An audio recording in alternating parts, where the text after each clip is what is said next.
Ladies and gentlemen, please take your seats. The program will begin in 5 minutes.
Ladies and gentlemen, please silence all mobile devices.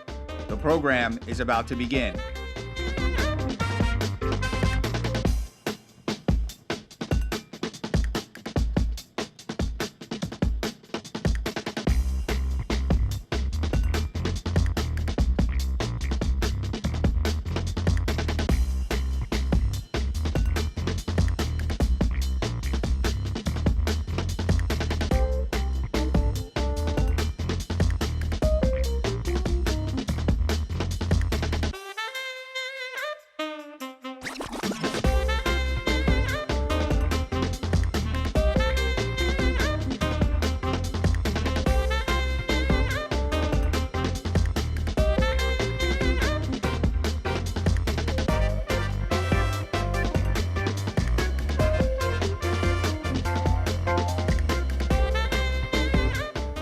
Ladies and gentlemen, please take your seats.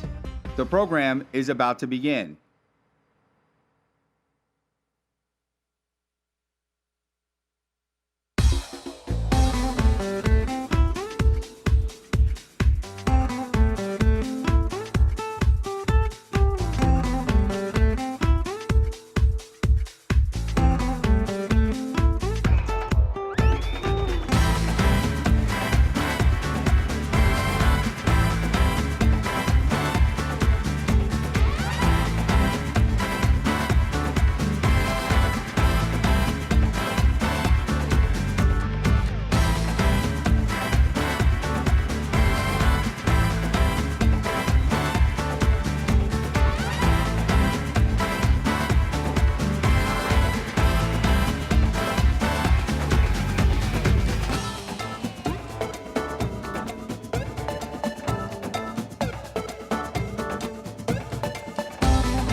Launch. Disrupt.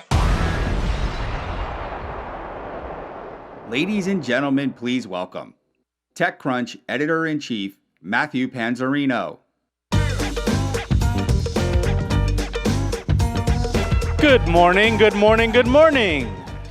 Thank you to the people that are paid to clap for me. I appreciate it. We've got a wonderful show for you. It's day 3. The Extra Crunch stage and main stage are both packed with interesting topics. Everything from the future of cities to cannabis tech to our beginning panel with Ellen Pao and Tracy Chu about ethical tech. This is going to be a wonderful third day. There's great programming teams that have worked hard all year to bring you this show, and I'm really happy about the response so far. Yesterday and the day before had amazing responses from attendees and everybody involved, and of course, great panels. And then one of our highlights, of course, of the show is our Battlefield Finals. The companies were announced last night, and those companies will compete today to win our grand prize. And all of them are excellent and represent a variety of different spaces, including farming and robotics and health and the cloud. So prepare for some intellectual whiplash as you make your way through that battlefield. It's excellent. It's always nice to be intrigued and entertained by their pitches and then see the winner come through. So thank you all very much for being here. We'll get right into the show. Ladies and gentlemen, please welcome TechCrunch Managing Editor and Disrupt MC, Jordan Crook. What's up, guys? How are we feeling? Just so good and bright-eyed. You guys look amazing today. Thank you. A couple housekeeping notes before we get into it. There's tons to see on the Extra Crunch stage. The first thing this morning is actually how to iterate your product. My buddy Richard hates the name of that panel, but it's exactly specific and to the point. It's going to be with Manik Gupta from Uber. He's the CPO there. Dia Jolly, who's the CPO at Okta. Ravi Mehta, the CPO at Tinder. And Robbie Stein, the CPO at Instagram. So you definitely want to check that out at 10 o'clock. It's going to be fun. We also are still using that same old hashtag TCDisrupt, so join the conversation on social media. And I just wanted to mention as well that if you haven't checked it out yet, Extra Crunch, our premium product, there's a huge deal going on right now. $12 for the first year. It's normally $150 for a year. So definitely do check that out. It's an easy one to go and join there. Okay, let's get started with the first panel of the day. I'd like you all to give a very warm welcome to founder and CEO of Block Party, Tracy Chu, and the co-founder and CEO of Project Include, Ellen Pao, as well as your moderator, Megan Rose Dickey. Warm welcome, please.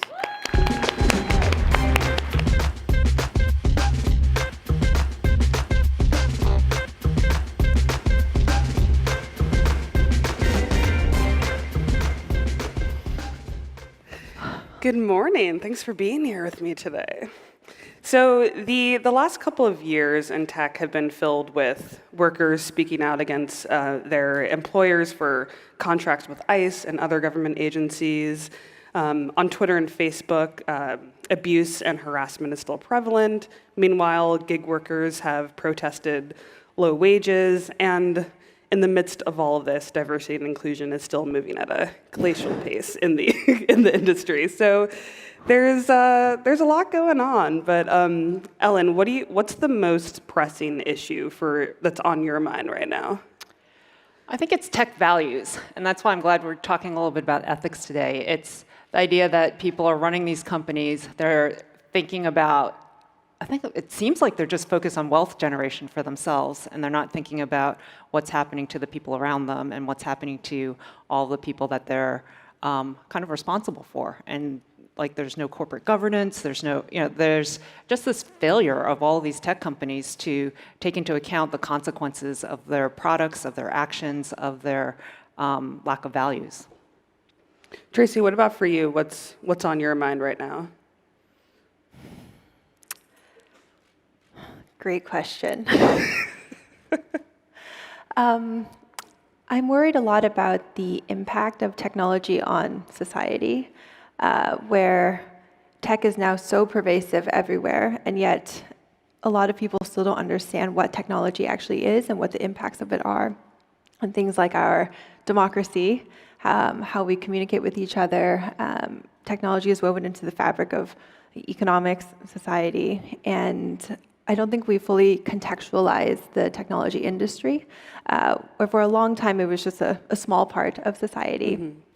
And I think there was a bit of this attitude that we're the renegades or we're the underdogs, and now tech is very dominant and needs to be much more accountable to what it's doing. Yeah, and I mean, I guess even just looking back over the last year, I mean, in Ellen, in your mind, I mean, what's one of the most like egregious examples of just a blatant lack of ethics in tech? I think the easiest one right now is Joule, right? So if you look at, Tracy and I were talking about, like, you have to look at all the stakeholders, and you look at your customers, and what are you doing to your customers, and how are you thinking about them? And all of a sudden, you're going to bring in kids and get them addicted, and they're your customer base to grow, and you're going to target them through advertising, through having kids try to reel other kids in, and then you're going to tell people that you're actually this ethical company that's trying to help prevent people from smoking, right? So that, I think Joule is the easiest one to think about right now. Tracy, what about for you? I would say Theranos is pretty bad as well. Well, it's kind of wild. I totally forgot about them. It just shows how much has happened that I'm like already past Theranos, but Like, go on. if you're trying to help people in the medical capacity and actually misleading them, potentially even causing death if you're recommending the wrong things, like that's pretty bad. Yeah, for sure. And I mean, so those are definitely examples of it has more intent with it. And so like, what about the scenarios where it's more like unintended consequences? Maybe like Facebook potentially, though you could argue at this point they know what's happening on their platform.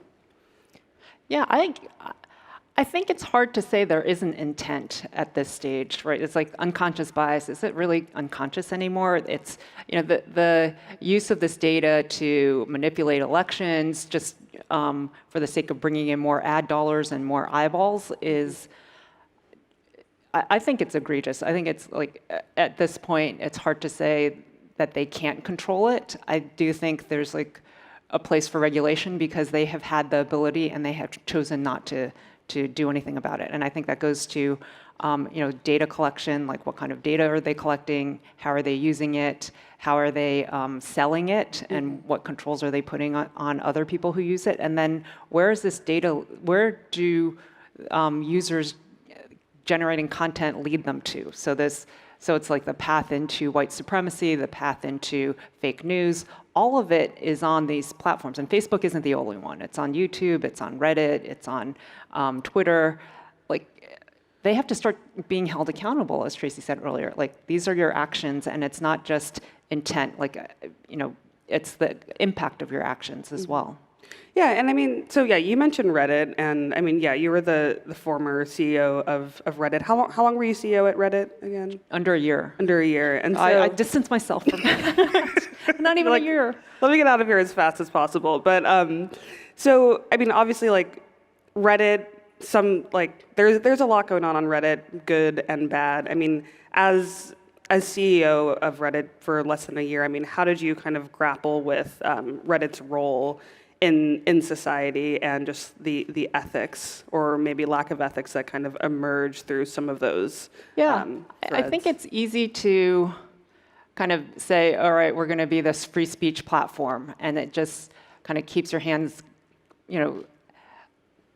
at a superficial level clean, right? I'm allowing anything to be on my platform, and that was the way that the founders had created it, and that was what had happened for a long time. But then you started to see more and more bad stuff happening as it scaled. And as it scaled, the bad stuff happening got much worse. All of a sudden, you had like much bigger hordes of people coming after individuals on the platform. And I think like there were a few things that happened on the platform that really gave employees pause. And one of them was Sunil Tripathi became targeted by the platform as a Boston Marathon bomber.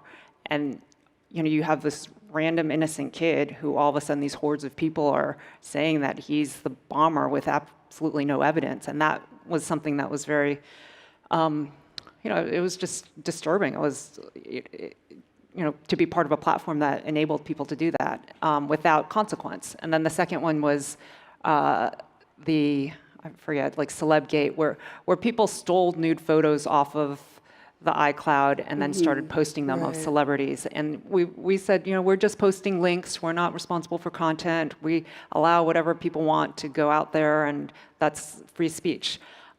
So for me, it was really like, hey, we need to protect our users' privacy. That's been one of our core values from starting Reddit.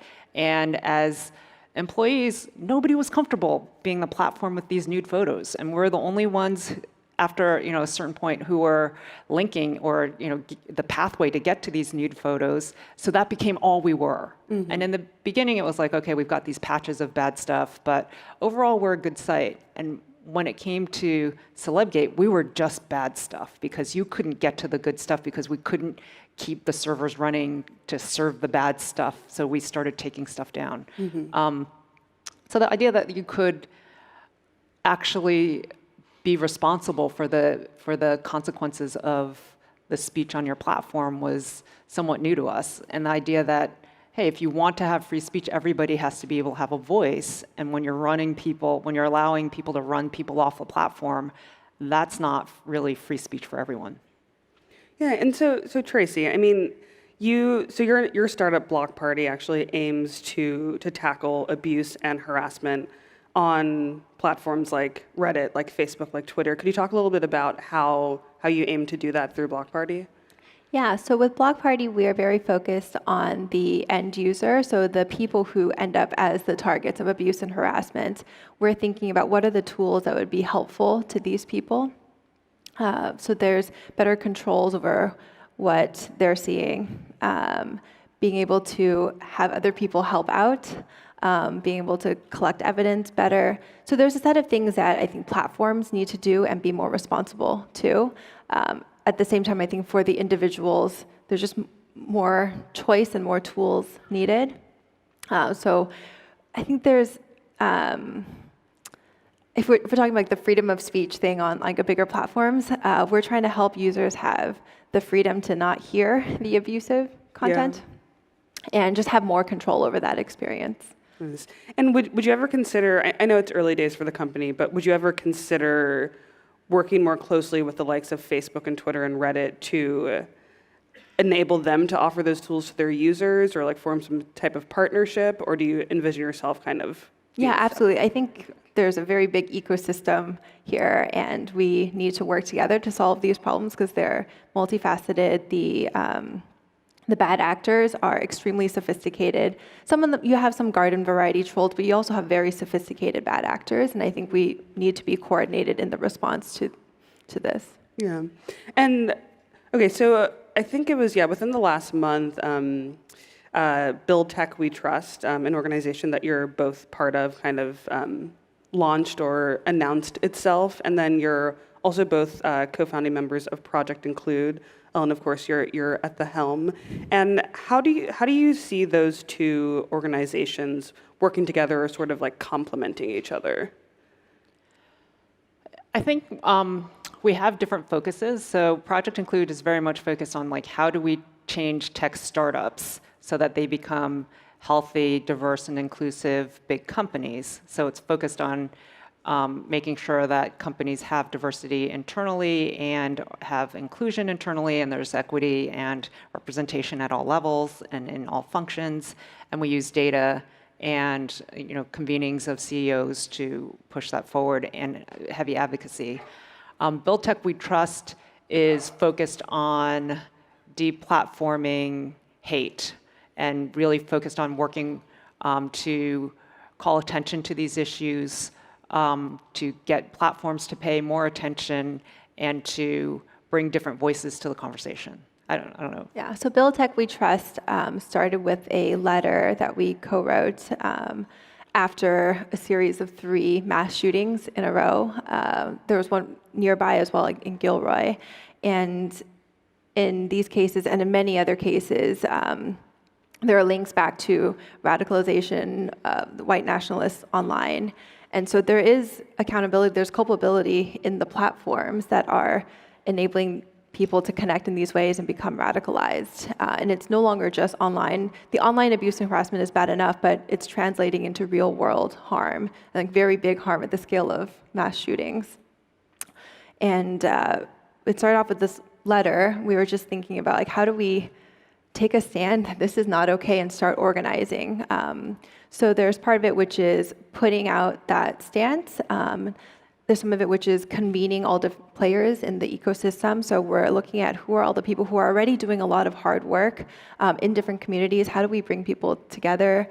How do we galvanize more people to take part, from tech workers to the CEOs, leaders, investors? Also thinking about what is our interaction with politics, and what sorts of platforms might we want to encourage, like, political candidates to be running on. And Ellen, you had mentioned earlier that kind of the number one thing on your mind right now is values. And so through your work with Project Include and like working with startups, like how do you get them to think about values, like as it relates to like D&I, as it relates to ethics, as it relates to, you know, even the potential unintended consequences of these platforms that then Build Tech We Trust is kind of focused on right now?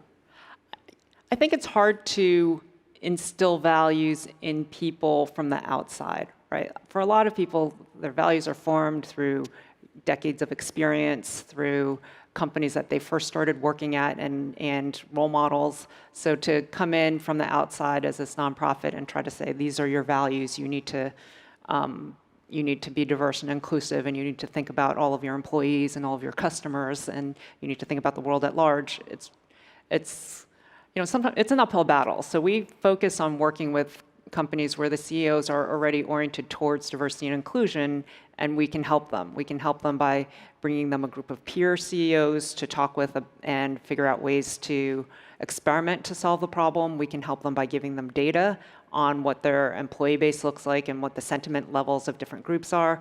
And we can help them by providing like all sorts of information and other data and recommendations to help them move forward. But this idea that you can change somebody's values easily through like short interactions, I think that's really hard. I think that's like when we started Project Include, we're like, oh, this unconscious bias training for 45 minutes, that was like the solution to diversity and inclusion du jour 5 years ago. Like I think everybody's realized that actually does not work at all, and you need these like ongoing trainings, you need ongoing interaction, and you need to measure and hold people accountable. So I think a big part of it is like teaching people, and it's through like conversations like this, it's through people's books, it's through people telling their stories. And I think what's changed the environment and is starting to change people's values, and you see more and more people putting inclusion as one of their company values, is because people are starting to talk about like all of the problems that they've had that, you know, have made them less likely to talk, that have made them quit their companies, that have made them quit tech,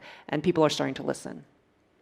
Yeah, and yeah, so I mean, people have definitely been speaking out more against their companies. They've been sharing their stories, and also even just more like employee activism. So, in light of employees at software startup Chef speaking out against the company's contract with ICE, the company actually ended up deciding not to renew its contract. And what do you think it will take for other tech companies to follow suit? Do you have an answer?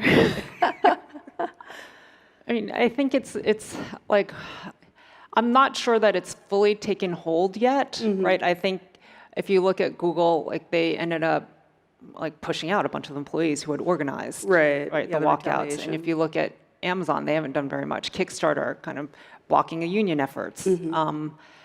But I think the kind of people really starting to think about like these long-term pushes and just continuing and not giving up. You know, Google did change some of its policies, I think, around forced arbitration, mandatory arbitration.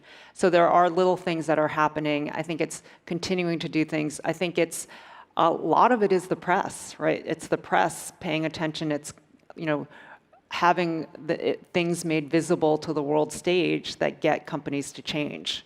I don't think they're going to change on their own. I think their values are set, and I think their founders are still there, and it makes it very hard to change internally, so it's got to be external pressure. So it's the press, it's the employees creating internal pressure through external forces, and then potentially regulation.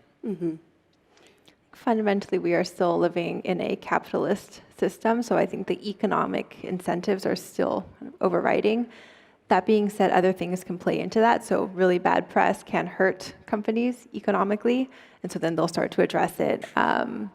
The delete Uber hashtag was a really interesting case of kind of like organizing around a lot of unhappiness about various Uber practices, but it actually had a measurable impact on installs and usage. Obviously, many other things are going on with Uber, but I think that kind of consumer broad-based like bad press did push Uber to think a little bit harder about what they were doing. Yeah, so just more bad press essentially can kind of help move it along, and of course employees speaking out and protesting, and I mean, because that's the thing. I mean, we do see some change happening, but it's not like speaking out doesn't necessarily lead to change. Sometimes it does, sometimes it doesn't. So I guess I'm wondering what else can be done to push companies in the direction of ethical decision making. Litigation, right? We'll get sued. And that is a big wake-up call, because then all of a sudden, I mean, there's a reason why people want arbitration. It's to keep things outside of the press, to keep things outside of the public's mind, and then also to not have any outside forces making any kinds of decisions. So when you have actual litigation, that's public, and then you have, you know, a judge or a jury making decisions, and also you have another public forum where people outside your company have information that can help them make decisions. There's a transparency to it. I think one other thing for tech companies especially is like recruiting is so important, and being able to retain good people. And this again ties into the economic arguments for companies to care. If there's enough employees or candidates who make a strong stand saying, I'm not going to stand for this, I will actually leave the company in protest, or I will no longer work at a company that does these things, then there's sort of like recruiting pressure that companies may respond to. Yeah, for sure. Yeah, and so Ellen, you've long called for Trump to be kicked off of Twitter, and he's still there. Do you think it's unethical for Twitter to keep him on its platform? So Laura Gomez and I wrote a piece over, I guess it's in January of 2017, I think, or February 2017, saying that Trump was violating all the rules and he was causing the online and real-life harassment that Tracy mentioned. I do think it's a question of values, and I think it's a question of ethics to create these exceptions because you want to drive this growth that you want to use to fuel your stock price and to fuel recruiting and to fuel this capitalism that's driving all sorts of decisions without thinking about the long-term direction of where your platform is going. Jack talks about this public square and where you have like this digital version of the public square, but you know, people aren't screaming at you on the public square. Like they're not calling you racist things. They're not throwing pictures of like horrible things, and they're not. I don't want to be in a public square like that, right? And I don't want to have a public square that's digital create these horrible events in real life. And if you're part of a platform that is pushing all sorts of mass shootings or hate or these ideas that are really just based on hate and turning them into action, I don't think that's an ethical decision. I don't think that's a values-driven decision. I don't think that's creating a good public square. I don't think that's doing a service for your users who are from the groups that are being hated on. I think you really have to think about like your whole community. You have to think about the types of conversations you want to have, and it's not this, oh, we can't take, conflict on the site, but it's what kind of conflict are you willing to take? Where is the line between meaningful conversation and just, outright harassment? Like using the F word and the C word and the N word, that's not a conversation, right? That's not an exchange of ideas. And I don't think people think enough about like what do they want their platforms to be? What do they want their platforms to encourage? Yeah. I don't think any of us would say that there are very easy decisions here. Like there's no bright lines that we can point to, and we've already seen some platforms actually take a stance on this sort of thing. So Pinterest just stopped serving any results for anti-vax search queries, and we get some criticism like, well, where do you draw the line? How do you determine what things you're going to block the search results for? And Pinterest's response was just, we know that this is causing harm to our community health. We know that the science is there, that vaccines work, and we're just not going to allow this sort of misinformation to proliferate on our platform. That doesn't necessarily give us the blueprint for every decision in the future. But in this case, there's a pretty clear decision that Pinterest could make. Cloudflare took down, was it Daily Stormer? Right. Like, well, this shouldn't be our responsibility as like a provider of like basic internet infrastructure, but if nobody else is going to act, then we are going to act because we don't want to enable this. And in the statement that they posted, they said, we don't want to be making these kinds of decisions, but sometimes you just have to make these calls, even if they're not perfectly generalizable. I think some of the inaction from platforms like Twitter is this attempt to design the perfect system of rules. And they're hamstrung by trying to come up with this perfect system of rules. And in the meantime, there is a lot of harm being done. Yeah, and as you're in the earlier days of running your own startup, I mean, how do you think about some of these issues? And I guess I'm wondering, are you ready to draw the line around certain issues when necessary? Yeah, we've spoken actually about things like which service providers we want to Right. use. So there are some companies that we were looking at using, but knowing the stories of the founders, what they've done in previous companies, we chose to not work with them. Not that it's a very big statement, but just like as people in a company, we want to feel good about all the choices we're making, where we're spending money. We still have to be practical. So if there's only one service provider for something that we really need and we need to run our business, then we'll use it. But if there's any alternatives, we'll go for those. Yeah. So yeah, there's always a practicality, especially with startups. You have to make so many hard trade-offs. But whenever we can, we're trying to bias towards doing things that we feel like we can stand by ethically. Yeah, and I mean, also even just when it comes to deciding who to accept funding from. Yeah. And yeah, I mean, Ellen, I mean, I guess, yeah, I mean, you obviously advise your startups around funding, and I mean, do you encourage them to look at like the LPs in the fund? Like, how do you advise them around those topics and making sure that they're not taking money from the wrong people? Yeah, I think it's hard, to know you want to have your values aligned with your funders. It's, it's getting harder because a lot of the funders that have a lot of money actually don't have great values, right? You're looking at the money from, what is it, MBS, the Saudi Arabian giant fund that's been investing in a lot of companies, thinking about taking money from Russia. Where's that money going? And it's, are your values aligned? Are they predictable in what they're going to have you do? Or are you just taking money from wherever you can get it, in which case, like, you've already had really high valuation because, you don't want to give up that much dilution to an entity that you don't agree with, and that might have you do things or might be doing things that you're not in agreement with. Yeah.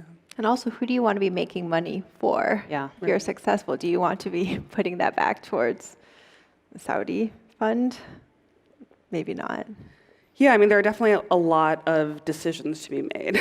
And just, yeah, thinking about how those decisions are going to, like, have a greater impact on your company and our society. So, yeah, lots to think about. So, yeah, we're unfortunately out of time, but thank you for being up here with me and Thanks so much, exploring all Megan. that. Yeah, thank you.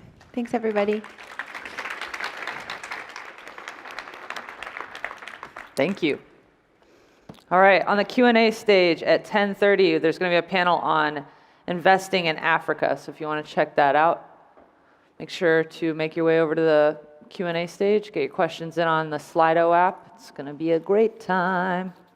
For now, we're going to talk a little bit about pot. Who here is familiar with pot? Nobody wants to raise their hand? As long as you guys don't tell my mom, I'll admit that I too am interested in the pot. And our next guests have made it easier than ever to consume and enjoy. So please welcome to the stage founder and CEO of Wave, Keith McCarty, and entrepreneur and investor at Yellow Lab Ventures and former CEO of Pax Labs, Bharat Vasant, as well as your moderator, Connie Loizos.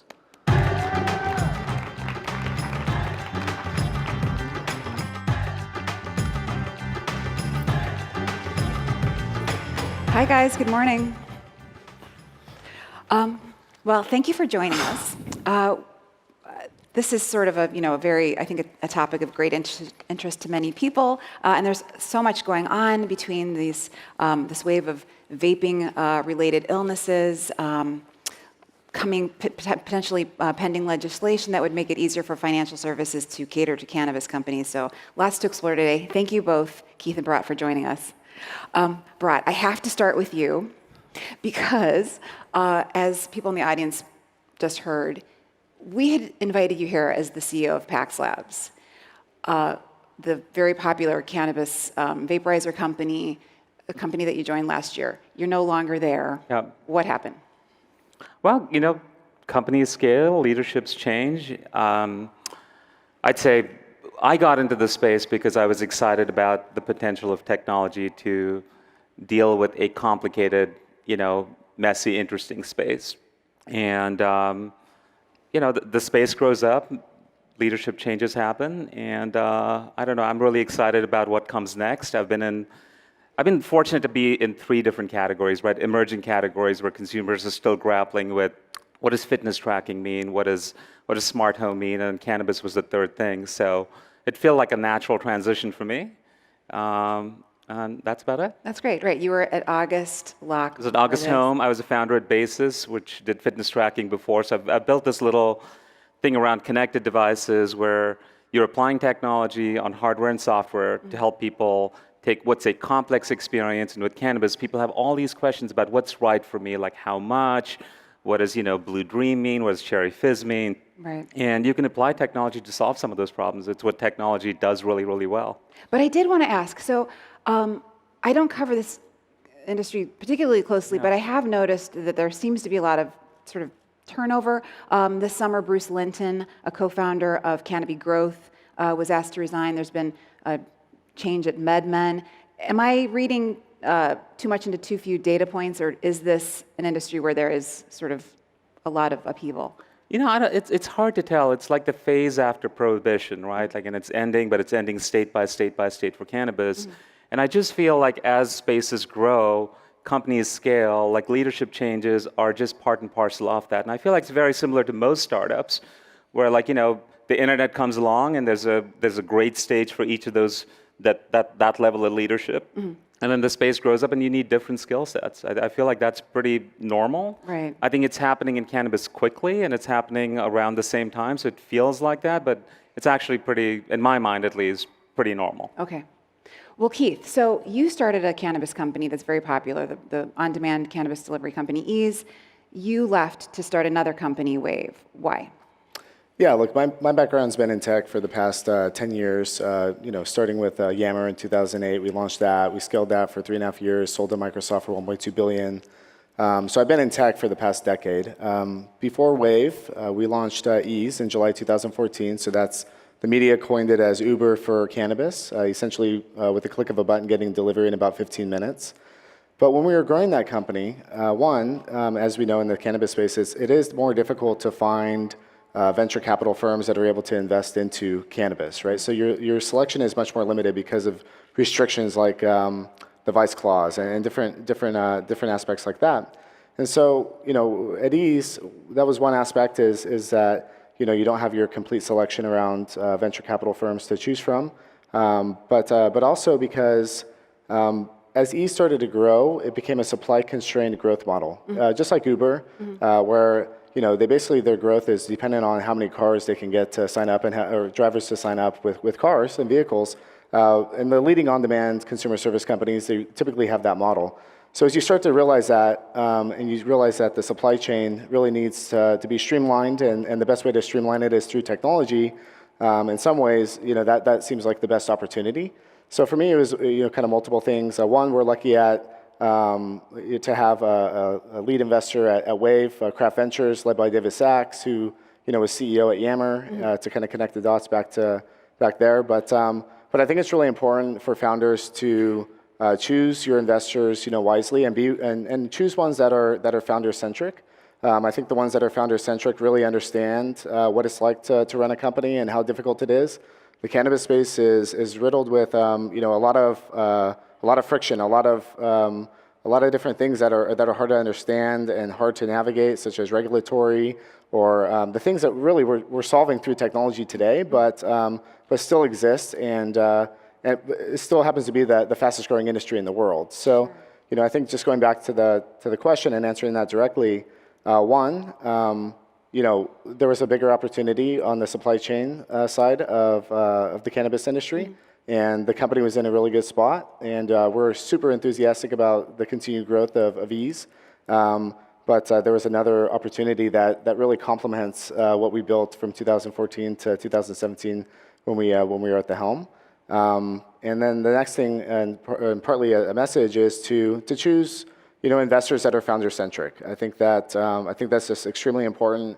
If they're going to add additional value to the company, it's important that they're able to relate. And I want to talk about who is investing in cannabis for those in the audience who are want to know. But I have to mention too, I think it's interesting. We talked ahead of the call, and you said that you didn't use cannabis. So I'm just wondering, why did you gravitate to this space? Yeah, I built a lot of ethos around, one, let me back up. My background's in tech, as you know, and so after we got acquired by Microsoft, I was there for about a year during the transition, but my mind was on the next thing. And around that time, that's when Uber and Lyft were really kind of evolving, and there was other startups that were servicing different needs, such as the home category or food and drink for on-demand. And I started to break this down in terms of okay, I want to go after on-demand, but what category makes the most sense? Is it food and drink that's perishable? Is it the home category that requires a lot of trust before you get in? And analyze kind of all these different categories, and cannabis kept popping up as a natural fit.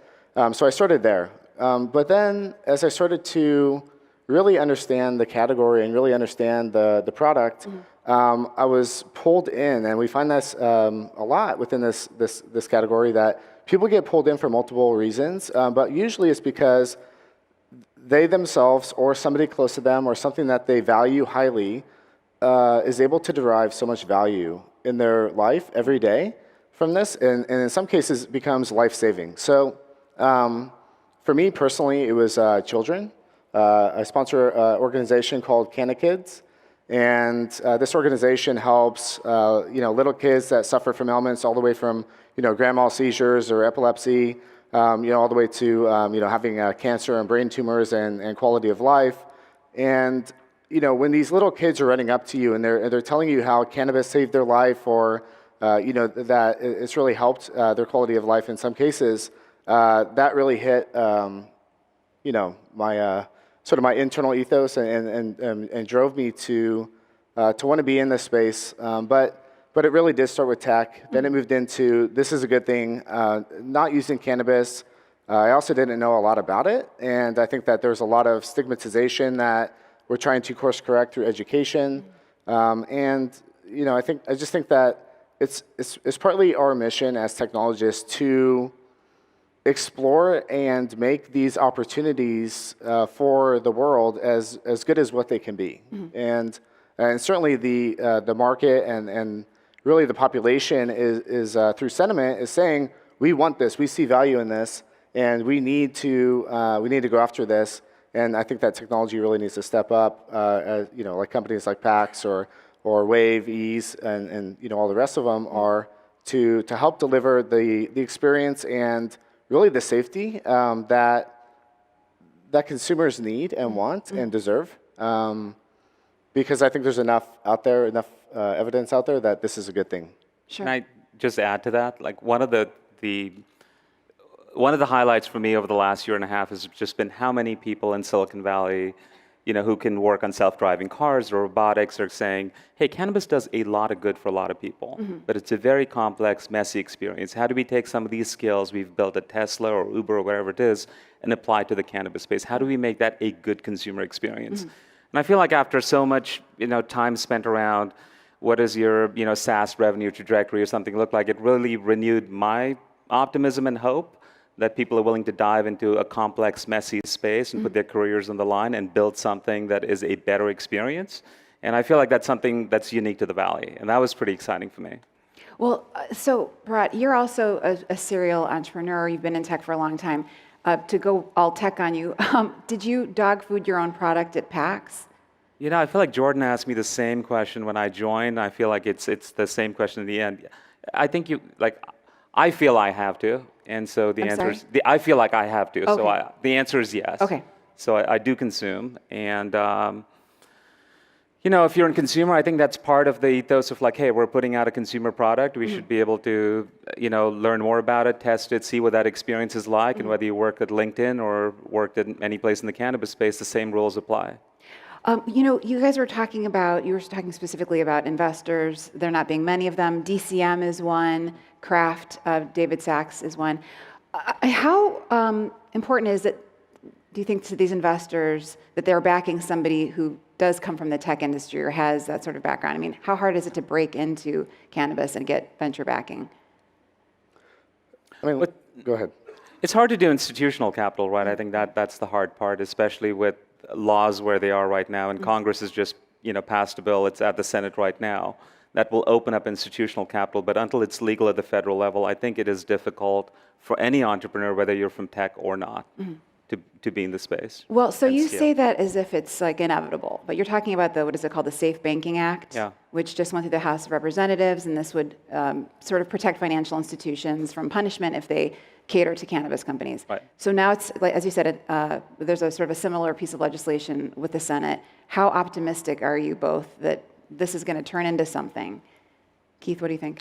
I'm really optimistic. I think that it's going to take time, though, and this is just the beginning. I mean, I think that when we look at, we're living in this environment that this is the fastest growing industry in the world, and it's a fragmented industry. It's one where there's no Starbucks, there's no Coca-Cola, there's no bank accounts, right? In some cases, for people to even put their money that they're capturing, paying the excise taxes in some of these territories are paid via cash, right? Transporting cash literally to the capital to pay these things. So despite all that friction, it still continues to be the fastest growing industry.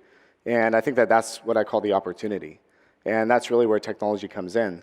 Now, getting into finance and payments specifically, I think that banking is just the beginning. I think that really, when you're dealing with the fastest growing industry in the world, really what you're looking for is, how do I get investment? How do I streamline investment? How do I have more streamlined cash flow at a reasonable rate, and then be able to use that financial vehicle that makes the most sense instead of diluting my company, for example. So I think that banking is just the beginning. I think that the payments aspect of it, or fintech even, could be huge. But I think it absolutely, from my perspective, and it may be a little bit biased, but continue to be right, that this industry continues to move in the right direction, up and to the right, whether it's through regulatory, whether it's through continued growth, whether it's through continued health and wellness. It continues It's a generational opportunity. Who's fighting for cannabis in Washington? Does PAX have lobbyists out there? I think it's a broad coalition, right? I think if you look at the support for medical marijuana, it's well over 85%. I think it's at the 90s right now. I think recreational is almost 56, 60%. So I think that swell of the demographic change that's happening and people being more favorably disposed towards cannabis has grown. And I'd say that's probably the primary driver of it. I don't know that there's one big voice in Washington that's pushing it. And I don't know what I don't know what, Keith, you think about the horizon for legalization, but I feel like it'll take a while. It's not we've got Medicare, we've got all these other priorities for the country, right. And it just feels like if you're going to be in cannabis, you should be in it for the long run. It's like the days after Prohibition. It takes a while to stabilize, and it's going to happen state by state by state. And you've got large countries like Canada opening up. So there's growth, but it's patchy, it's less predictable, and it's not a place to build a quick and easy startup, I'd say. Right. And I think that our government should be looking at voter sentiment, right, and the population. So, one, it's overwhelmingly in support of cannabis, super majority, well beyond that for medical and even for recreational is well over the majority. So it's probably one of the only items on the agenda that is bipartisan, like truly supported from bipartisan standpoint. And I think that there's jobs, there's taxes on the red states, and additional jobs, additional taxes. I mean, health and wellness. We're talking about putting money towards schools, books, education, as opposed to all the illicit things that we're trying to break away from, like the illicit sale of things that that may be harming people from a health and wellness perspective, or being used that money being used for other things that are bad.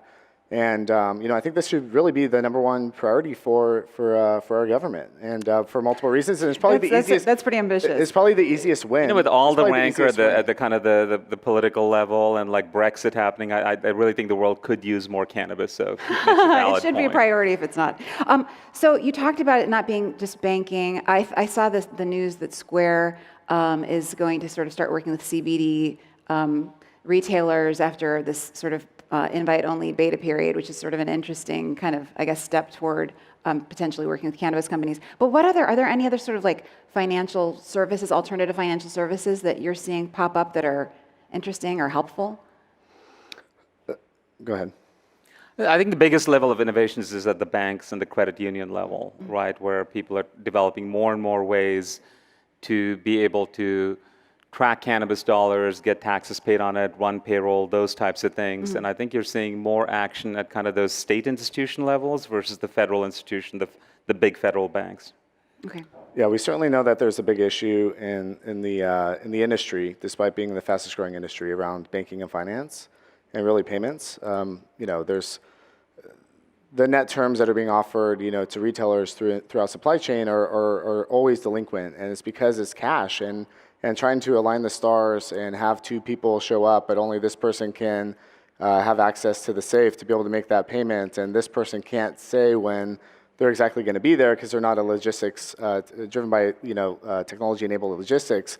We're talking about Wave solving half of that, but the other half is still exists, which is that person needs to handle cash, and it's actually a physical handoff. And I just think that there's still a lot to be solved in this industry, and that to me means opportunity. And I think that technology in a lot of ways is the best to solve it because it enables transparency, enables predictability, it enables compliance and scalability, and all the things that are like the perfect recipe for this pre-prohibition type environment that we're at the cusp of moving into what would become the post-prohibition type environment, and but we're living in a technology era, and we can leverage all those tools, and I think that that's super exciting for companies like like Wave, of course, but PAX and everyone else that's in the industry. Yeah, cannabis should be legalized, it should be regulated, it should be for adults only. I feel like those are the three key things that should happen in this space for it to be normalized. But now you have a new issue, which is this cannabis, this wave of cannabis-related, vaping-related illnesses, which I think more than 1,000 cases have been reported, and almost 600 of those have been tied to people who said they were vaping THC. How big a setback is that going to potentially be for the industry? I mean, I'm sure that's sort of very nervous-making for a lot of people in Washington and elsewhere. I mean, I'll take the lead. I think, of course, Barack can comment, from his experience. But, from my perspective, I've been pushing for, and part of the reason why I got into this was about, and what the voters voted in was safe access. To me, as a voter, and what I've heard from other voters, is that safe access is about access points and being able to receive and consume cannabis based on the permissions and the laws and the regulations. The safety part of it means that it needs to go through the testing process, which the state mandates for the legal environment. Now, we have 3 times as many illicit dispensaries or retailers still within the state of California than we do legal. And there's multiple reasons why. One is it's certainly not because more people, not many people want to become compliant and legal retailers. It's because the state is taking so long to kind of approve these, and there's so much regulation and so much friction, kind of in getting those popped up. But I think when you look at this is why we need more regulation, to some degree, but we need frictionless regulation. And I think technology also helps solve that in a lot of ways. And I think until you get rid of the illicit market, there's still going to be this this question of like, how can you say that this happened when there's like products that's not been tested? These guys are not incentivized to stay within compliance, and they're just looking at kind of this quick win without any oversight or responsibility that they have to take. And I think that's that's a shame for the for the compliant and legal market, because one, they're paying higher taxes, they have to pay for the licensing, they have to wait. It's a costly and timely process to get legal and compliant from a retail perspective. To even go live, or from a manufacturing perspective for vaporizers and oil, as you say. But I think it really comes down to what is the right balance between the frictionless environment, the proper amount of regulation, and then how do we get into at least a consistent and constant environment so that we can just say that, start to pinpoint what this is actually caused by. I'm not sure of the latest news, but I would assume that there's not safe materials being put into the illegal products as opposed to the legal products, which I think that this industry, at least on the compliance side, really takes that stance that only using what they consider to be safe products and natural products, they take that very seriously. In fact, they actually exceed the requirements of what the state requires. We're running out of time, but Bharat, I know that you aren't at PAX, but based on what you know about the product, I guess how confident are you that none of these cases are ever going to be traced back to a PAX vaporizer? I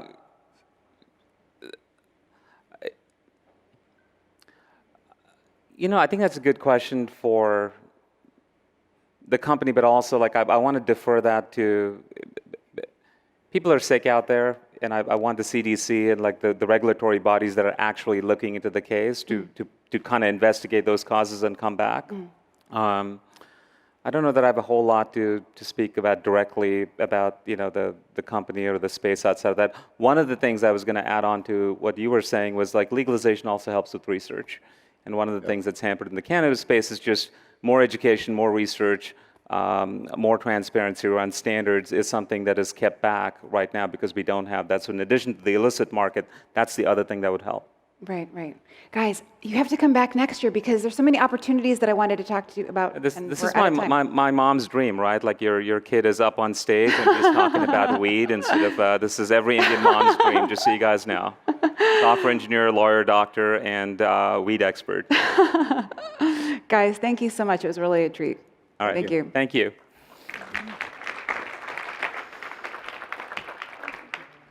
Okay, I just wanted to let you guys know on the Extra Crunch stage at 10:55, we're going to be talking to Eric Friedman and James Park. They are the founders of Fitbit, and that one's kind of close to our hearts because it was 10 years ago that Fitbit launched on our stage. So they're going to be talking about how to take a hardware company public at 10:55 if you want to check that out on the Extra Crunch stage. And we're going to be taking a very short break. We'll be back at 10:40. See you then. As companies transition to using microservices in their architectures, more APIs are created across the organization. With this increase, it can become more challenging for developers to find these internal APIs and reuse them when they're developing new software. That's where Rapid API for Teams can help. Rapid API for Teams enables development teams to publish their internal APIs into a private workspace. Developers can find any internal API, view its documentation, test it, and connect directly, or collaborate and share information about the API right in Rapid API. Team members can also subscribe to any public API available on the Rapid API Marketplace, and the entire team can see and use that subscription. This way, you only pay once for any API your team uses. Rapid API for Teams makes it easier to share and collaborate on APIs. Get started today on rapidapi.com/teams.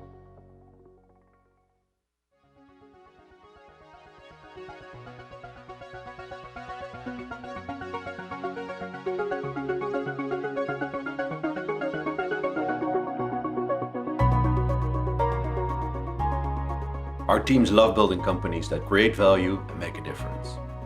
As well as our investments in companies such as Tencent and Mail.ru, we're building meaningful global businesses in online classifieds, food delivery, and payments and fintech.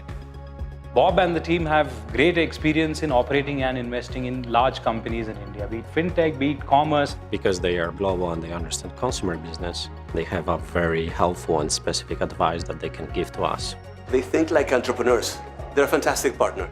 Our big vision at Movely is to make life better for 1 billion people, and I believe Prosus is the perfect partner to help us achieve our dreams.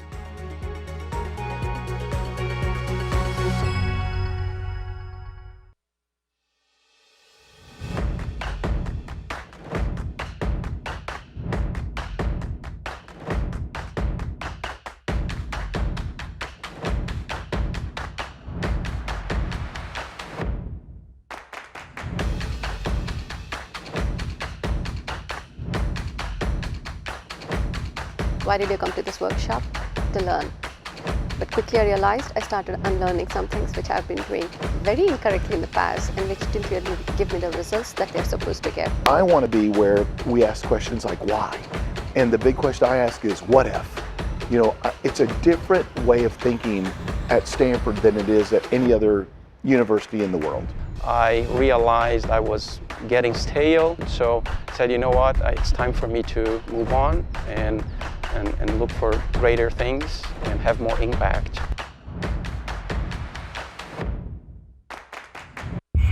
At Lockheed Martin, we're on a mission. Your mission. When millions of people are counting on you, you can count on us. To build the impossible, to invent the inconceivable, and solve every problem with speed and reliability. Every mission is an expedition of the greatest importance, both to you and to us.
Ladies and gentlemen, please take your seats.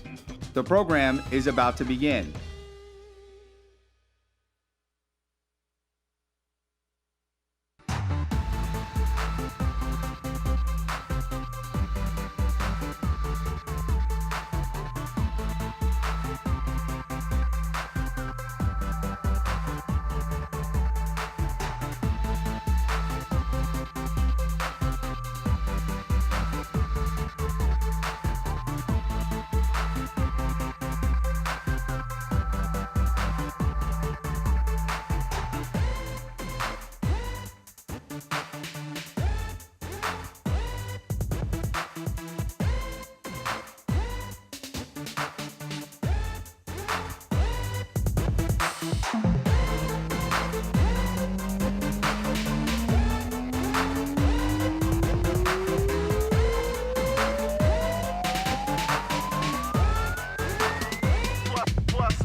Ladies and gentlemen, please welcome back TechCrunch Managing Editor and Disrupt MC, Jordan Crook. And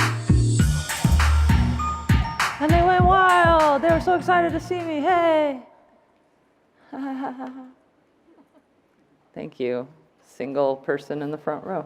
Appreciate it. Are you guys having a good time still? Yes? Okay, good. I'm glad to hear that. I'm having a great time as well. I'm definitely not exhausted. Venture capital and securing it for your startup can be one of the most difficult things about starting a company if you're not equipped with the right information. And our next guests are here to make that a little bit easier for folks looking to secure venture capital. So with that, I'd like to welcome to the stage our next guest, the founding partner at Accrue Capital, Teresa Gao, and the co-founder and partner at Floodgate, Ann Mira Ko, and your moderator, Connie Loizos. Please welcome them.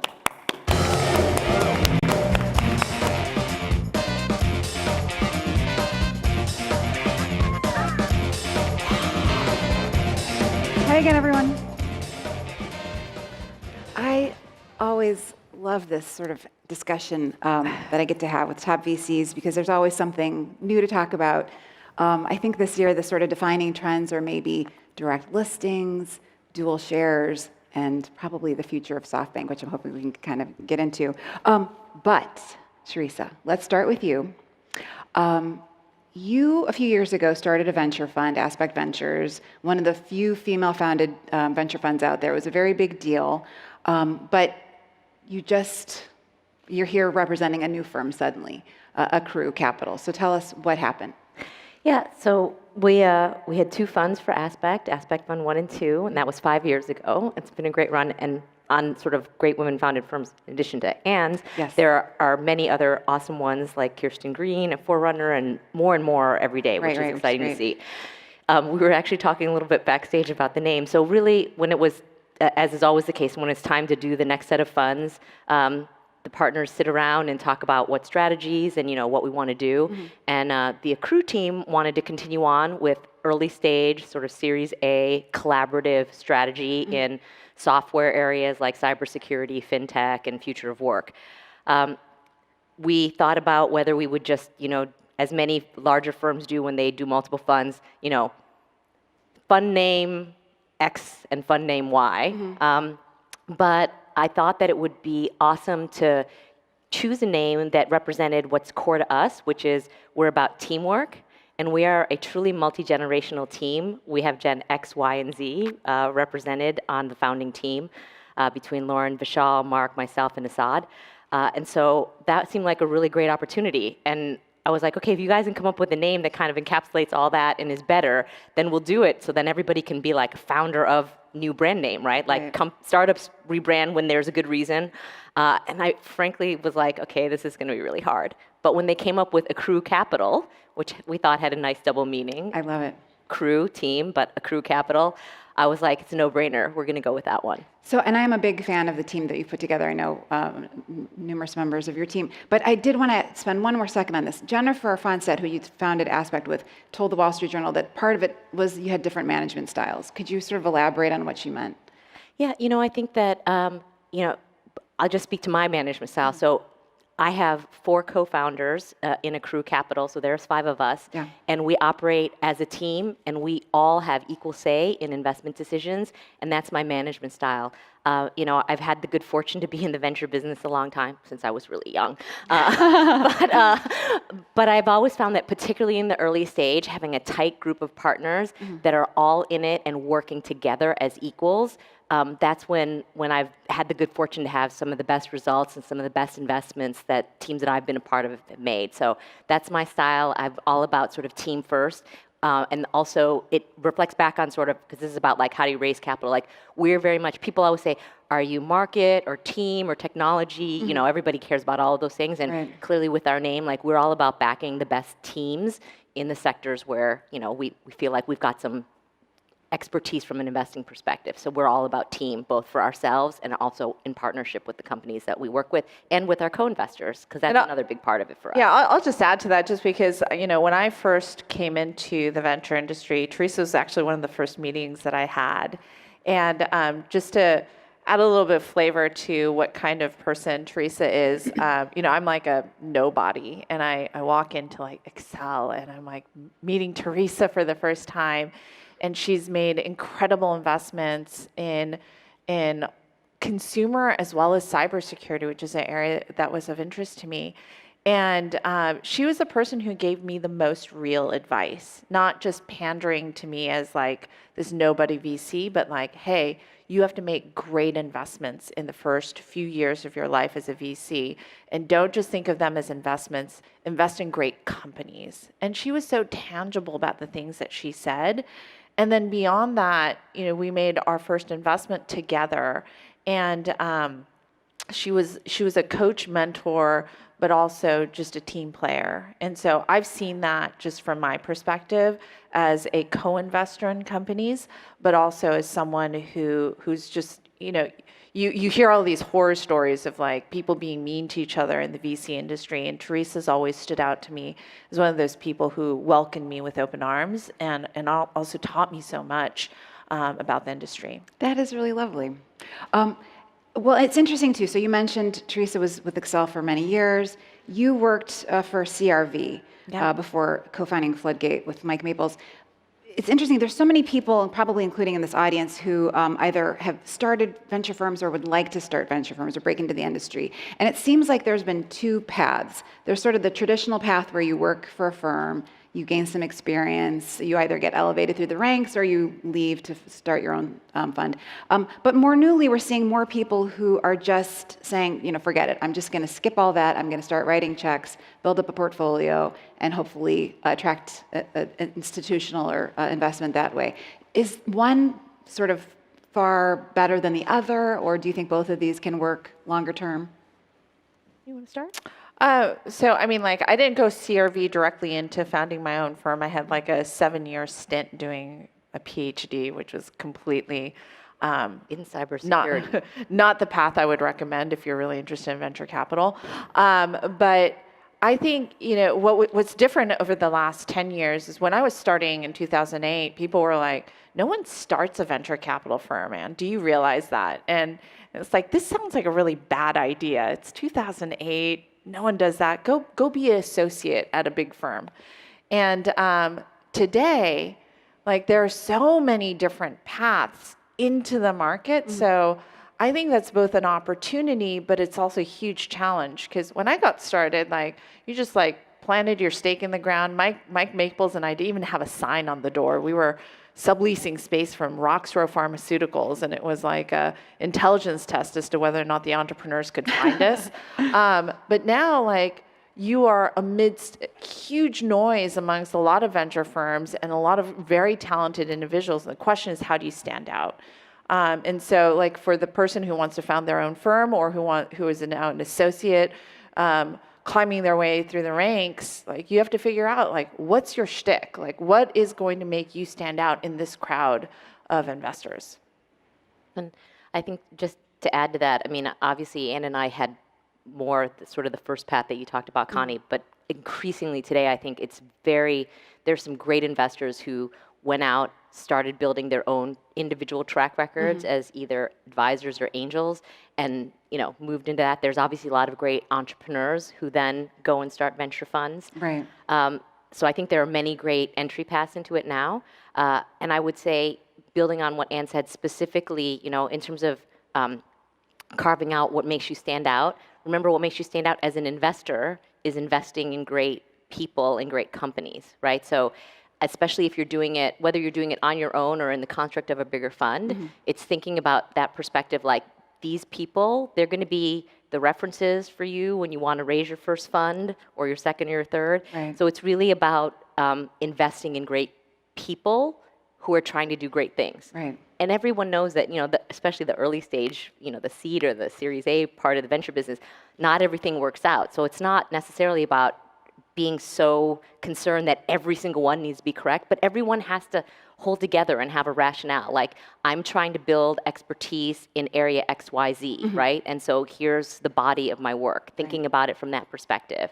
And they help one another, and it's also, they're going to help you get the next deal. So make sure it's also a great team, but also an area where you feel like you have a unique perspective and you can build expertise, whether that's in cybersecurity because you have a PhD, which very few people do, by the way. She is a real badass.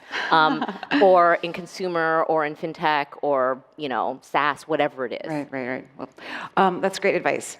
So, Ann, speaking of your areas of expertise, you are on the board of Lyft. And as such, I know that we can't really talk specifically about Lyft. But I did want to ask you what your thoughts were about the California law that passed recently, AB 5, which classifies, or reclassifies, I should say, many independent contractors as full-time employees. Sure.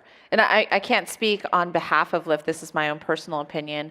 What I'm seeing is the companies that are involved with this legislation, they are trying to find the right solution. And what it looks like within legal standards, working with Gavin Newsom to try to come up with what is the right answer here.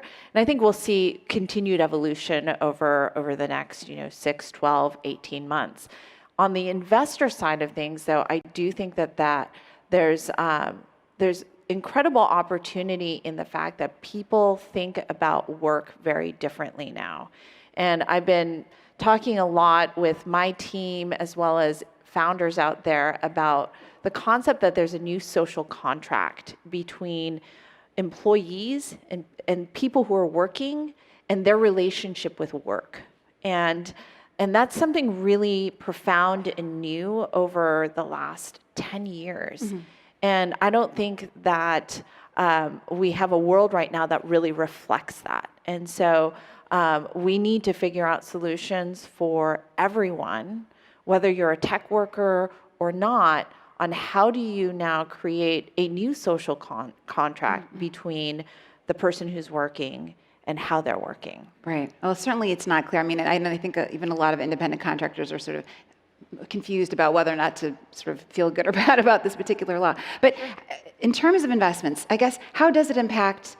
So are you talking about, would it impact whether you fund more on-demand companies? Do you think that this sort of could hamper their chances, or so what are we're there some so early models? stage? I think we're well beyond, entrepreneurs coming in saying we are the Lyft of or Uber of so and so, right? That was probably 4 or 5 years ago, to be honest. Right now, the types of companies that I'm seeing are really around how do we create new environments for the solopreneur. So as an example, one of the theses that we're working on is we call it the Iron Man suit for the solopreneur. And so if you think about, workers who are on these service marketplaces, for the most part, you have to, as a consumer, have a very standardized service delivered to you. If you're ordering groceries on Instacart, you want the groceries that you ordered to come to you at a certain particular time. And it's not about a relationship with a person. On the other hand, we've invested in a company called Dumpling, which now creates an app for a person who wants to be a grocery shopper and provides them with working capital so that they're able to actually shop and not just put it on their own personal card, but they actually are able to develop a clientele of 10, 20 people. And those people will have a very similar experience to Instacart, except now they have a personal relationship with this person. Maybe that person gets a key to your house and is a sous chef for you. Maybe they also figure out that you need a couple of additional items and they bring those things proactively for you. So we think that there's new opportunities that are getting unlocked because of the consumer mindset, but also because of the way people view this type of work. I talked to those guys actually recently, and I think that is a really interesting company and theme. Okay, not talking about Lyft specifically again, but a broad number of companies have seen their valuations soar very high before getting onto the public markets, and we're seeing in some cases that hasn't gone so well. Public market shareholders don't think these companies are worth what their private market investors did. Are companies staying private too long? I think in some cases they are, but it's not even so much that they're staying private too long. So to me, what you talked about with the valuation mismatch, I'll touch on that second. Okay. Why I think some companies are staying private too long has really been what you see is the types of transparency, governance, and visibility that you get when the company is public and has to respond and report to public shareholders. When you stay private too long, sometimes we've seen cases in some companies, like Uber, for example, where that lack of governance and oversight, because they've been private and don't have that same kind of reporting, actually causes problems with the company's core ability to grow and offer, a good environment for their employees and for their service for their customers. I think what you're talking about with some of the recent, WeWork pulling their IPO or other people who are going public at below the last market valuation, that I think just frankly speaks to, and it's happened a couple of times before, in '99 I remember too, but certainly right now is there's a huge amount of late stage capital that's coming in, and they are funding companies with amounts that are larger than what IPOs used to be. Sure. And when that happens, they set the valuation. It's not the public markets that's setting it. It's usually one large mega fund at the late stage. And sometimes they're right, and the companies go public up above that last private round, and sometimes they're wrong. And that's what you see when the companies have to go public at less than the last round valuation. Right. And there have been quite a few of those. So I think that's really what's driving it. It's not even just about the time that they stay private, but it's the amount of late stage capital that sometimes is causing. Used to be you would talk about a 25 to 40% private market discount to public, and now in some cases you're seeing the reverse, right? But I guess why? But the founders are still choosing to take that last round rather than to go public. So, I guess are you trying to advise? I mean, you're both earlier stage investors, but are you trying to sort of counsel them to maybe not do that? Well, so I'll just start and then hand over to Anne. But yes, we are earlier stage, but I mean, both of us have been with companies that have kind of gone through to IPO and beyond, right? So we're still on the board, at the table when those decisions are being made. Whether it's the last private round or the Series B, my counsel to the companies is the same, is you should raise money that you can, at an amount where you can see how that money is going to either help you get to your goals faster or increase your chances of getting to that goals. And that's how you think about the amount. And then as to the valuation, obviously, you want to get kind of a fair valuation, but you want to think about, okay, I'm going to need to raise money usually every 12 to 18 months as a private company. Will you be able to raise your next round, if that's an IPO or Series C, at a higher valuation? Will I be able to show enough progress in the next 12 months to whatever the post money is on this round, the next round, the pre-money's got to be higher than that, because you want to build that steady value. Frankly, most importantly for your employees, it impacts them the most. Right. Yeah, I mean, I think about, I teach this class at Stanford. We call it intelligent growth, because we do believe that there is non-intelligent growth out there. And one of the people who comes in to speak to the class is Ryan Smith from Qualtrics. And I love that case study, right? Because he was at, $50 million in revenues before he even raises his first round of financing. And guess what that gets you? That gets you an $8 billion plus exit. It also gets you basically 50% of that company at exit. And founders don't think about that, right? When you're indulging yourself in what we like to call the foie gras rounds, and you're stuffing that duck so that you can get this gigantic liver and someone else can eat it, like, what's the point of that? That's not for you. That's spoiling your own company. It's ruining things for your employees. Like, we like to think about how to make the best for the early stage businesses. What's the groundwork to do that? And so I take a lot of responsibility for the early stage businesses and the foundational elements that we think about that allows for these companies to then grow and have the right amount of capital for the right time. I think the massive influx of capital at the later stages has created problems. So speaking about the foie gras round, SoftBank has been involved in some of these deals. Sometimes that last investment that's being decided on, the valuation that's being decided, is being done by SoftBank. I think there's a little bit of schadenfreude in Silicon Valley. SoftBank seems to be struggling a little bit. At least it looks to have potentially overpaid for Uber. Definitely, I think, probably for WeWork. Has SoftBank changed the playing field? If SoftBank doesn't raise a second vision fund, do we go back to more reasonable rounds? I mean, it seemed like a lot of firms were sort of escalating their fund sizes in reaction. People were coming down. I'm just wondering, is this a permanent state of affairs now? Well, SoftBank's clearly the largest by capital player in that space. I think it will have some impact if, for whatever reason, they're not doing what they're doing. But the reality is there are multi-billion-dollar late-stage pre-IPO investors, many others besides SoftBank. I think the others have proven to be, because the capital, though large, is not like mega large. I think there will still be later rounds. Therefore, companies will still take longer to go public. But I think that there might be a little bit of a market correction in terms of trying to find that right point where the last private round isn't going to be significantly higher than what an IPO would be. Right. One other thing we've seen, because founders have sort of been in control, I think probably for maybe like the last decade. And so, I think to some extent VCs have a little bit lost control over what they're doing, how long they're deciding to stay private. But another thing that we've seen more and more of is dual class shares.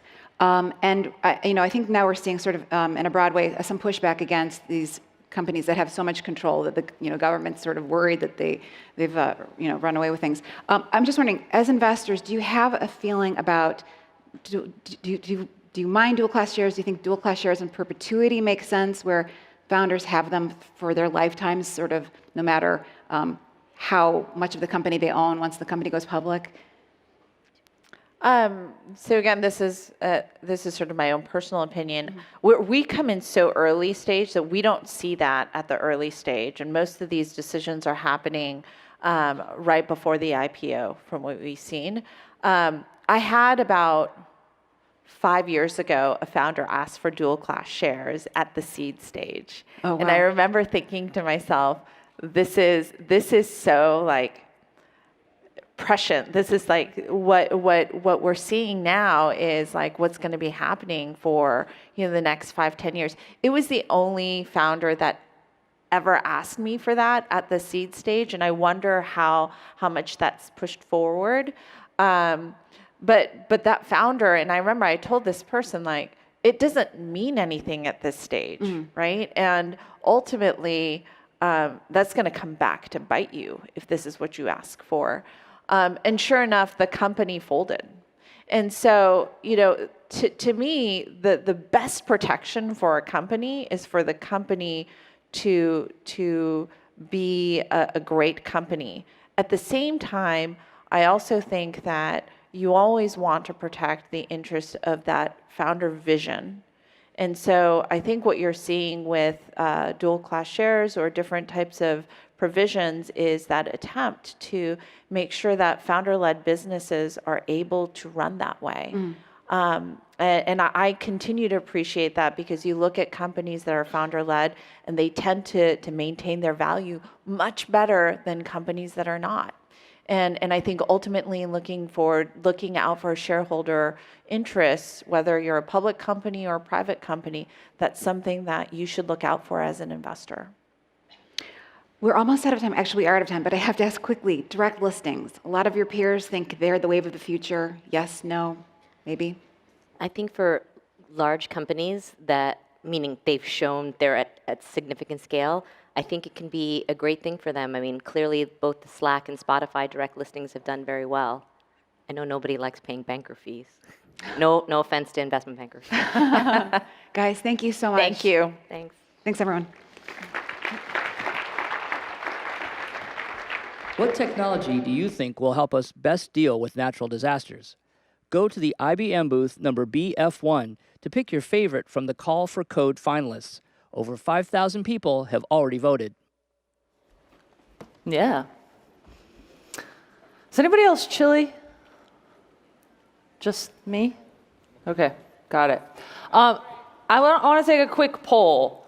If you could edit your genes to change one thing right now, today, raise your hand if you would do it. Okay, interesting. Well, our next guest is going to enlighten us with more on gene editing. The title of this used to be The Ethics of Snipping Baby DNA, and I felt like we had to tone it down a little bit. And then I said it on stage, so best of both worlds, really. Please welcome to the stage the co-founder, president, and CEO of Caribou Biosciences, Rachel Horwitz, and Sarah Burr is your moderator. Warm welcome.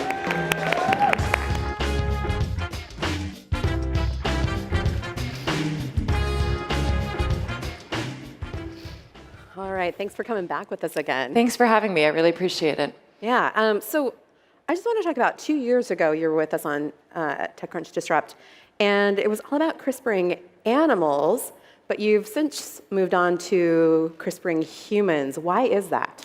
Yeah, so I think like many startup companies, we've gone through a couple of different versions and pivots as we ultimately figure out the best way we can use gene editing to make an impact on our communities.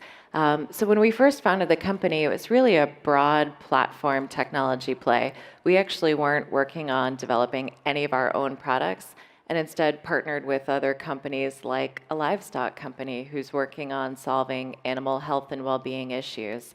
But over the years, as we've developed better versions of CRISPR and have really advanced the ball in terms of the technology, we realized it was the right time to make a bet ourselves and actually invest in developing our own products. And so today we're taking all the capabilities that we built over the past many years, and we're developing new cancer therapies using CRISPR gene editing. Okay, and it also probably helped that the patent was cleared up a little bit to go into human editing, right? Well, at this point, a lot of that is still ongoing.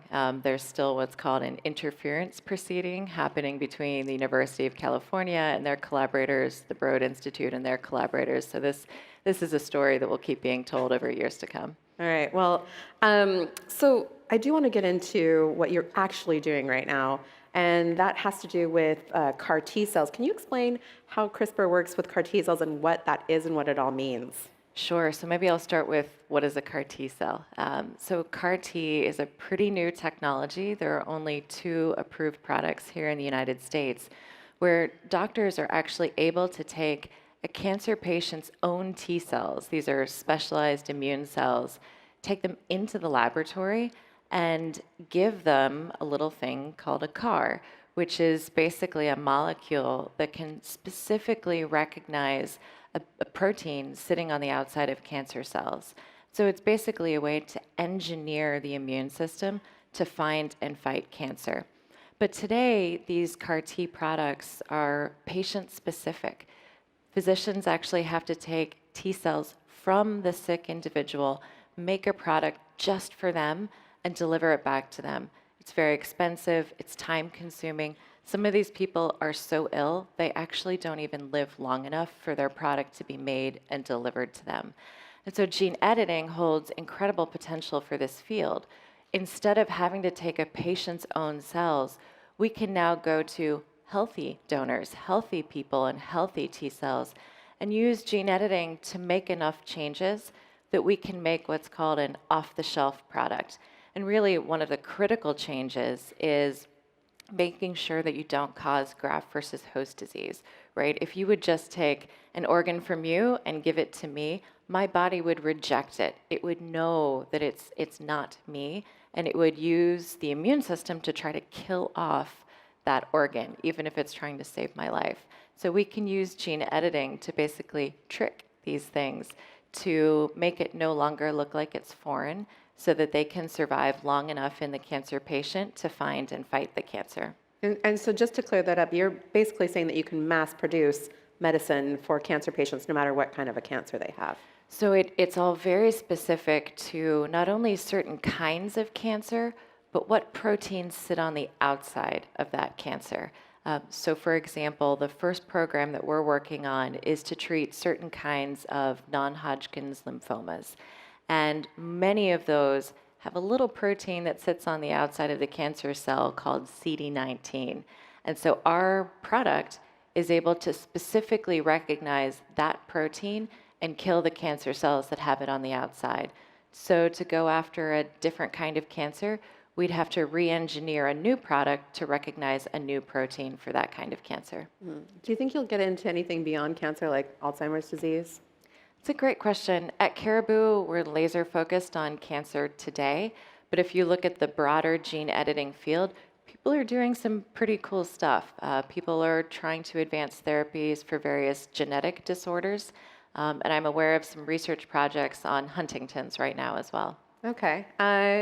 Is there any company specifically you can mention, or anyone that's working on something you think is kind of interesting? Yeah, absolutely. I think one of the other companies in our space is aptly named CRISPR Therapeutics, and they're advancing using CRISPR to try to treat beta thalassemia and sickle cell disease, which are both disorders of the blood system, and I think it holds quite a lot of promise and potential. It's kind of a small community, right? Like you're talking about CRISPR Therapeutics, which was co-founded by the same woman who helped co-create the CRISPR-Cas9 system along with Jennifer Doudna, who is your co-founder.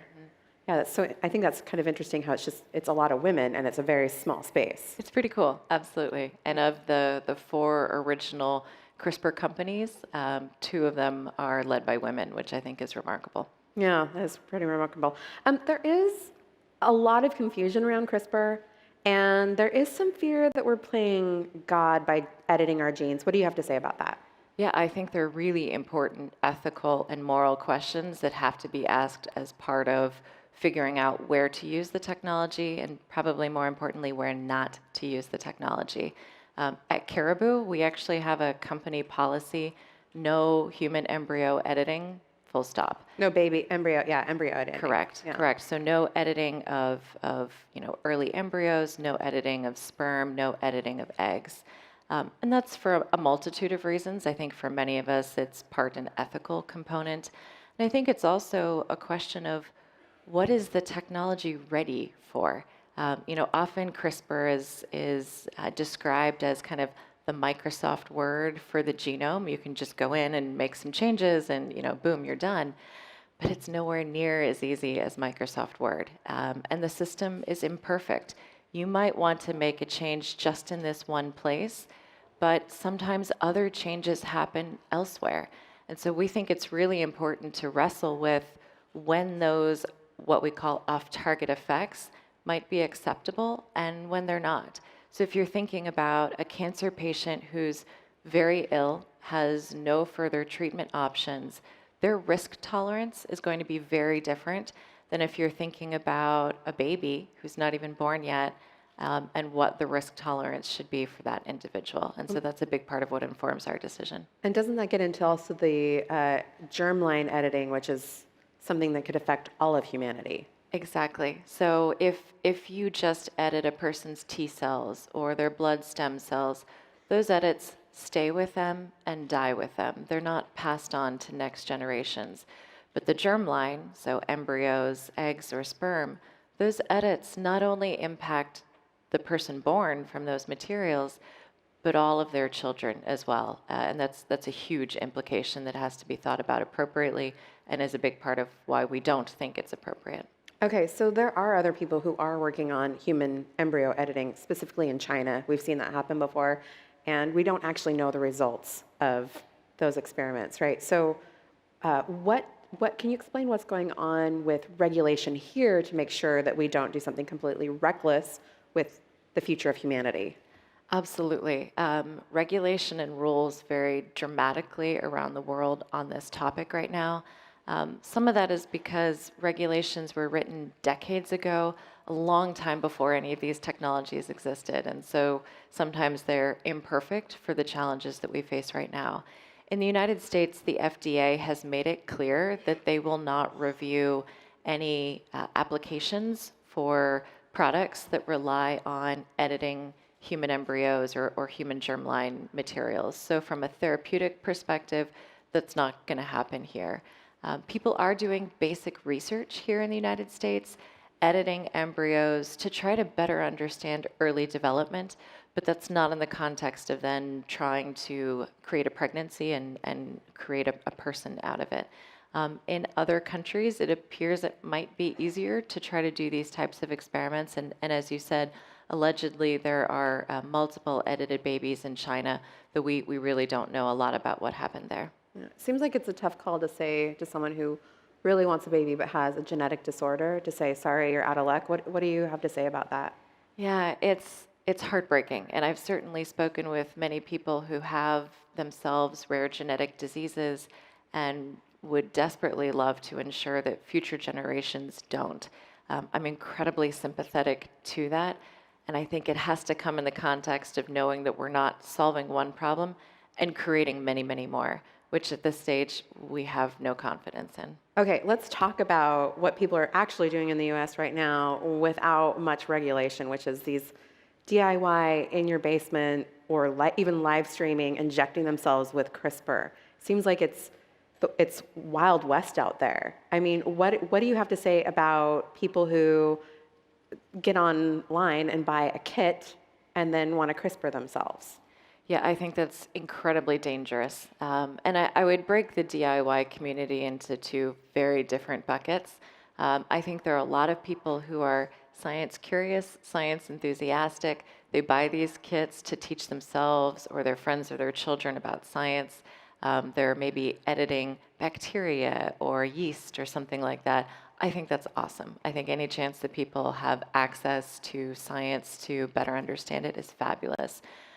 When people instead try to take those materials and self-administer them, and I'm aware of one case where that has happened in the United States, I think it's terribly irresponsible, both for how that individual is treating him or herself, as well as the potential impact that it has on the community and the field. That's not how we do drug development. That's not how we should do drug development. I agree with you, but it does seem like it's sort of open and available for anyone. In fact, there was a law recently passed in California that said you can't buy these kits, you can't sell these kits unless they say not for human use. But I mean, that seems sort of like a Band-Aid on the problem. Yeah, it's a unique approach. You know, I think many stakeholders have different ways to try to approach this and influence it. California took a legislative approach. Obviously, there's all kinds of regulations that pre-exist for how we're supposed to test and evaluate first safety and later efficacy of new therapies, and none of this fits that paradigm. There's a guy here in California, actually, IT consultant, I think it's Malakar Isaac, we were just talking backstage about him, who has a rare skin disorder and he is begging scientists to CRISPR him to save him from these skin lesions he gets from the sun. Do you think he should be allowed to CRISPR himself? Yeah, it's a really tough case. So I've read probably the same news article that you have about this. And I think it's a great example of some of the misconceptions of where the CRISPR technology is today. You know, maybe going back to the Microsoft Word analogy, we don't have all the tools in the toolbox for all the changes we might want to make. In fact, we're pretty good at deleting things and only just learning as a field how to do a good job of inserting new genes. But it all relies on having a really sophisticated understanding of what's wrong in a given genome and how to correct it. And my understanding is he has some pretty out-of-the-box ideas for how to take a gene from a very different species, a little tardigrade, to put in his own genome to try to impact his biology. Again, I think that's completely outside the context of how we do drug development. and doesn't seem like a safe or fair approach for him. Yeah, I can see that. What's the worst case scenario? Like, scare the audience a little bit. What's the worst thing that can happen with CRISPR? I mean, I'll be honest, I was in Hong Kong last year for the meeting where the announcement came out that allegedly multiple babies had been edited with CRISPR. And I think that already was what many people would have thought of as the worst case outcome. I think people are very concerned. I'm very concerned that misuse of the technology will hurt someone and will also slow down its application in places where people are following the rules and there is tremendous potential and people are working inside of the regulated environment that we have here in the United States to test new therapies that could impact a huge number of patients positively. And so I really worry about both sides of that. Yeah, and from my understanding, people could also make biological weapons. There's a lot of other directions they could go with CRISPR right now that we mainly need better regulation on. I think that gets a lot of attention. I think if you were trying to be devious and develop biological weapons, there are probably a lot of other technologies you'd go to first. CRISPR really works kind of one cell at a time, one organism at a time. It's not a great way to attack a lot of things simultaneously. I don't think that takes away, though, from the importance of really thinking about the seriousness of both the potential and the consequences and the ethical implications. Okay, that's fair. Okay, so, but CRISPR also, you were saying, isn't exactly 100% of the time. We have a long ways to go. Should we be worried about that since we're doing human DNA editing right now? Yeah, so I think that's a big part of why we believe it's acceptable at this stage to work on developing cancer therapies or therapies for other patients who have no other options. And the field is doing a lot of work, our team is doing a lot of work on trying to improve the specificity of the technology and improve our ability to measure it. And we actually even have a consortium of many of the companies and some of the academics who are leaders in this field who are all working together in a pre-competitive way, led by NIST, actually, to help us develop standards as an industry to solve some of these problems. Where are you at in the process right now? Are you actually doing clinical trials with humans right now, or where are you at? Soon. So we're still in preclinical research, and we expect to be in our first phase 1 trial next year. Next year. And do you know how many people you'll be using, or not using, that's not the right word, but bringing into the trial? Yeah, that's a great question. Typically, these trials are pretty small, and it's maybe 20 to 30 patients who would be part of a phase 1 trial. Okay. How do you handle not knowing the consequences for editing human DNA maybe 300 years from now? Wow, that's a great question. I think that we try to inform and influence what can be done, what should be done, and what can't be done today. You know, as a small company with not a lot of resources, we don't often have the opportunity to think 300 or 500 years from now. When my board of directors asks me about 3 or 5 years from now, I think that's an eternity. But I do think we have an opportunity as scientists in this community to be part of some of these larger conversations about the role that these therapies can play. And I think in far fewer than 300 years, we're going to have an entire new wave of medicines that are really genetically based, whether they're gene therapies or cell therapies using gene editing. We'll be able to treat disease in a much more defined and genetic way than we have thus far. And I think that's incredibly cool. Okay. Last question, what are we looking at maybe in the near future? Like you mentioned, 3 to 5 years out, what are we looking at in the near future? Yeah, I think we are looking at clinical data. So there are already multiple clinical trials happening in the United States and elsewhere testing CRISPR in either the cancer context or genetic diseases. And over the next 3 to 5 years, we're going to start to see a lot of evidence for how and if that's working, and maybe even the first drug approval in that time. All right. Well, thank you so much for getting on stage with us and talking us through CRISPR. Thank you. Really appreciate it.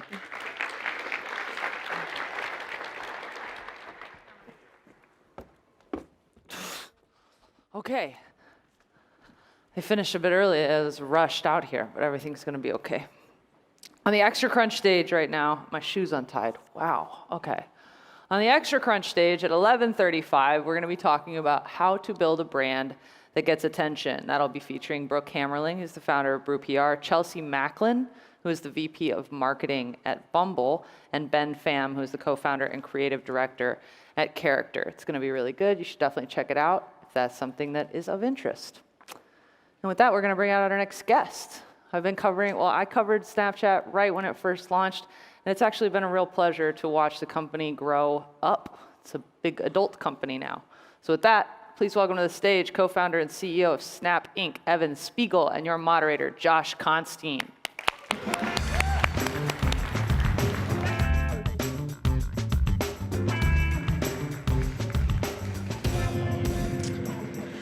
So I've been trying to get us on stage together for years now, but you know, Snap was going through. Hello? You want the mic? So I was saying that I've been trying to get you on stage with me for years now. Things were a little tumultuous at Snap in the meantime, so I understand why, but things have gotten a lot better. You know, now suddenly Snap share price has gone from $5 to $15 in the last year, and you know, entrepreneurship can be a struggle, but maybe you could tell the founders in our crowd, you know, what was it like to be at your lowest moments? Maybe both in the early days of Snap and in the last year when the share price wasn't doing so well, and how did you persevere so that they know that they can stick through it no matter what happens? Yeah, so I mean, I think it's definitely way easier now. We've got an amazing team. Obviously, I think we just celebrated our 8th birthday. So, you know, I think our business is much more capable today than when we just started. And Bobby and I, actually, our first project together was called Future Freshman, which was a website to help people apply to college that absolutely nobody used, except for my mom. And this was a bit painful because both of our younger siblings were applying to college at the time, so we figured at least they'd use it and try it out, and they weren't interested either. So I think some of the harder moments, you know, were really in the beginning when Bobby and I, you know, we just loved working together and, you know, really enjoyed building stuff, but the stuff we were building, no one really cared about. So I think that those are sort of the harder moments. And could you guys give us the first slide up on the screen, just to show you what it was really like for Snapchat this year? Right? It's pretty impressive. Yeah, so I definitely think you know, being a public company with a big team is a lot easier than working out of my dad's house. So definitely excited about the progress that we've made. But you know, at the share price lowest, you know, when employees are distracted, press is going against you, like what do you do to make sure you get up every morning with the same passion and optimism? I mean, we just love what we do. We don't do it for the share price. We do it because we're really excited to build a product that we think makes a difference in people's lives. And I think that is just a huge privilege for our team. And that's what inspires us. And there are some people, you know, when the going gets tough, you really have to sit there and think about, you know, what you're doing, if this is something that you really believe in. And so I think that was actually a really great thing for our team to go through, because the people that are at Snap today have been through that, and they know that they're at Snap for the right reasons. They really want to build a business that makes a difference. All right, if we can get the next slide up. So Spectacles 3, the new version, they're more expensive. You're making fewer of them. It kind of seems like you're biding your time until augmented reality technology is really ready for the mainstream. What is the strategy here? Well, Spectacles represent really a long-term investment in augmented reality hardware. So I think it'll be roughly, let's call it 10 years before there's a consumer product with a display that could be really widely adopted. But in the meantime, we've built a relationship with our community and all these people who love building experiences in augmented reality, and we're sort of working our way towards that future. And rather than sort of go in a hole or in an R&D center or something and try to make something that people like and then show them 10 years later, we've sort of created a relationship with our community where we build that future together. So I think what's really cool about Spectacles 3 is that for the first time we have depth capability, and if you're using Lens Studio, which are our tools for building augmented reality experiences, you can build AR directly for that Spectacles content in 3D using our depth technology. And so that's sort of an iterative step towards this AR future, and what's exciting is that we get to do that together with our community. So building for 10 years before you can really sell anything sounds super expensive. how do you outspend companies like Apple that are trying to build their way there as well? Well, I don't necessarily think outspending is a strategy that works over a long period of time. So we've taken a little bit of a different approach when it comes to augmented reality. And that's by starting today with the tools that we have. So today, we have an application that opens right into the camera. We've got, 200 some million people using our camera every day. And as part of that, we have all these AR tools and ways to express yourself. And we have this platform with Lens Studio, so anyone in the world can build an AR experience and deploy it immediately to our community. So I think to date, there have been 500,000 plus lenses created by our community. And so by seeding that experience, even though today AR is experienced with this tiny little screen on your phone, seeding that today and getting that community going means that by the time the hardware gets there 10 years from now, we'll have a thriving ecosystem of experiences that people can enjoy. So maybe it's not necessarily about outspending them, but just being able to iterate your way there. And as much money as Apple has, it doesn't have a social app that's successful. Well, they've got iMessage, which I think is a pretty big hit. Yeah, I mean, I guess you consider that, but it seems so utilitarian compared to the kind of messaging products you build. So speaking of truly social products, TikTok's remixable, storyboarded social entertainment is increasingly competing attention with more biographical, spontaneous content like Snapchat Stories. Why didn't you invent that remix feature? Well, I think at a high level, if you look at TikTok and other products that focus more on what I think we would call premium user-generated content, they do represent sort of a shift towards evolving consumer tastes. So as you mentioned, a lot of UGC today really revolves around content that your friends make, people who you really care about make, and that's why it's good. That's why it's important, not because it looks really beautiful or it has a perfect storyline. The reason why the content from your friends resonates with you is because they're your friends. And we're sort of on this, I think, journey as consumer tastes evolve. And that content created by your friends is always going to be really important. But as content gets better and better on mobile, consumers are going to want experiences that have a better narrative, are more high quality, have maybe better actors or things like that. And so if you look at where Snap is investing, we're investing on making great experiences for your friends to express themselves and for you to enjoy that content.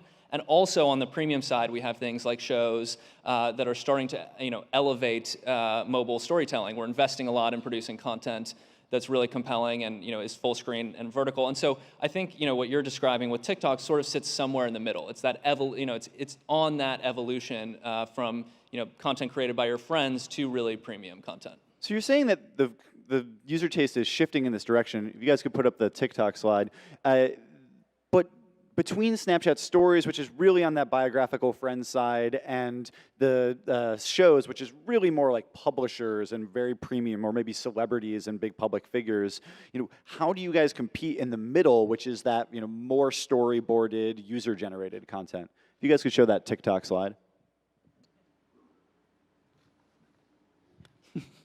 Well, I think at a high level, we don't need to compete there to be successful. So today, because the content from your friends is so compelling and because talking to your friends makes you feel good, people come into our service. And then we can show other great premium content from our publishers or shows or things like that. So I do think this area around influencer content or premium UGC content like TikTok is an area where we haven't invested as much. It's something that we'd consider in the future. But for us, we've focused primarily on building experiences for the people who are your real friends and also premium publishers. Okay, so let's talk about another big social app you guys might be friends with, Instagram. So yesterday, Instagram launched Threads. Maybe we could show that slide. And they're basically trying to steal messaging from Snapchat. What do you think about Threads and this whole idea of auto status, where they show that you're at your home or you're at a cafe, but they don't show the exact location like you guys do with SnapMap? Honestly, I haven't had a chance to test drive it yet, so I'm not sure about the status feature. But we just continue to innovate for our community, build products that we think really resonate with them, and I think that'll continue to be our strategy going forward. why do you guys build with a focus on location in SnapMap? Because I think location can feel a little bit creepy at times, and I personally don't always want everybody to know where I am. And over time, while Snapchat started as being really just for my closest friends, it's grown increasingly a wider social graph with people that maybe aren't my closest people. And sharing my location with them feels a little bit extreme. Yeah, I agree with you. I personally don't like sharing my location with everyone. I don't think I'd do that. But I think what's really exciting about Snapchat is that, of course, location sharing is off by default. And if you want to opt into location sharing, you can pick exactly who you share your location with. And for me and my wife, this is extremely useful because she can see how far I am on my way home. And I think that saves us some of the friction around communicating, which is like, where are you? When are you going to be home? Which is not necessarily fulfilling. And so I think that sort of utility can be provided by Maps. But I think beyond that, as you look at sort of the future of Maps and where they're going, this idea of a more personal map experience seems very obvious to us. And I think when you look at Maps today, if you and I both open Apple Maps or Google Maps, for example, we both have the same map. And that's weird because we live different lives, we live in different places, we have different friends. And so we imagine a future where the map is more personal for you. And I think that starts with having your friends, because that's part of your personal life. Are we going to see Snapchat and Google Maps team up? I never say never. Okay, so you guys have continued to be copied by things like Instagram. Can you show that Threads and Spectacles slide? So this is the new logo for Threads. It's kind of ridiculous. Like, what do you say to things like this?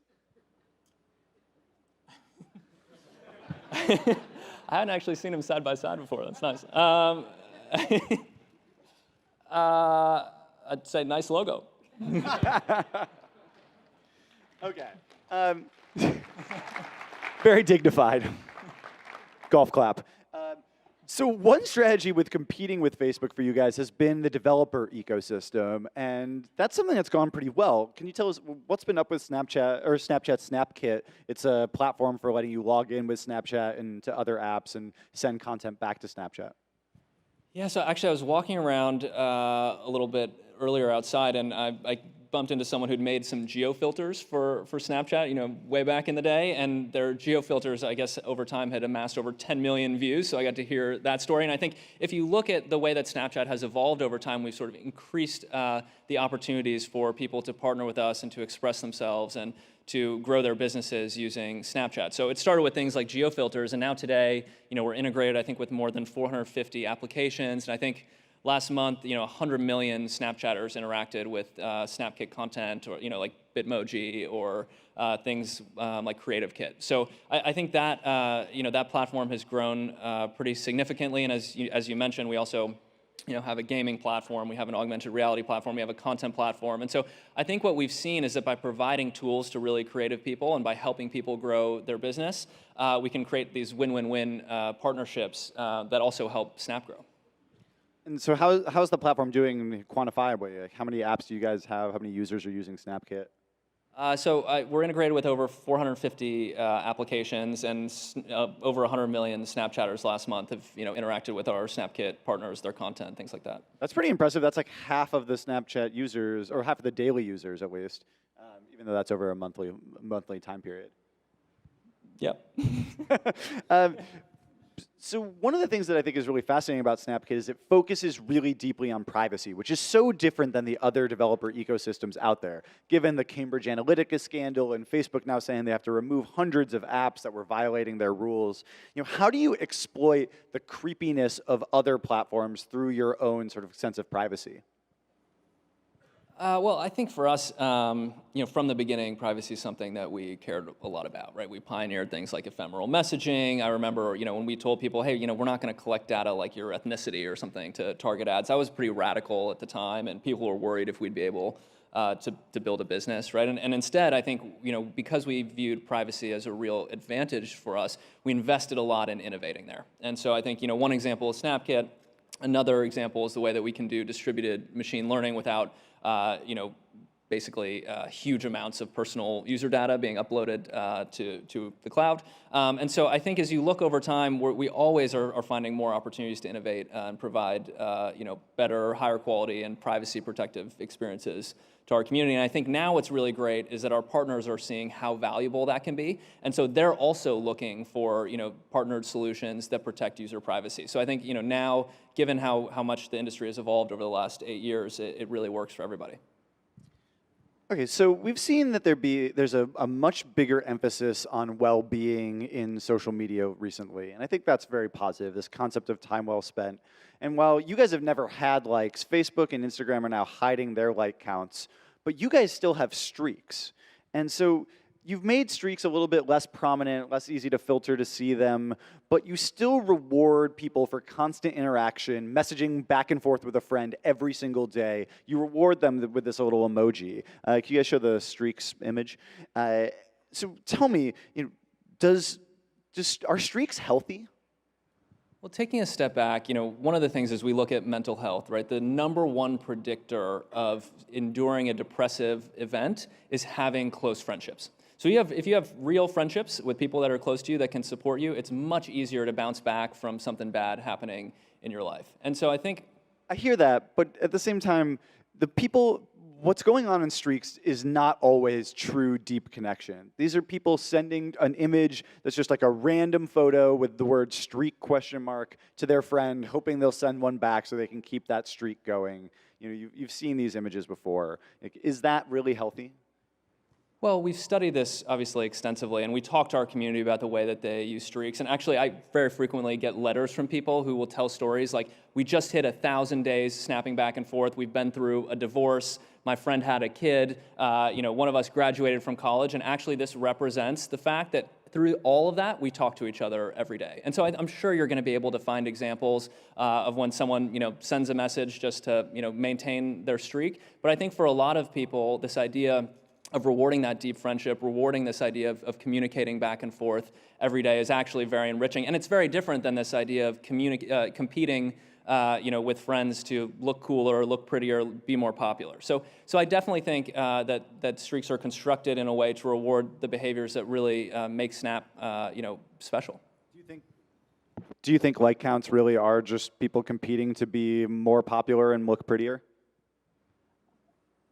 I think at a really high level, looking back at the evolution of social media, the idea was that providing positive feedback for users posting content and creating a competition would incentivize people to make more content, which therefore would create more advertising and inventory for feed-based social media products. So in that sense, I think likes have worked quite well. I think they play to people's desire to want to be appreciated.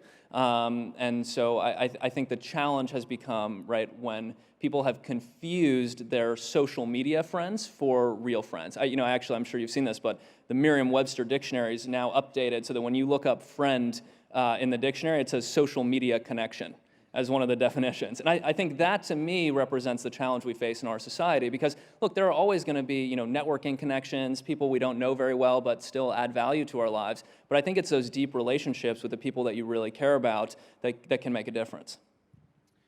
And so I want to talk a little bit more about health and wellness. We talked about it in the form of social media, but your wife, Miranda Kerr, recently said in an interview that we have stickers that we put on the back of our phones for radiation, and I have an EMF detector that picks up waves in the air. The World Health Organization has said that there's no evidence of harm from normal EMF exposure. So do you think that typical EMF exposure is harmful? You're trying to shade my wife in an interview? No, I'm just asking your opinion because that's what she told us, or that's what she told the magazine. So just want to ask, what do you think about EMF? I haven't had an opportunity to look into it, but if you're married, which I think you are, you probably understand how you want to support your partner and everything that they believe. Do you have it? I feel that. My wife is somewhere in the front row here, so I feel that. But do you have a sticker on the back of your phone? No sticker. Okay, cool. All right. So maybe not believing in it wholeheartedly. Why don't we make a deal? I won't make fun of your wife on stage, and you won't make fun of mine. Well, good luck with that. My wife is super cool, way cooler than me. Okay, so let's talk about a lighter topic. Do you think breaking up Facebook would benefit society?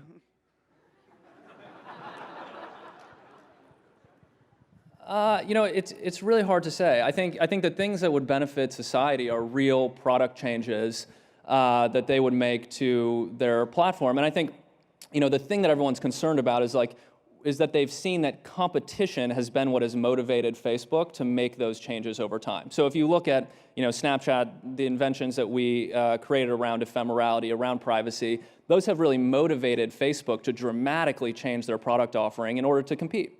And so I think what everyone is concerned about when they talk about antitrust is not competition. They want to promote positive competition. But I think what everyone is concerned about is what they would characterize as anti-competitive practices. So for example, people upload snaps they create on Snapchat to Instagram all the time. And then Instagram suppresses, the Snapchat hashtag, or, they suppress people's ability to post snap codes as their profile picture, or suppress their ability to link to Snapchat on their profile. And that's an example of anti-competitive behavior. So I think the challenge is, finding the right balance, encouraging competition, encouraging people like Facebook to compete by, maybe even copying our products, because that's better for consumers. But I think as we look at antitrust, what we're talking about is not competition. We're talking specifically about anti-competitive behaviors. And do you think breaking them up would, making Facebook compete against Instagram would help in that respect? It's really hard to say. I mean, the history of antitrust would basically say that, these investigations last 7 to 10 years or something like that, and that basically nothing happens. So I'm not totally sure. I'm not a regulator, but I think a lot can change in the 7 to 10 years that this process will take. So you guys had this dossier, this Project Voldemort, which was talking about all the ways that Facebook had made anti-competitive behaviors. I'm not going to ask about exactly what was in it, but why did you make that? I didn't make it. Our legal team put it together. I think just because they kept hearing from our partners all of these things that Facebook was doing, and it was actually so many that people couldn't actually remember them all, so they started writing them down. That was many years ago, so it's hard to say specifically. Do you think that they continue to suppress your guys' content? It's hard to say, and I'd probably be stupid to talk about it here.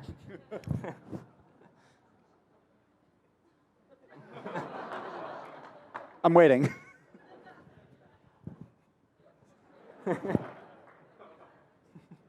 Okay. So finally, let's just talk a little bit about, Snapchat has done a lot better recently, and that means you've grown a lot as well. And you've given some advice to other entrepreneurs. Recently, your advice was don't go public. What did you mean by that? I thought that was pretty straightforward. Do you guys think you went to public too early, or what? Look, I think the process of going public is actually an incredibly important process for a business. And I think it brings a lot of discipline, but it's really challenging. And I think one of the things that you're seeing today is that given, I guess what I would call the risk-free rate of capital, given the fact that it's been suppressed for so long, I think businesses have been built taking advantage of the fact that money is fairly inexpensive. And I think it can be challenging to grow a business with capital that's not very expensive and transition into a public market that has a very different set of metrics, frankly, and that is looking for a business that can scale really durably over time. And so I think we had to prove that to the market. And I don't think there's any shortcuts. You have to build trust through execution and by explaining to people what you're trying to do and then doing it. So for example, last year we launched a redesign that we thought was really important for our community.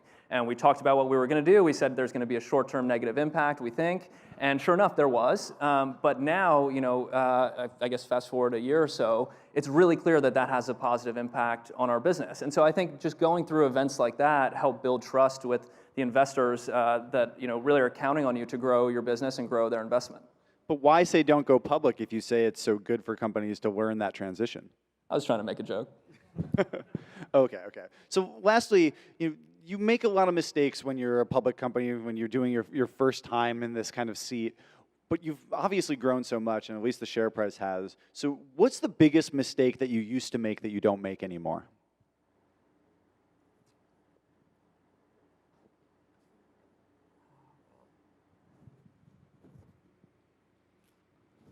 I think the biggest thing that's changed as a business is really the way that we run the different areas of our business. And what I mean by that is before, I think our organization was a little more hierarchical. So the company was really small and that worked pretty well. And I could meet with like one of our team members and they could sort of like pass on the message and collaborate with the team. And I think what I noticed over time is as the company got bigger, that sort of game of telephone is extremely inefficient and you actually don't benefit from all the amazing perspectives on the team. So now today, like if we have a meeting with our comms team or our marketing team or something like that, we just bring the whole team together and hash out the issues. And I think that's been a lot more effective at running the business efficiently and also getting everyone's perspective.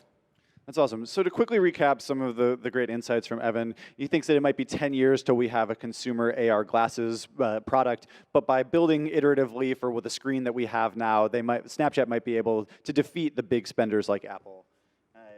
And that as the content in our world shifts from being purely biographical to this more social entertainment, there's opportunities for you guys to invest there, and I hope to see more of that and Discover.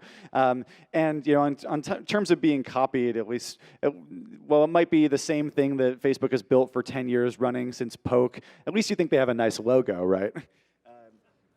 And as you guys look forward with Snapkit, you guys now have 100 million users on Snapkit. But with Streaks, you're not necessarily just trying to gamify friendship. You're trying to reward friendship and make sure people have those close connections. But I think we all need to look a little bit deeper about what's growth hacking and what's actually good for people. Because as you said, people confuse their social media friends for real friends. And I hope people don't confuse their streak friends for real friends. And while you might not be sure about whether these EMF waves are really dangerous, the fact is that there's still a lot of things that are harming people in social media, and suppressing other people's content like you think Facebook has done to you guys in the past, and creating competition or lacking competition that spurs that kind of change is really important. So we need more of that competition, whether that's a breakup or not. It just matters about, is there better competition to force better features for users? And as you've said about the late stage market, the risk-free capital makes it really tough to grow a sustainable business, and you need to learn how to transition. So hopefully those markets will come back into focus, and people will be a little bit more disciplined about handing out their money. But really, when it comes down to it for entrepreneurs, if you're going to get through those struggles and you're going to go from $5 to $15 or from nothing to this stage, you just got to build what you love. Thanks a lot, Evan.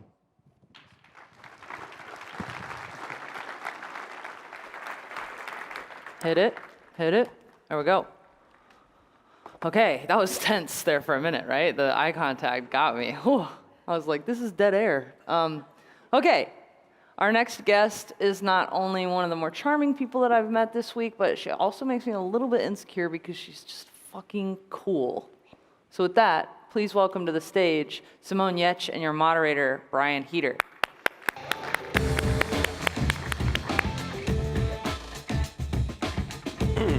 You.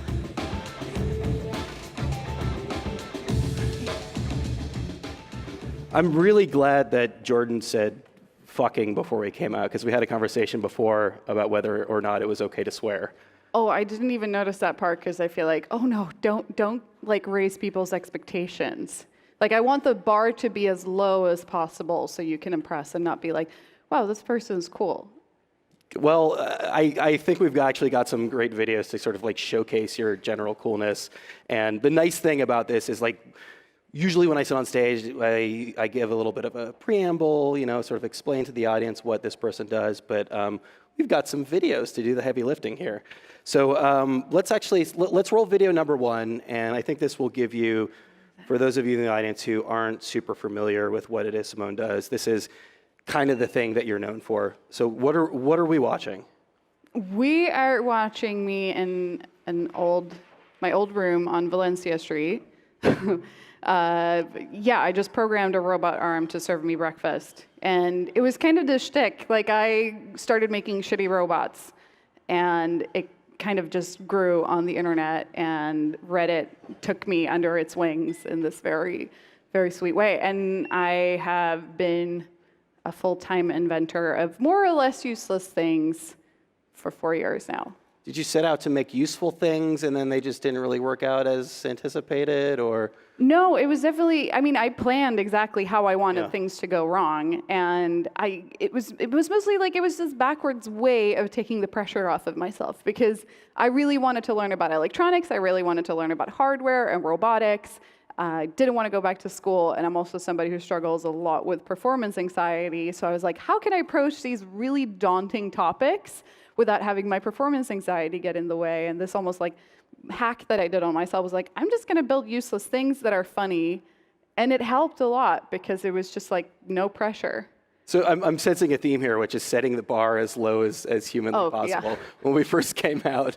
And once people kind of know you for making things that are purposely malfunctioning, then like, what's the worst that can possibly happen? It will work as anticipated? Yeah, no, I mean, it's really, I mean, to me, it was, you kind of shift the definition of shitty, though, like, because my definition of shitty wasn't something that didn't work very well. My definition of shitty became something that maybe wasn't as fun as I wanted it to be. But yeah, it's really like, I just wanted to create these environments where I could play and explore and be curious. And I think that goes for so many different contexts. And the way to do that, or like one approach, is to really lower the bar and be like, anything goes, you can do anything, everything is okay, and then you kind of can't fail. So let's take the example of that first video then. Was that shitty the way that you expected it to be? Like how much wiggle room do you have in shittiness, as it were? That's such a good question. How much wiggle room do you have Yeah, in shittiness? mean, did you, like maybe a better way of like framing it is like how choreographed was that specific video? Oh, it's completely I mean, I plan exactly how I want it to be shitty. Okay. Like it's very thought through shittiness. But I mean, that's also something I haven't. So the problem though was kind of that I was like, oh shit, I've like set out this, like people on the internet have started calling me the queen of shitty robots. Yeah. How do you branch out from that and kind of broaden what you do? And how do you do things that take themselves seriously when that's the platform and the messaging that you built? So do you feel like you've kind of painted yourself into a corner by being the aforementioned queen of shitty robots? I was worried about it at a point because I was like, I can't get out of this pigeonhole, or like put myself in a pigeonhole. And that's something that's really good in many ways because it's an easy story to tell. People are like, oh, that's the girl who builds shitty robots. And then as soon as you kind of broaden and make your messaging a little bit more complex, it's like, yeah, it's a tricky transition to make, but I feel like, I don't know, I just have the best people following me and who are super understanding and always like, I think most people who do work in hardware or electronics or robotics, they understand that like these things are hard to do and that there's thought and time that goes into it. And like making something shitty is surprisingly hard. So like so again, getting back to that first video, like how many takes does something like that take? The breakfast machine, I think I did 20 takes. Okay. Yeah. So there is there's an art to getting shittiness just as shitty as you want it to shitty. No, totally. Yeah. No. Okay. There's a lot of thought that goes into it. So it must be life affirming then, or it must be sort of like affirming of this project that you've been doing when somebody like WetaWorks reaches out to you. Weta Workshop? Yeah, Weta Workshop, and the New Zealand special effects crew that did like Lord of the Rings. This like huge that I think we had they were involved in Gemini Man. We had Will Smith on stage earlier this week. When somebody like that approaches you, it must feel pretty good. It must feel like you're on the right track. I mean, it's mostly, it's just fun. I mean, I just want to explore and do things and find the context in which I'm most comfortable and like on what scale you want to work. Because it's kind of when you're doing YouTube, it's like, oh, either you could stick with like just being yourself in your living room, or you could, like as you grow, you could expand and have a bunch of people have like this whole studio that you're working in. And there are people who run YouTube channels and they have like 100 employees, which is just crazy. So it's all just about finding the level on which you're most comfortable and where you feel at your best. But it's really fun to have companies that I respect and that I look up to want to work with me, like Weta Workshop. But then you're also like, because they're like, what do you want to do? What do you want to build? We can do anything. And it's still hard to, I feel like people are more down with doing silly stuff than they were in the beginning. I used to work at an electronics company, and I remember my job was to just find different fun ways or fun things to build with their product. And I remember that I wanted to build a popcorn catapult. And one of the engineers was like, but why? And I was like, okay, maybe not then. And I still get that. I just get nervous pitching these ridiculous ideas. But with Weta Workshop, who make props, movie props. And They said we can make you anything you want to do. anything. Anything. And I want it to be a mantis shrimp. All right, let's roll video number 2. Yeah. So it sounds like they asked you and you kind of panicked a little bit. Yeah, no, totally. I mean, they were just, it was too intimidating, and I just wanted to, so this is me on a beach in New Zealand dancing in a mantis shrimp costume that we made. But they were super good about it. I mean, also, like, people who are in the movie industry are accustomed to weirdness more than other ones, maybe. So, yeah. Is this something, not business managed shrimp necessarily, but is this kind of this costume world something that you're interested in pursuing further? I mean, it's not where I'm going for. It's fun, and it's like kind of, I just want to use the platforms that I have as an excuse to explore these different topics that I'm really interested in. And that's really it. It all just becomes this excuse to spend time on things, and also to kind of use it as a way to explore and do stuff that you want to do. And I mean, this was really one of the best examples of that, because ever since growing up, I wanted to make things and actually be a real inventor of actual things. And I had this YouTube channel and these platforms, and I was like, oh, I can actually do that now and have a little bit of a lead, because I have a lot of people already looking and being interested in what I'm doing. But it was really hard to be like, okay, so I'm known for doing silly things and shitty robots and all of these and really lighthearted YouTube content, and now I want to do this product that is something that takes itself so seriously, and it was just so hard to mesh those messages. Do you feel like you're at a sort of a crossroads now? Are you at a point where you're kind of making a sort of a transition into the next phase of your career, that being product design? Yeah, I mean, it's mostly, it's hard only doing YouTube. I think I would go crazy if all I did was social media, because I think we all feel the toll that social media is taking on us and on our well-being. And being somebody who's I think honestly, if I didn't work with social media, I would have deleted my Instagram by now, because it just makes you feel like shit. Yeah. And I'm like, oh, am I a part of that? And am I making other people feel bad? Or, it's just there's just this something where I'm like, I can't do only this. I need other stuff to do. And also business-wise, you need to have more legs to stand on, because who knows? The environment of social media or of YouTube or Patreon, which are all these cores in our business, or in the business that I'm currently running, anything can change. And it can change on such a short notice, and they might just change the algorithm, and suddenly it fucks up your entire business. So I just want to make sure to diversify and put all of my eggs in more baskets, and doing products is that's something I can imagine doing until I'm 80 years old. So as of this morning, when I checked, you have 1.93 million YouTube subscribers. Mm-hmm. How has that platform been as far as kind of getting out there and getting your brand out in front of people? It's been good. It's great. I'm so grateful for the opportunities it's given me. And also, we ran a Kickstarter campaign for this, and it's really any eyes you can get helps on your product. So, and people were just it's also just people are curious about what it's like to manufacture a product and what it is to go through developing a hardware product. So it actually meshed really nicely. And I think that's something you see a lot on YouTube, is people becoming increasingly entrepreneurial and run these big companies that are kind of playing with YouTube or playing nice with YouTube. And there's a lot of synergies, to use the TechCrunch word. We didn't invent it, but if you ever need to disrupt anything, you come to us. Okay. To disrupt the social media platform and find other businesses that have a lot of synergies in it. So, it helped. It definitely gave a kick to our Kickstarter campaign. So you feel that, again, as you're kind of transitioning to this world of product design and, you're hoping that people are taking you seriously in that world, are these two parts that can operate concurrently? I mean, can you continue to be the YouTube shitty robot person and be in charge of a design firm? I think so. It's working out so far. And this was like, I mean, in some way, this is one of the products that I can do that was the biggest, like the most stark contrast to what I was doing otherwise. So this is a calendar for tracking your habits. And I still do not know how to talk about this without sounding like a motivational poster.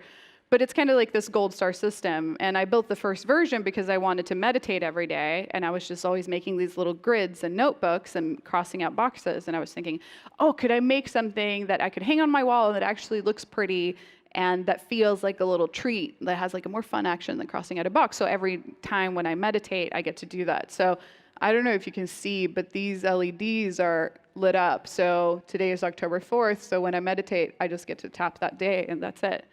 And it was super hard to talk about this because I'm like, oh, I do shitty robots and I cuss a lot. And suddenly you have something like this. This is just so serious and it's about self-improvement. And it was hard to kind of mesh those two, but people are so good and they understand that you're a person with a wider spectrum of capabilities or of thoughts than maybe you see in your YouTube videos. So walk me through that process a little bit. How do you go from the workshop? I assume that from a certain standpoint, this kind of starts off in a similar way to other things. You're working on this alone. So how do you make the transition into actually, creating a product for people in the world to use? I mean, it's so because usually when I make projects for a video, I only make one prototype. Like I just make one, and that's like my favorite part of the process is making the initial prototypes. But then prototyping for manufacturing is, I mean, it's like they're not even cousins. Like they're so unrelated. Just how different of a process it was. So I put together a team to kind of go through this, but we, did it all through Kickstarter, who should, by the way, totally acknowledge the unionization effort. Yeah, thank you. John agrees with you. Yeah. How was the Kickstarter process? I assume it's good from the standpoint of, really kind of being able to gauge the temperature, being able to really kind of understand what people are interested in, getting that instantaneous feedback. What do you? The Kickstarter project. Mm-hmm. How was that as a tool for launching the product? It was great. I mean, it was really the way to go for us, I think. Because we could have raised capital and stuff like that, but it's also, I mean, I just wanted to test and see if people were interested in it, and it's such a good way of doing that and just testing the market. And then we're obviously, I mean, the long game is hoping to be able to launch outside of that. So this product is something that is going to hopefully continue to exist beyond that initial round. Yeah, it's what we're working towards. I mean, Kickstarters, it's like, I mean, I think ours is break even, which is fairly remarkable, surprisingly enough, for a Kickstarter. But it's definitely, I mean, I want to keep on selling it outside and to have it exist in the world without my face necessarily. So not just spam my followers about it, but kind of go outside and sell it to other people.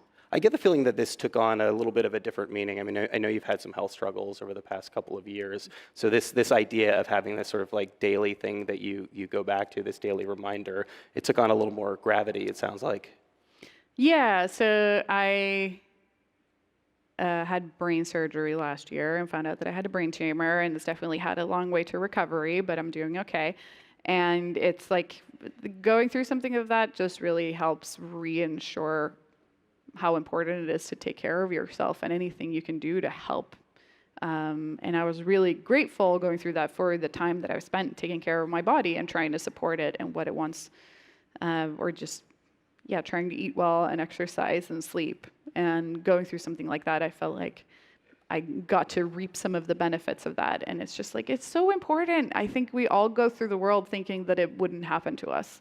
And then suddenly it does. And then you just got to make sure you have a good relationship to your body.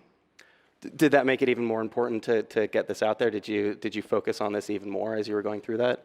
I mean, more so, it was just such a good break point for me and kind of reconsidering everything that I was doing, because I love making silly things and I love making shitty robots and all of that. But it's also, you're like, oh, I also want to do other things. So it kind of just, you just reconsider and you're like, oh, I have all these things I want to do, and pushed me in my commitment. Like, oh, I've always dreamt about having a product design company. Of course I should do that. Like, I shouldn't wait with doing that. Are you at a point now where you're thinking about the next product? I've forbidden myself from thinking about more products until we ship these out to backers. So we're still fulfilling our Kickstarter orders or our Kickstarter backers, and I'm just like, I can't think of other things until we take in this over the line. So, but yes, of course, it's hard not to. Is there any like big lesson that you've learned in creating this, you know, again, from making that transition in a product that you would like to like impart on people? Any mistake that you made that perhaps you would like to send up a flag on? It's just transparency is the way to go. I think, in communication with everybody and with backers, it's like, we're not trying to make it seem like we're something that we're not, or that we're at a place that we're not. And there's definitely been times where we're like, oh, how do we, like, this just happened, how do we communicate this? And I've just always been like, I just want to be honest with people. And I think that even though that's sometimes the harder thing to say, it definitely makes for the better relationship and just feel better about yourself as well. Would you do crowdfunding again for a future project? Yeah. Yeah, I think so. All right, so we've got one final video to show you. And as most people, I think, are aware, there's a Tesla truck coming. We expect it to be announced probably towards the end of this year. I think timeline maybe like. I think it got pushed back to November. Okay. Yeah.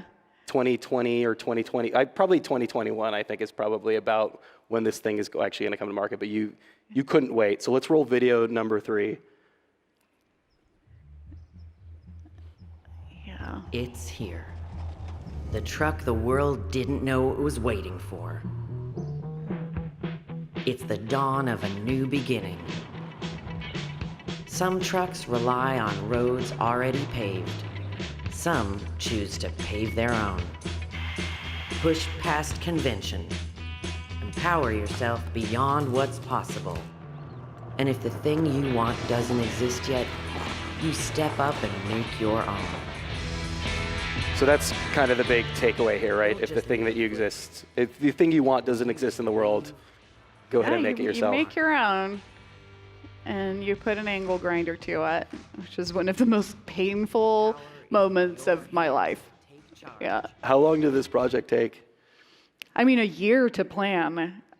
We had an idea for this for a year, and but the building to get it to this point, it's still not done. Like we're still working on it, on weatherproofing it, but to get it to this point was probably a month and some change of work with a bunch of people. Like it's probably the biggest project I've ever taken on. Do you think your projects are just going to continue to keep getting bigger as you go on? I mean, just to some extent, but you got to do all the big stuff and the small stuff. It's a combination. But this was, definitely a more ambitious one.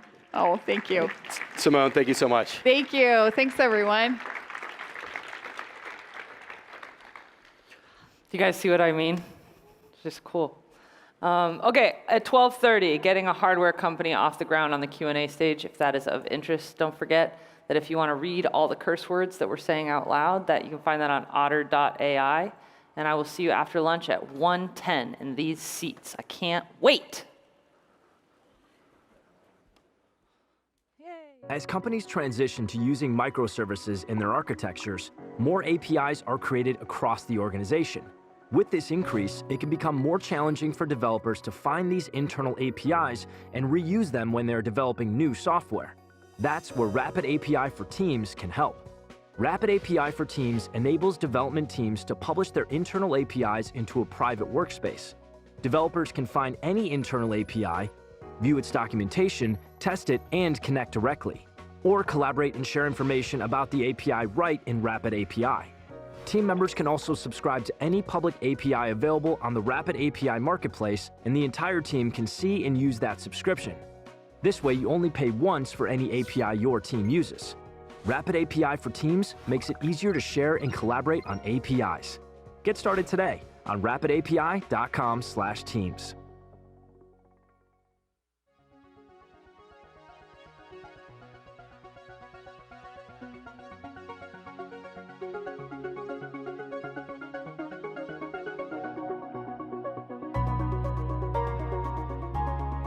Our teams love building companies that create value and make a difference. As well as our investments in companies such as Tencent and Mail.ru, we're building meaningful global businesses in online classifieds, food delivery, and payments and fintech.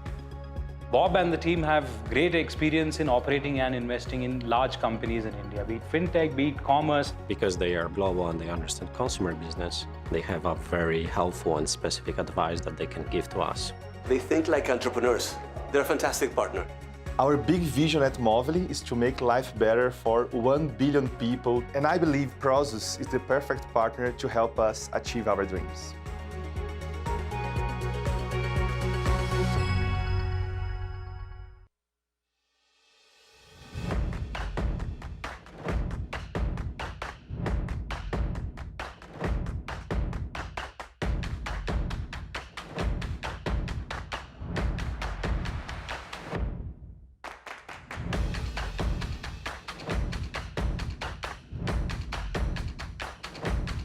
Why did you come to this workshop?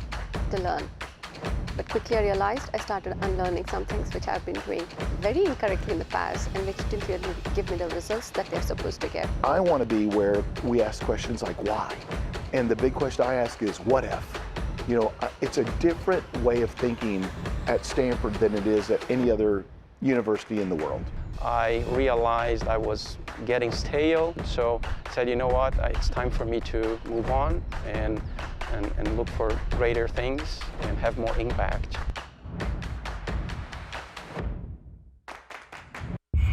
At Lockheed Martin, we're on a mission. Your mission. When millions of people are counting on you, you can count on us. To build the impossible, to invent the inconceivable, and solve every problem with speed and reliability. Every mission is an expedition of the greatest importance, both to you and to us.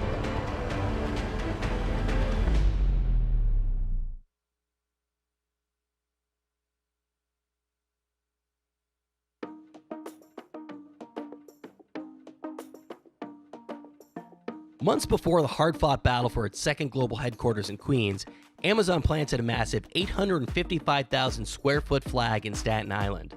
The $100 million JFK Fulfillment Center opened last fall after an on-the-spot hiring spree aimed at employing an eventual 2,250 people. The space offers a compelling glimpse into the factories of the future, where humans and robots work hand in hand, so to speak. The company currently has around 100,000 robotic systems deployed across more than 25 fulfillment centers, a number it says will help it store an additional 40% of inventory in its warehouses.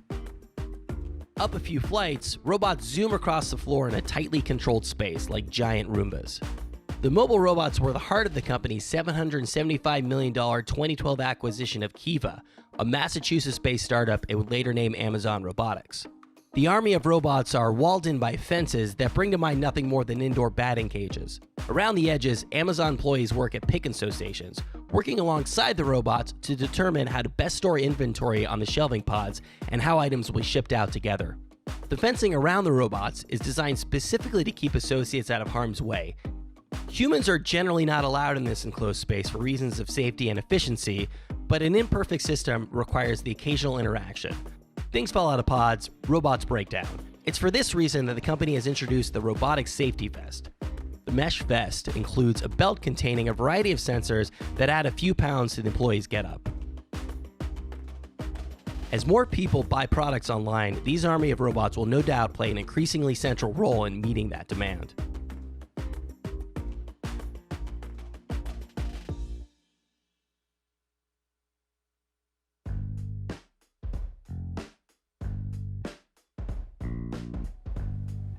Factory Berlin is the largest European community for creative artists, but as well like startup and entrepreneurs. So you use the word community instead of co-working. It sounds like you don't think of factory as a regular co-working space. I mean, talk about the difference. What we try to do is that we bring like different type of people together, different type of mindset. They are not like only working and then going out. They get in, they connect, they exchange with people. Maybe like there are like some ideas popping up, maybe like some new business, and then they go out like with a new mindset and a new learning curve. Being part of a community to us means not isolating ourselves from the outer world, or especially here in Berlin, from the great startup ecosystem we have, but instead like really deeply integrating into it. We are a state-accredited university here in Berlin, educating the digital pioneers of tomorrow. We are focusing very much on projects, meaning that our students don't have a fixed curriculum that stays like the same over the years, but instead we partner with companies, also a lot of companies in factory, that we create these projects with, that our students then can learn on these projects and acquire new skills that are up to date all the time. We are a business that helps people allocate portfolios in digital assets, be it fungible or non-fungible tokens. In our sector in blockchain, they organize a lot of events. They often have, showcases where we get the opportunity to meet some of the other community members where we can collaborate. So I think for us, there's a lot more benefits than the straight, go in, here's a desk and here's a Wi-Fi connection. New School is project-based. Learning happens through projects with the goal that kids are happy and that they're doing the learning themselves. How do you interact with Factory, and what does it offer to your community? We have found several experts that work with our kids now through the Factory. There's actually a messaging app specific to the Factory where if we are in need of somebody who's got music training, somebody who's done production, one of the projects, a kid wants to film a documentary, so I put out a message to Factory saying, hey, who of you is working on an amazing project that you want a documentary for? And I got several responses back, which was great because now this kid who's 12 gets to choose from he gets to be the one to kind of button up and say, no, yes, I'm gonna do you. And in return, do you have to siphon at least 15% of the children into Factory programs? Is that the deal? There's no formal contract that we have to really do anything for the Factory besides not destroy their space while we're here. Pipe is a data transport layer for connecting IoT devices in a way that's secure, private, and simple. So we've basically figured out a new way of rewiring the internet. We've been members here for just over 2 years, from the summer of 2016. It's been very useful and encouraging for us. We've met investors through this network. We've met advisors, lawyers, accountants, technical people when we've needed technical expertise. We've been able to call on people, so web designers and things like that. It's the fact that although you're maybe a stranger or a foreigner in a new city, there's always a group of people, like-minded, smart, intelligent individuals around you who are always there to help and encourage. Also, when things are difficult, to console you and keep you going. Right now, there are 2 Factory Berlin locations. When you think about sort of what's next, does that mean opening new locations either in Berlin or other cities? Just to give you like an overview, more than 60% of our community, they are international. It's like something that we could consider, but at the moment, like the focus will be like here to expand and to shine further here in Berlin and in Germany as well.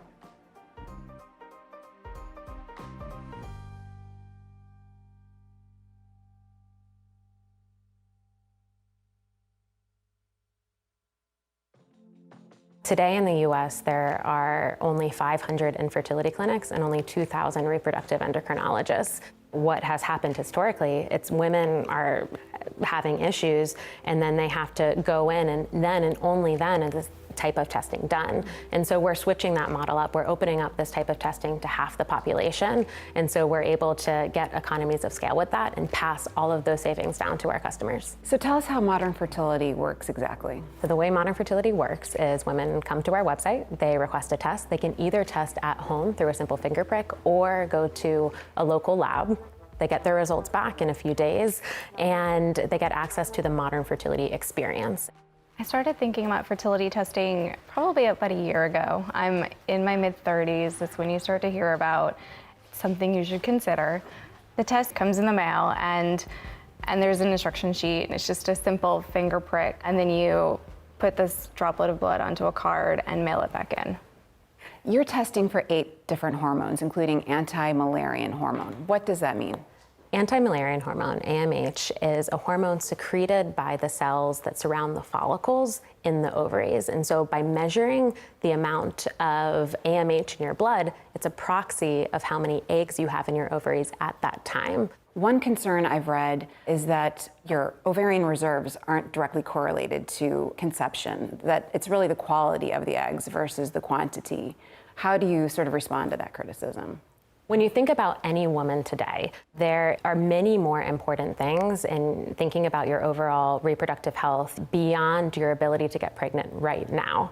And so AMH is not an indicator of your ability to get pregnant right now in this moment, but it has so many other helpful benefits in thinking about your reproductive health in a much broader sense. And so when we started Modern Fertility, we were really focused on starting it as this fertility education company and helping women understand the role that hormones play in your overall reproductive health. Initially, I just wanted to know about my AMH levels, but the results told me much more than that. They told me about my, estrogen and prolactin levels. There was a webinar with a nurse, and she was there to explain what the results meant, why they tested for the hormones that they tested. Just to be around other women who had different questions than me, I just learned so much. So to be clear, Modern Fertility itself is not running the tests. You partner with certified labs, is that correct? Yeah, so we partner with CLIA and CAP accredited labs, and what we've done is gone above and beyond the traditional laboratory standards in the space. So what we did is we conducted our own study and showed that a finger prick could be used interchangeably with a traditional blood draw. We are proud to announce that we are published in the top OBGYN medical journal, the Green Journal, and just a few weeks ago, we're reviewed in the New England Journal of Medicine. We're really showing that we believe in our science. We invest so much in our clinical strategy to just stand behind every single result that we're putting in front of customers.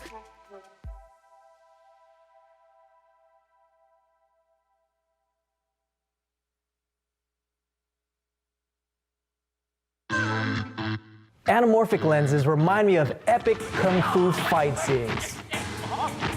To get CinemaScope perspective on a phone with this little thing, I had to get my hands on one. This little lens brings big screen CinemaScope perspective to mobile phones via a phone case for either the iPhone, Google Pixel, or Galaxy. This is great news for filmmakers on a budget chasing that highly sought after film look. Can you shoot a narrative film with this lens? Yes, of course. Given that your writing is on point and you understand the limitations of the lens and your phone's camera. I see two types of people using this lens. First would be the casual image maker who wants a variety of looks and focal lengths while on trips or out with friends to post on social media. And the other being filmmakers on a limited budget. So after using the lens casually, I'd have to say it's easy to twist on and start shooting. It can work for documentary-style run-and-gun shooting, but it's likely best at controlled narrative shooting environments. I love Moment's overall design approach and aesthetic. The lens is simple, it's elegant, and functional. It comes with the same aerospace-grade metal and high-end glass as the other lenses, but the anamorphic comes with an anti-reflective coating to achieve that Michael Bay-esque lens flare. It feels hefty in the hand, is very solid, doesn't feel or look cheap, and it's certainly durable enough for rigorous mobile filmmaking shoots. I would have liked a back cap for the lens, but I suppose it'd be too difficult to keep track of this tiny little thing back here. Now the lens is awesome. It's very easy to use, just twist it on and shoot. So the hardware is great, but the software, however, is another issue.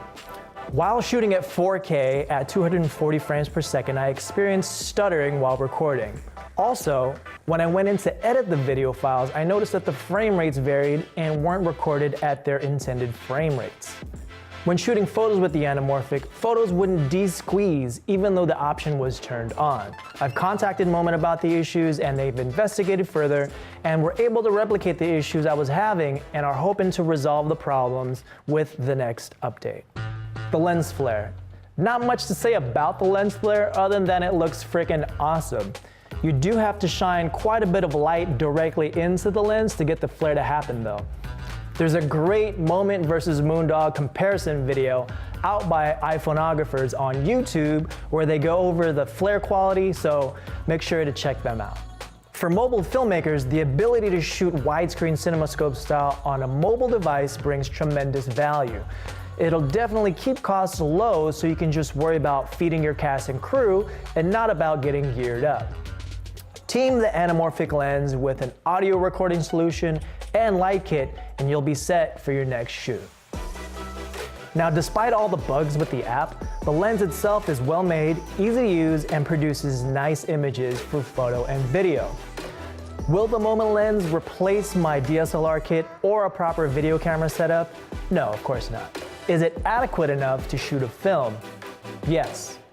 The lens is on pre-order for $119 at the making of this video and will start shipping late November 2018. It'll be $149 thereafter. To check out more reviews, please visit TechCrunch.com. Whoops. It's pretty easy to just twist on and just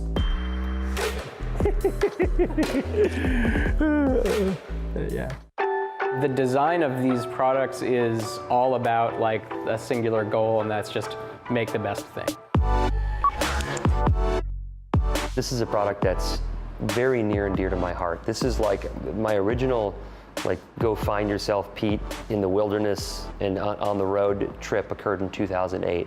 And one of the ideas I came up with was capture, the original mechanism. But another thing was I was looking at my tripod and it's this circle here and a circle here, a circle, like it's these 4 circles that don't play into each other at all. And they got a bunch of knobs everywhere. And the resultant product is like this really thick, kind of wide diameter mechanism, almost all of which is negative space.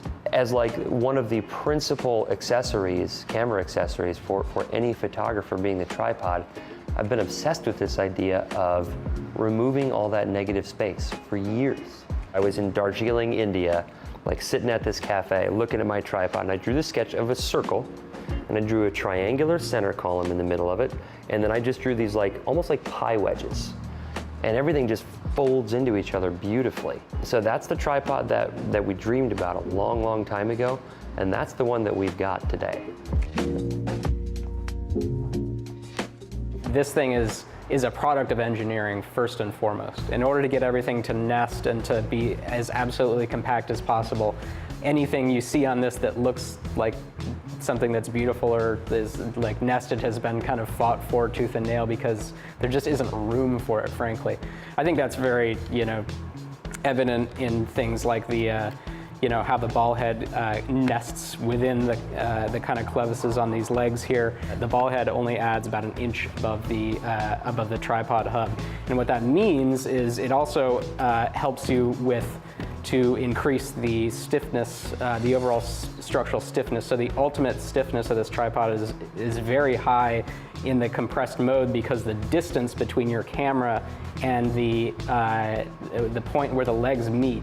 And then the controls, we've got these concentric rings, everything is concentric on the ball head, so it's all right here in just a single hand access point. You're not kind of switching around between different knobs. We've developed our own plate kind of securing mechanism that is unique to this tripod, and that basically allows you to tow in to the tripod, and that right there is stable. There's also a lock that really cinches everything down. It's kind of like a double cinch.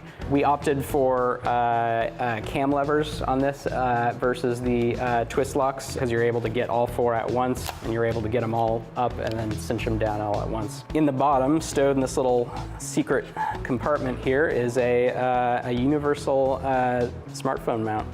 And that just clicks into the tripod like that. You lock it down, and you've got your phone in there like so, and you're shooting.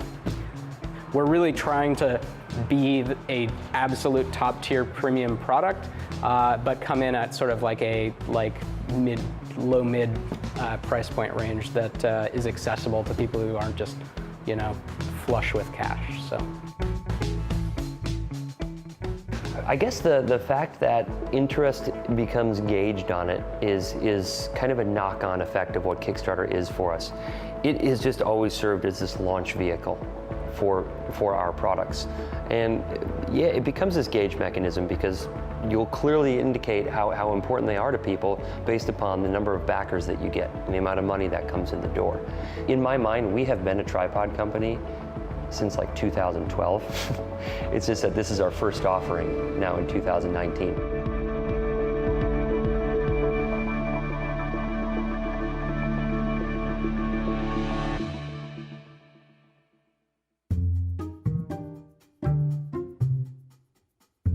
Hello and welcome to the 2019 edition of Will Smart Glasses Actually Be a Thing? Today, we are looking at the Focals by North, which is a Canadian company that, like the rest of us, didn't want to live in a future where Google Glass might be a real thing. The folks at North prioritized making a great pair of glasses over making a cool gadget. Now, that's not to say that it's not a cool gadget, but these things really do look and feel like a pair of regular old glasses, except for the fact that they're a little bit heavier on the front side than a pair of Warbies, let's say. In fact, the average onlooker probably wouldn't even know that you're wearing smart glasses at all. However, folks wearing the glasses will notice that they aren't so regular. Focals act a bit like an Apple Watch on your face, relaying notifications and messages from your phone. On the right lens, just above your sight line, you'll see incoming notifications from Messages, Calendar, Reminders, Email, Slack, and Uber.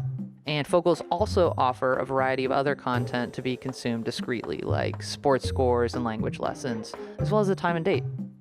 To navigate the UI, the user wears a ring with a little joystick attached to scroll through the various functions of the device. One of those functions is to respond to text. You can do that by choosing from a list of smartly generated responses to the text you've been sent, or you can use the built-in Alexa integration and speak your responses. One caveat to this is that since iMessage is a closed platform, Focals has to generate a dummy number to send responses to text messages. So how does one go about actually getting a pair? Well, it starts with a sizing consultation at one of North's stores. They have one in Cobble Hill, Brooklyn, where we went. There's also one in Toronto. And there, North has a booth outfitted with 11 cameras. Now, those cameras generate a 3D model of your head, ensuring you end up with the one of 100 sizes that North offers that might fit you best. From there, you can choose from 3 color offerings, and then you go through a demo of the product. A few weeks later, after your glasses have been built, you head back to the store for a final fitting and to pick up your pair of smart glasses. Focals start at $600.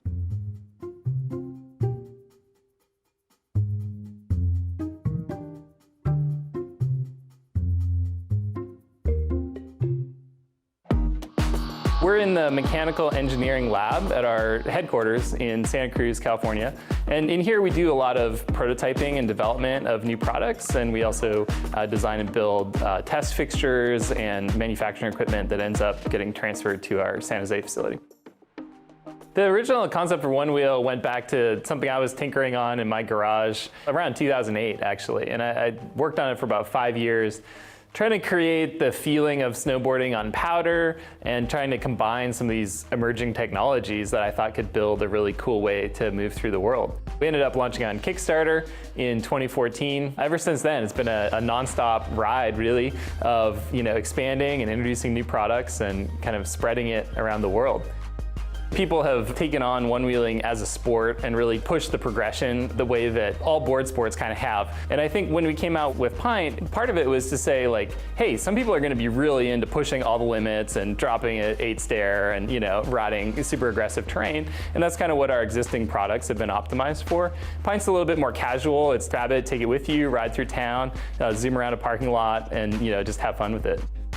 We raised a couple of rounds of investment early on, a seed and a Series A round, and that was really to expand the team and take on some new product development. Since then, we've actually become a profitable company, which is a little rare in the Silicon Valley universe by really focusing on building great product and being really hands-on on the manufacturing. And that's opened up some cool freedom to build what we want to build and expand in the ways that we want to expand. This is the first one wheel of all time ever built. We call this Old Ironsides right here. This is like a later iteration. You know, back then you had like an actual button on the pad. This is how the board sensed you, knew you were there. This was the board that we actually launched the company with. Way less duct tape today. So this is the original one wheel. Now we have pressure sensitive pads. We shipped in like 9 months, which was pretty impressive. And this is the Plus. This is what happened right after. So this was the introduction of a hypercore motor. This is the XR. So this is our flagship right here. It's like the Lamborghini mixed with like the Jeep Renegade. This is the Pint. This is smaller, it's lighter. You know, this has got a mag handle, so you carry it completely differently. Super convenient for, yeah, just like life on the go. You know, it's got the LED strip. It's just on the whole, it's more refined, I think. This thing goes 6 to 8 miles in about 16 miles an hour. Although you get it up to speed and you feel like you're cooking. It's kind of like the Subaru WRX of the one wheel line. This is like the Ford F-250. Quiet on set. Pint has a bunch of cool features. One of them is, of course, that it's a lower price. It's under $1,000. Part of the way that we did that is we've been able to take everything we've learned about manufacturing over the last 5 years and kind of use it to build a new factory specifically to manufacture Pint. And to be able to keep that in California, which we're really excited about. I think there's a lot of advantages to building domestically. Intellectual property is one. Another big one is just retaining the knowledge. You learn a lot making your product, and if you outsource it, someone else learns a lot about making your product. We're really more on the owned personal mobility side of things. One thing that's super important to one-wheel riders is personalizing their boards. So it's kind of the opposite, right? If a shared vehicle is like generic, they're all kind of the same and you have like no ownership of it versus, you know, an owned thing that's got your stickers and your custom colors and like it's sort of your pride and joy, right? And from the very beginning, I said, I want to make something that people have this like emotional connection to. They want to get it for themselves. With things that we've been doing recently, like introducing new colorways and stuff like that, are just ways for people to like express themselves in their sort of owned personal mobility space. We have now the manufacturing capacity and we have really some of the leading technology in light electric vehicles across the various subsystems. Now we're talking to some partners about what else we can do with that core technology.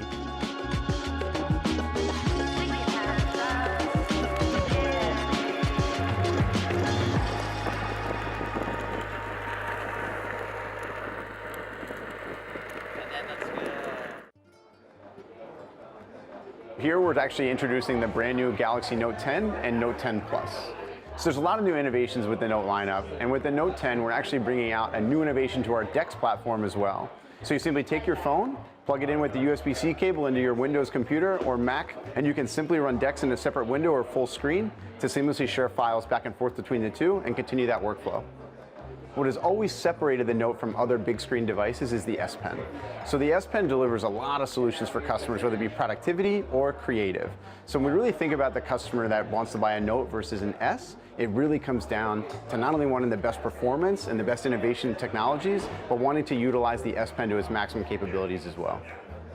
AR Doodle harnesses the power of augmented reality, and you can either do an everywhere or face, and you can actually have it track the face, whether it be yours with a selfie or someone else's with the rear camera. And anything that you draw on them, whether it be a beard, pair of glasses, just for fun, right, will actually follow them through the frame. So if you ever move off of them and move back, it appears right there. The Galaxy Note 10 will come with 3 cameras on the back, ultra wide, your traditional wide angle, and a telephoto, and then a front-facing 10 megapixel camera.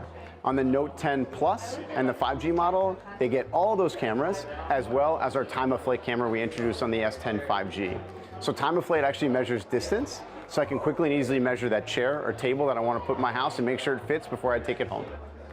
The headphone jack being removed was a design element that we really thought about when it comes to maximizing every single millimeter inside the device. The headphone jack, while it seems small, allowed us to add a 100 milliamp hour battery and make this the most narrow Note yet and really make all the room for that big screen and the performance they expect.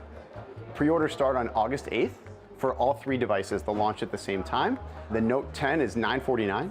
The Note 10 Plus starts at $1099, and the Note 10 5G will be available on Verizon Wireless exclusively for a limited time, and that's $1299.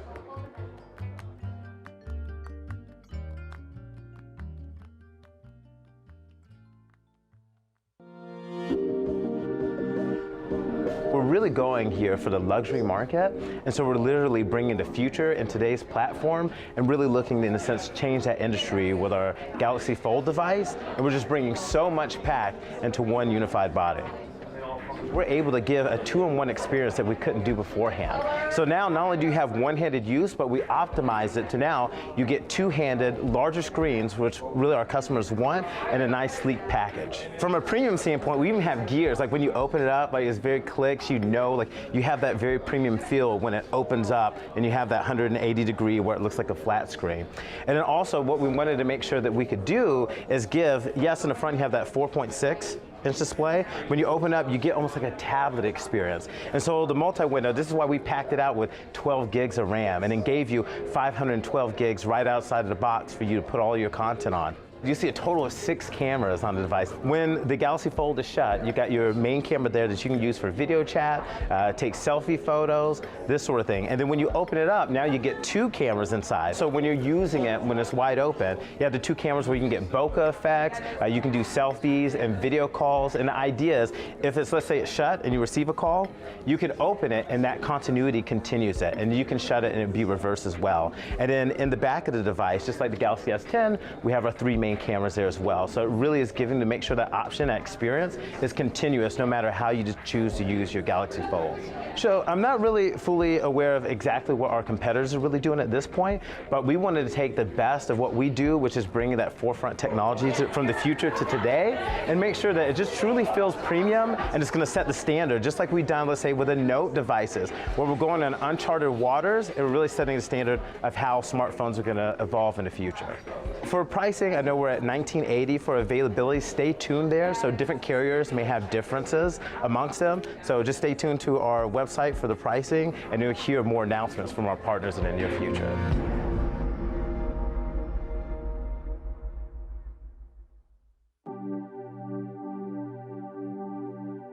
So May Mobility is a company that's focused on reimagining transportation. You consider yourself more of a transit company than an autonomous vehicle company. It's the business of providing service. It's the business of moving people, and autonomy is our killer feature to help us do that even better.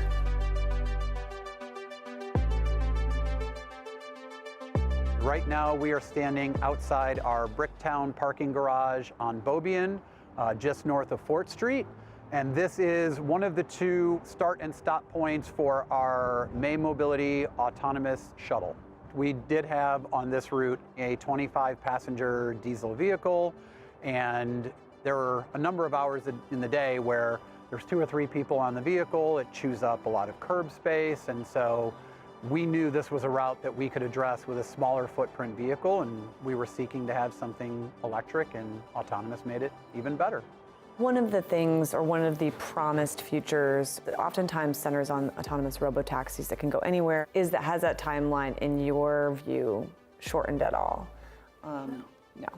I think the timeline of anything has gotten longer.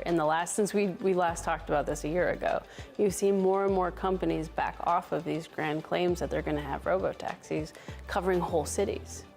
You see more and more of them focusing either on single cities or single use cases, because it's a really hard engineering challenge, and that's okay.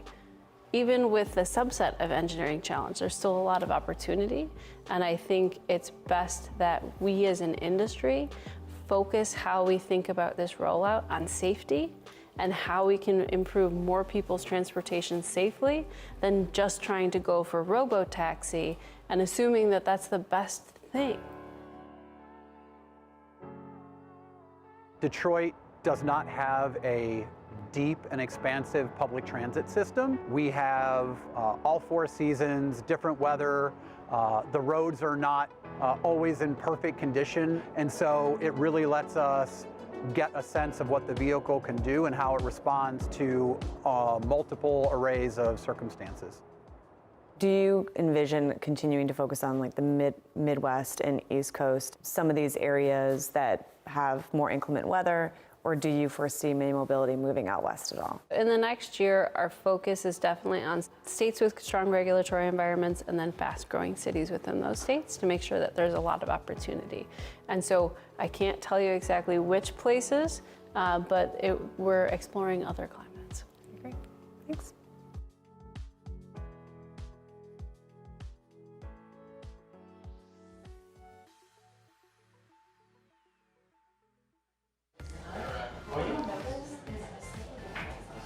This is the Portal TV. It's an $149 device that connects to your normal television through HDMI and lets you do video calling, augmented reality effects, play games, and even watch things like Amazon Video.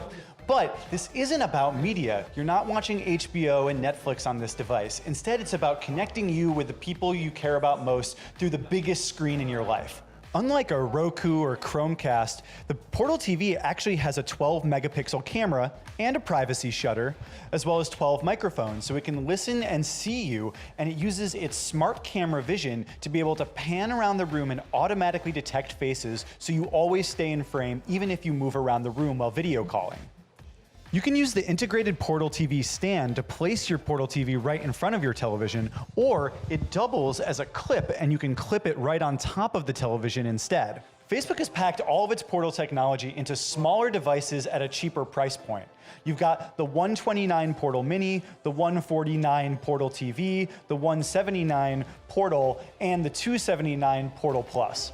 The most interesting feature of Portal TV is Watch Together. That uses Facebook's Watch Party to let you select a video and then actually watch it at the same time as your friends on another Portal or Facebook device. So that means you have a little picture-in-picture with your friends watching at the same time as you are. And if they want to talk or comment, the Facebook Portal TV will actually duck down the audio from the video so that you can hear them over the top. And this basically makes it like you're hanging out together watching TV at home, even though you're in separate buildings.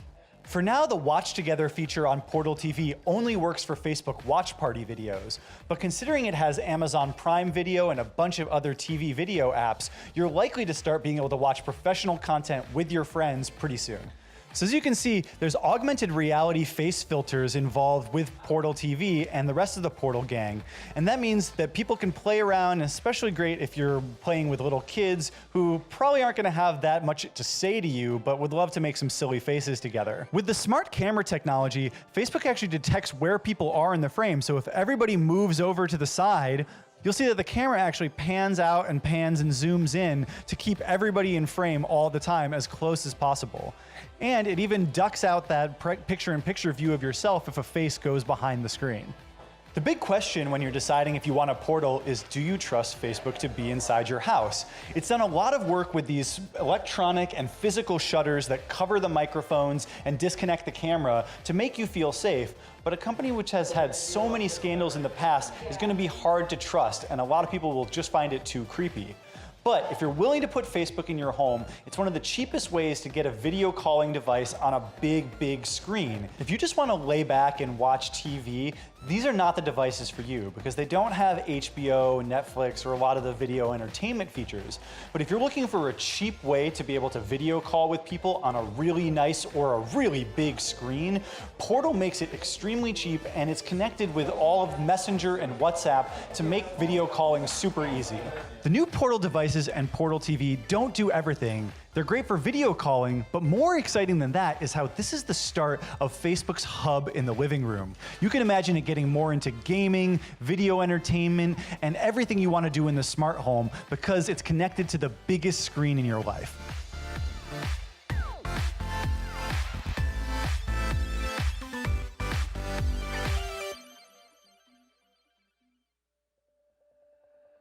Seismic is a unique company that's introducing a new product called Powered Clothing, which is the fusion of apparel and robotics.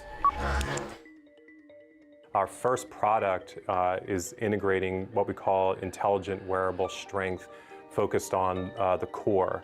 And what that does is it symbiotically provides assistance to the hips and the lower back to support mobility and posture. So there are many people that can use that product, but we're really going where the need is the greatest and focusing on the broad consumer wellness market. Exoskeletons are really what the public understands, what people understand in terms of wearable robotics, but we are absolutely not an exoskeleton. And part of our insight is that we understand and saw that like everybody is wearing clothing, no one's wearing robots. So our company is a fusion of apparel and robotics and also informed quite a bit by biomechanics.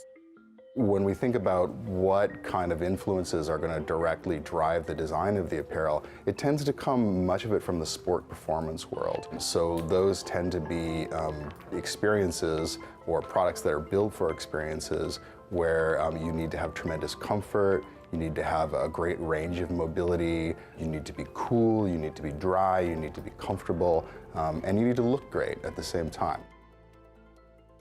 I came to SRI about 10 years ago to be the director of robotics, and one program in particular was the DARPA Warrior Web program. And under that development work, we created a set of lightweight, efficient electric muscles that were aligned with the objective of that program. And that was a program really focused on wearable robotic applications that were more targeted towards fatigue reduction and injury mitigation.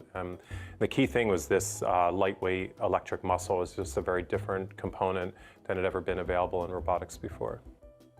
The Lumo acquisition was a really smart acquisition because of the focus that they had on movement science and movement analysis, especially around the core and posture.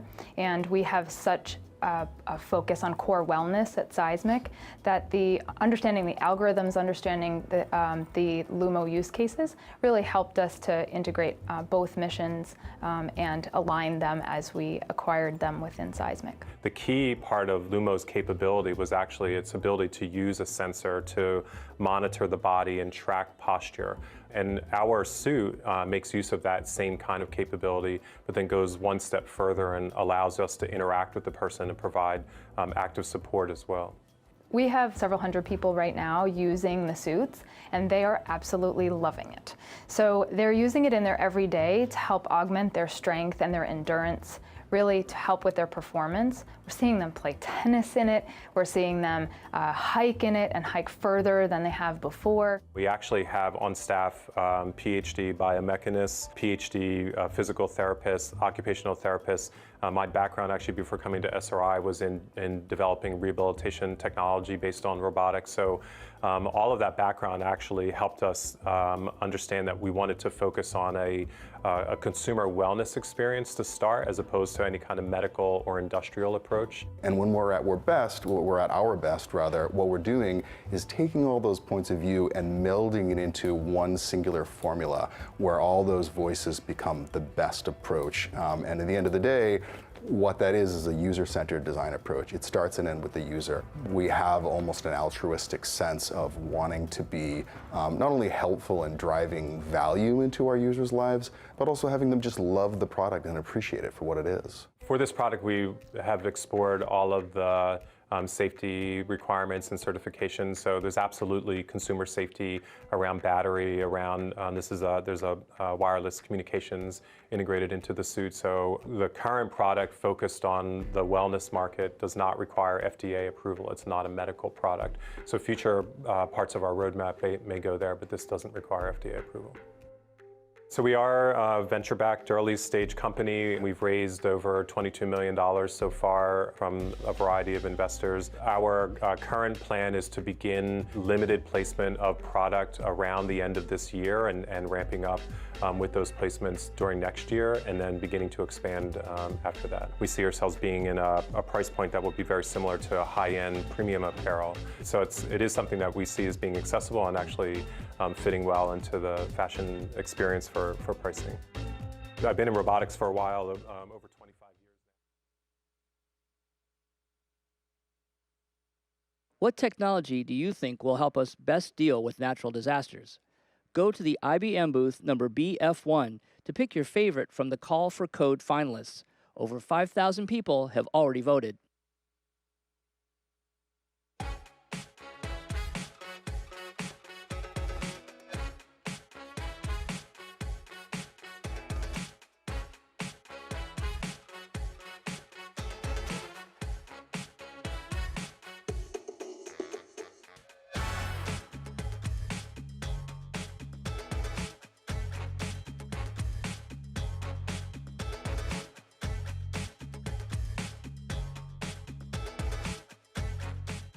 Ladies and gentlemen, please take your seats.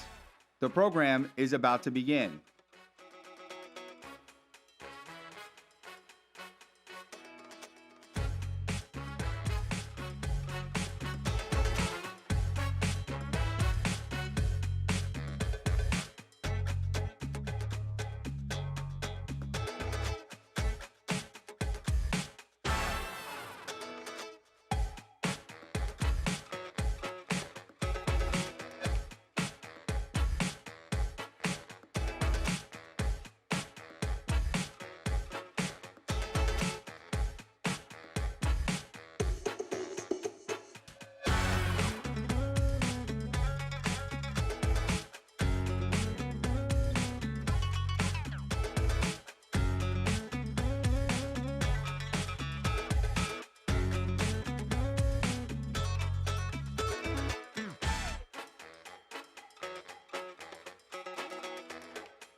Ladies and gentlemen, please silence all mobile devices. The program is about to begin.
TechCrunch Disrupt.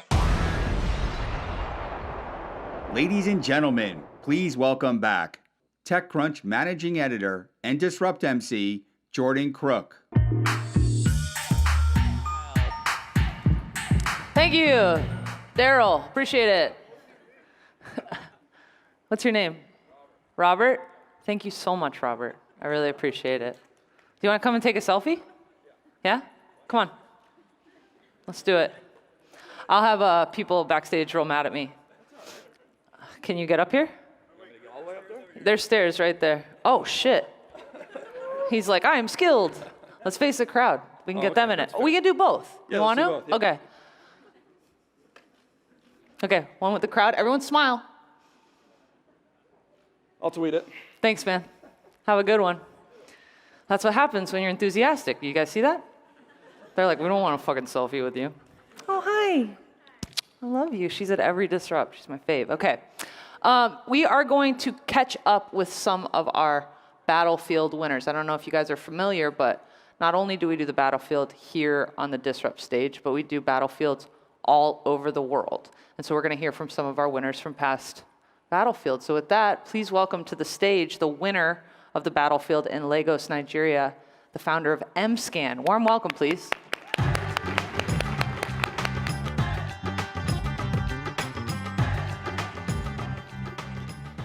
Good afternoon, everyone. My name is Chomhendo Phyllis, and I am from M-Scan, Uganda. We are the TechCrunch Battlefield winners for Africa in 2018, and we're proud to be on this stage. I'll tell you briefly about the M-Scan story. We began our story in medical school. I am a medical radiographer by profession, and that means I do CT scans, MRIs, ultrasounds, and X-rays for a living. While in medical school, they often posted us to different villages across Uganda. And the sad part was that most of these villages had no electricity. I want you to imagine me with a group of dentists, doctors doing their work, and me sitting back watching several women die due to conditions I knew I could have scanned and prevented. For me, there's nothing worse than feeling like a useless health worker. And that's when M-Scan was born. In Uganda today, 16 mothers die every day due to pregnancy complications. And as much as that seems like a statistic for just Uganda, I would like to tell you that today, next slide please, that today, 830 women die due to pregnancy complications. I find this unacceptable. Next slide. And that's when we came up with M-Scan, a low-cost mobile ultrasound device that connects to a tablet, a laptop, or phone and enables frontline health workers to carry out ultrasounds that are much needed by pregnant women in low-resource settings. Next slide. Next slide. Next slide. So far, we have carried out 411 scans on pregnant women and detected over 42 complications. Let that sink in that that's over a 10% rate of complications. We do this through medical camps that are 3-phased, and the first phase is the needs assessment where we find out, do you really need our services, and how can we help you? We then ask for permission from different stakeholders in the area, and we come and do the scan, and the last part is the follow-up, and that's my favorite part. Next slide.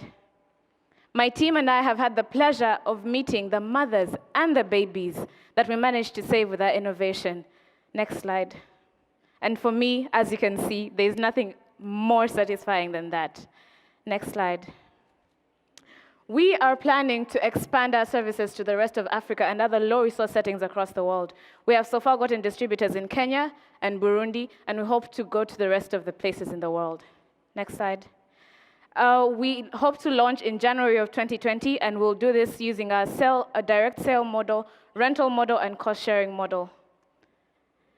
We are grateful for TechCrunch and the global stage that they gave us, because right now we have big partners across the globe like Johnson & Johnson and Microsoft for Africa.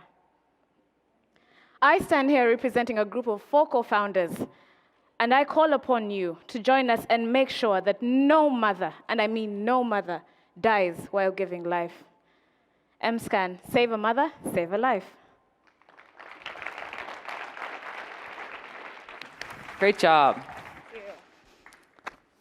Next up, we are going to bring up our winner of the Battlefield in Lebanon. Please welcome to the stage the founder of BuildLink. Warm welcome.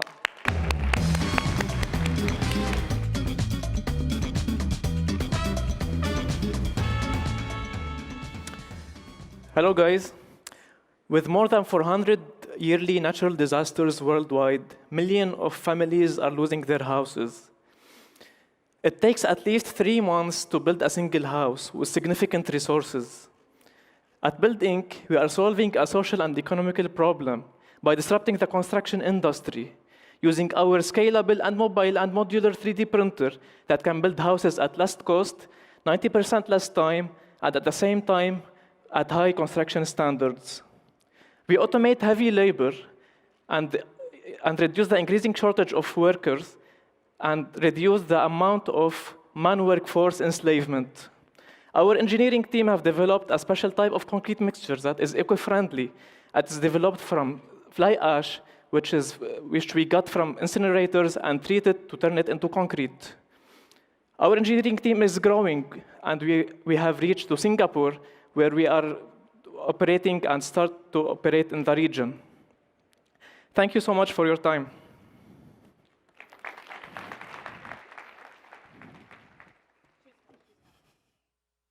Okay, we've got another Battlefield winner, this time from Brazil. Please welcome to the stage the founder of Ojo de Dono.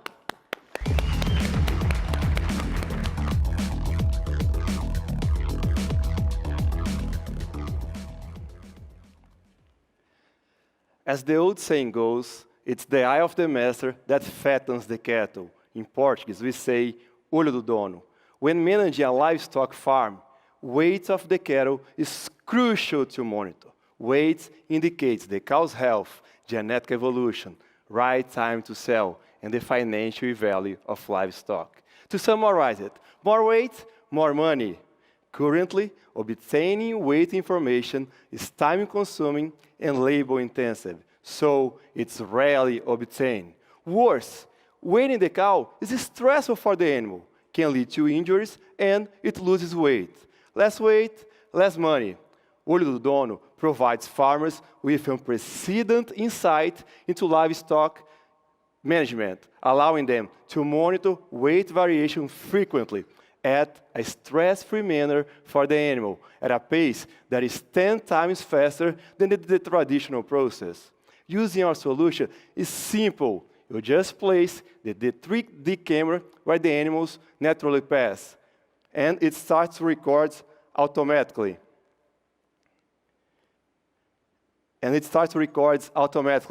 Farmers access our dashboards with recommendations on how to optimize weight gain and profitability.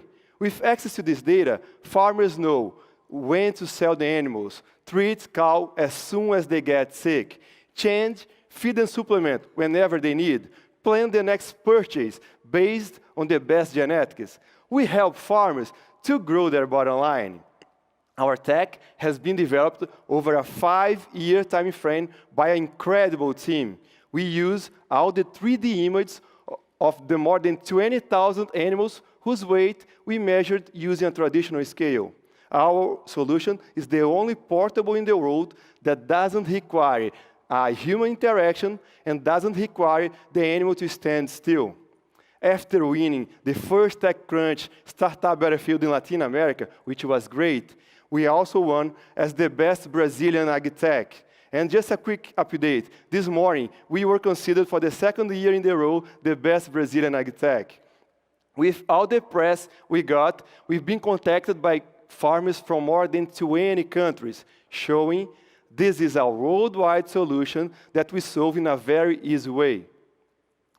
The world cattle inventory is 1 billion heads of cow. Our TAM is $3 billion. This TAM is for our initial solution. Our vision is to be the world platform for livestock, using big data and benchmarking for recommendations. With all the attention we got, we sold to our early adopters. We achieved our goal in less than 4 months with 0 churn. These early adopters are using just our backpack to weigh the cattle where it's more convenient to them.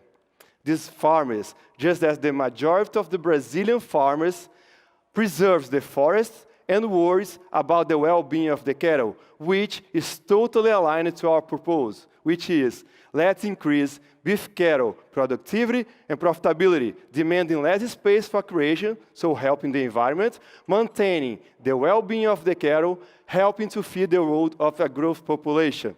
Let's do it together. If you are an investor in the AgTech space, if you could be a global partner, or if you are a farmer, contact us. Use Olho do Dono. Thank you very much.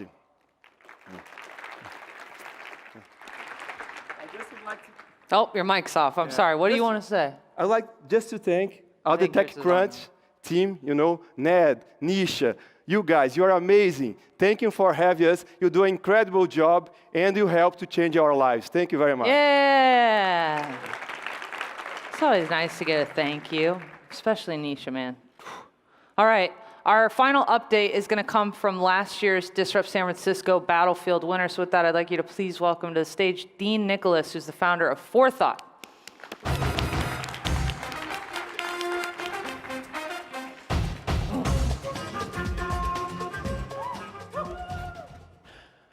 What's up, Disrupt?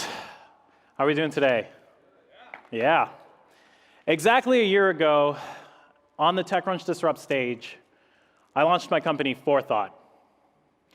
We're on a mission to enable everyone to be a genius at their job. We build AI-powered products to help customer support agents and other knowledge professionals find what they need at work. Our flagship product, Agatha Answers, gives agents suggested answers, ultimately reducing handle and resolution times by 20 to 30%. We've launched to amazing enterprise partners, including Pure Storage, the data solutions leader, and Masterclass, the online education company that enables anyone to learn from the best in the world. Now, this past year has been a whirlwind. We announced our 9 million Series A led by NEA, and we've grown our team from 5 employees to 20, and brought on amazing advisors like Chris Manning, one of the fathers of modern natural language understanding. We're announcing our partnership with Gusto, the leading HR, payroll, and benefits provider. And just this last month, we launched our second product, Agatha Predictions, that helps triage and route tickets to the right agents so that they don't have to, and they can get back to focusing on answers and delighting your customers. Forethought partners with world-leading customer-centric companies to help your support agents be rock stars at what they do and to help delight your customers. If your team is doing at least 1,000 tickets per week, definitely come talk to us and sign up for a custom demo at www.forethought.ai. Now, among all of the amazing things that have happened in the past year, for me, the best thing has been the people I've gotten the chance to work with. But I'll let you all be the judge of that. Here is a video of the Forethought team returning the TechCrunch Disrupt Cup back home. Thanks, everyone.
Ladies and gentlemen, please welcome Editor-in-Chief Matthew Panzarino and Director of Startup Battlefield, Nisha Tambe.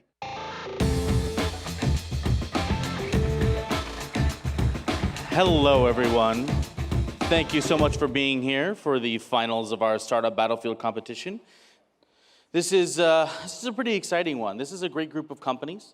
really strong. Nisha's spent many weeks training them, getting them ready for the stage.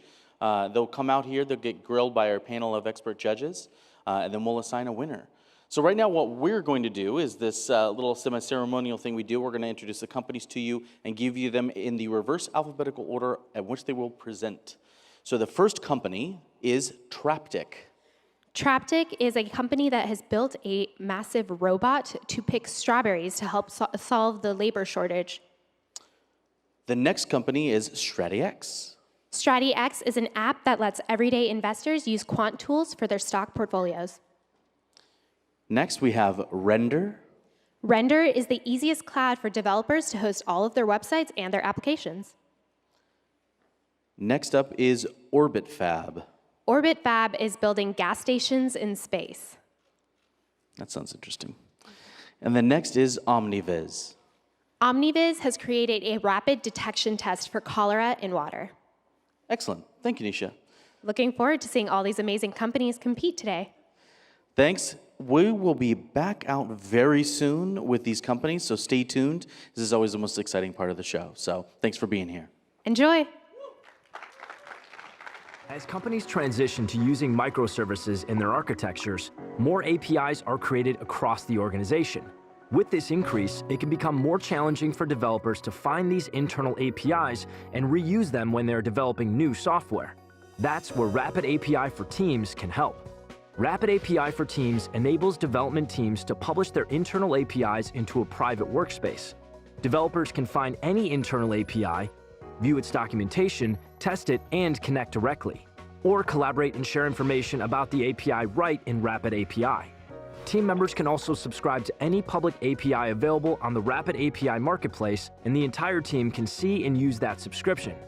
This way, you only pay once for any API your team uses. Rapid API for Teams makes it easier to share and collaborate on APIs. Get started today on rapidapi.com/teams.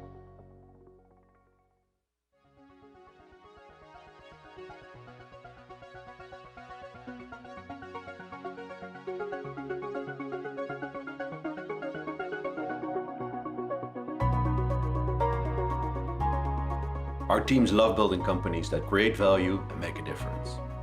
As well as our investments in companies such as Tencent and Mail.ru, we're building meaningful global businesses in online classifieds, food delivery, and payments and fintech. Bob and the team have great experience in operating and investing in large companies in India, be it fintech, be it commerce. Because they are global and they understand consumer business, they have a very helpful and specific advice that they can give to us. They think like entrepreneurs. They're a fantastic partner. Our big vision at Movely is to make life better for 1 billion people, and I believe Prosus is the perfect partner to help us achieve our dreams.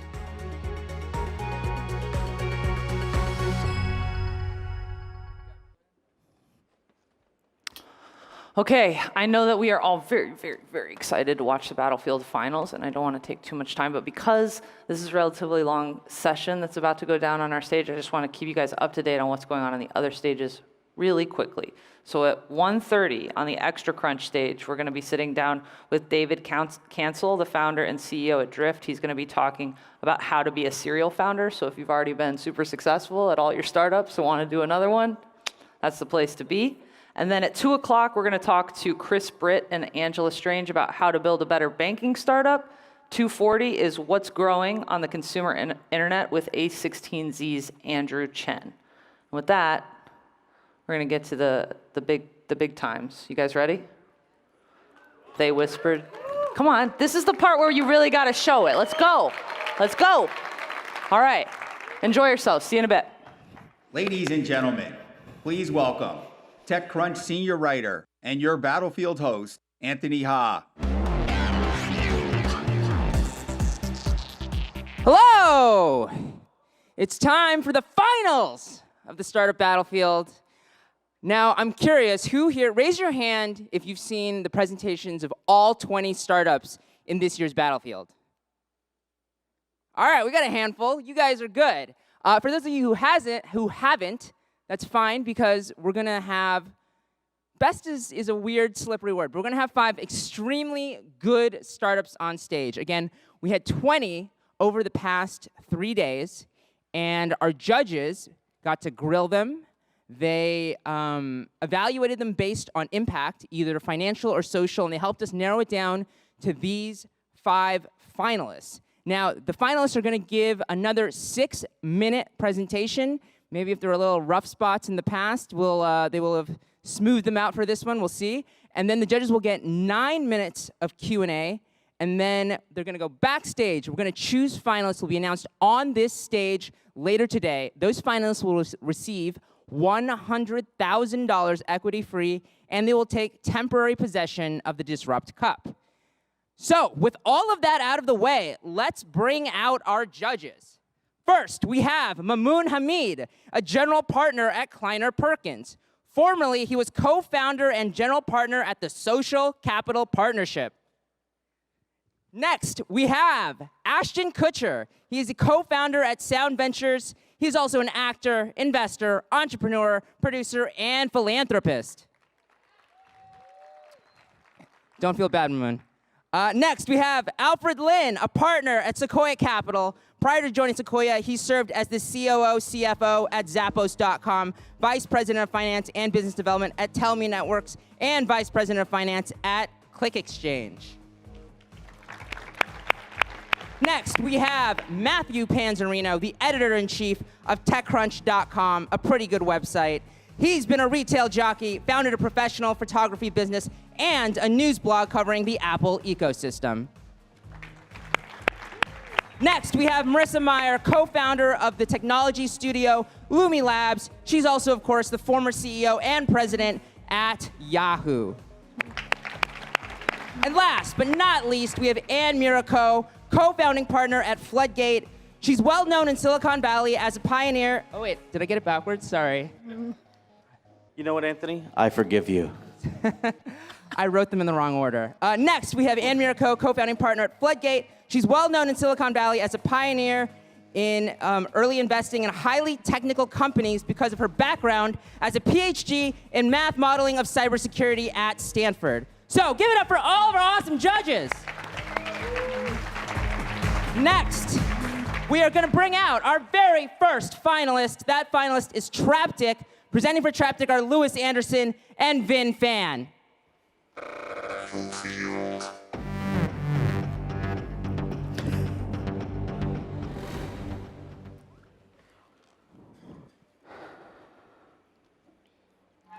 Manual labor. Thank you. 200 years ago, we picked wheat by hand. Every single stalk. If I could get eyelashes put on. A bunch of people out in the field here again. with hand tools doing things manually. Lashes here. Do you guys mind helping me? Then we invented combines. Machines harvest quickly, efficiently, and at enormous volume. Thank you. But they lack the delicacy and the precision necessary to harvest most crops. So, people still pick more than $200 billion worth of fruits and vegetables I look like I don't have any expression. by hand each year.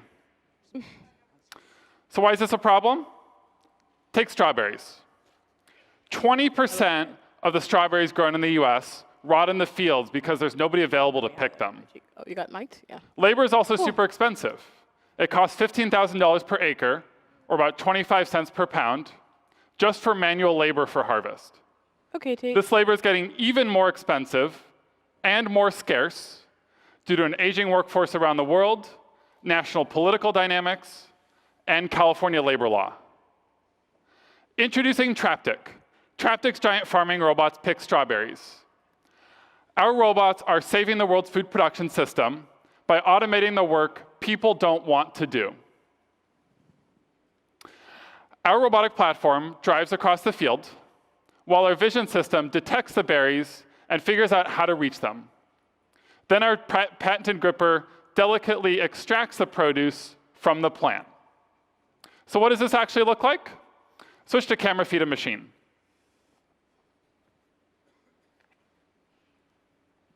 The system's cameras take a snapshot of the scene. Our vision system detects the berries in that image, decides which to pick, figures out the position of that berry, and determines the structure of the plant and bed around it. Then, it plans a path to grab it, and our software commands the robot arm to move the gripper to the berry. Our gripper then lifts the berry off the field and closes around it firmly but gently.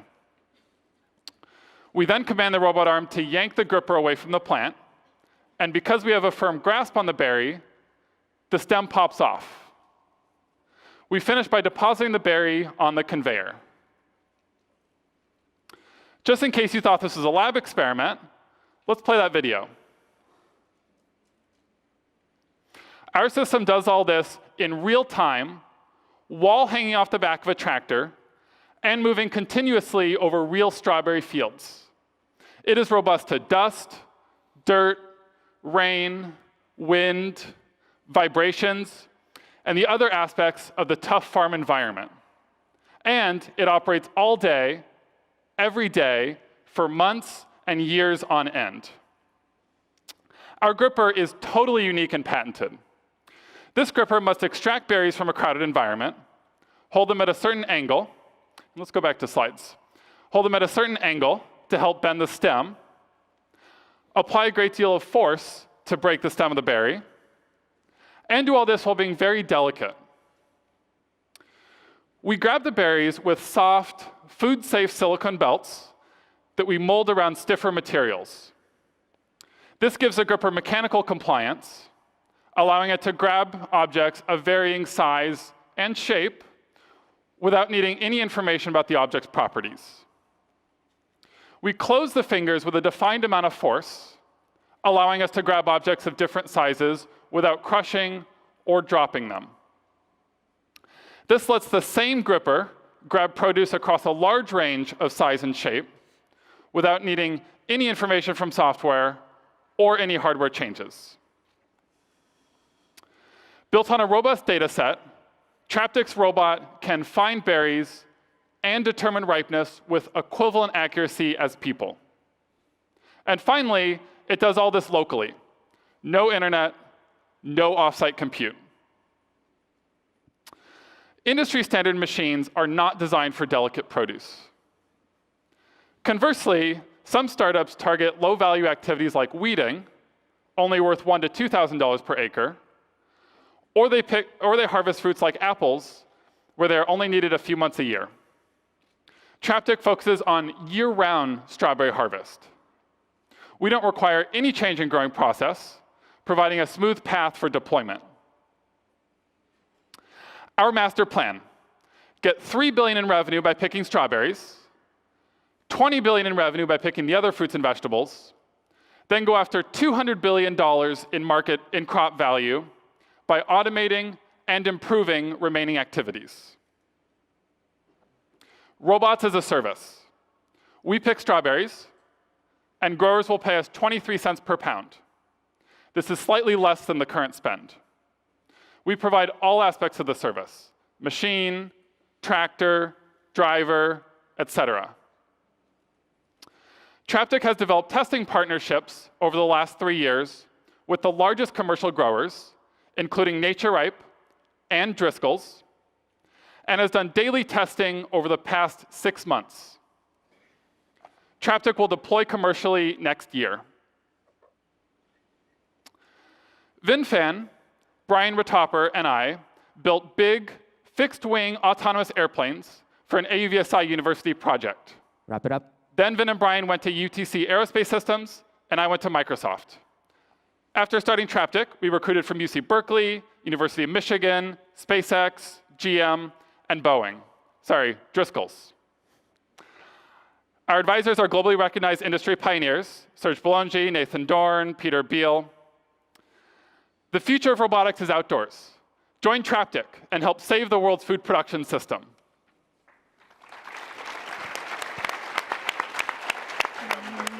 All right, judges, while you're sampling the wares, anyone have any questions? Yeah, I'm ready to start.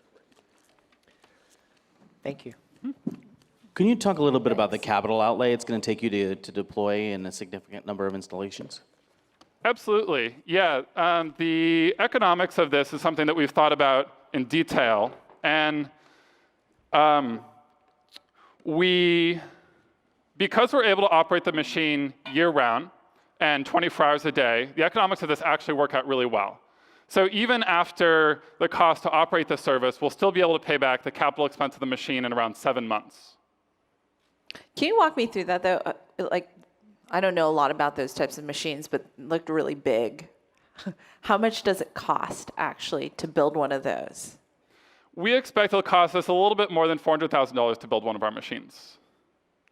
Okay, and then you're saying that, you know, how does that operate within, you know, for a farmer for them to pay 23 cents a pound, how long, you know, does it take for them to generate how much in terms of pounds of strawberries?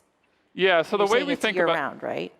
Of course, yeah. So the way we think about this, we think about it from two sides. So first, what the customer cares about, and the second is what we care about. So the customers care about the cost per pound of berries and the quality of the berries. So the cost is very straightforward because we're using the service model. So we just decide ahead of time what we're going to charge them, and we know that this is in line with what they expect. On the quality side, we recently had one of our customers do a detailed evaluation of the fruit we're picking, and they said our quality is equivalent to people. So we have that solved. The scale aspect you're asking about in terms of how much it's picking, that's something that affects our economics, so something that we care about a lot and we've thought deeply about. And with our production machines, at the size it will be, because it'll be a pretty large machine, because we'll be able to operate it 24 hours a day, and because we can get year-round usage, that's where the economics come in, and that's why we're confident we'll be able to pay back the that capital expense of the machine in around 7 months. Does that include maintenance and downtime on the machine? Absolutely, yes. And what happens to the prior CapEx from these farmers? In terms of the Tractors, farmers' et cetera. CapEx? Yeah. Yeah, that's a great question. So the farmers are already using, a typical commercial strawberry farm has several tractors. They're basically in use all the time. They're using them for tons of activities. So tilling the soil and spraying things on the plants and moving things around the farm. And when we add our service to a farm, they will continue to use their existing tractors for the normal existing activities, and we'll simply be one more activity on that farm. And this is part of the reason that we're providing the tractor and the machine and the driver, is because they don't really have any spare tractor capacity available. So we say, okay, we're going to come in, we're going to provide everything that we need, and they don't really need to do anything. It's a very simple transaction for them. We pick strawberries, and they pay us a cost per pound. It fits very nicely into their existing business. Mm-hmm.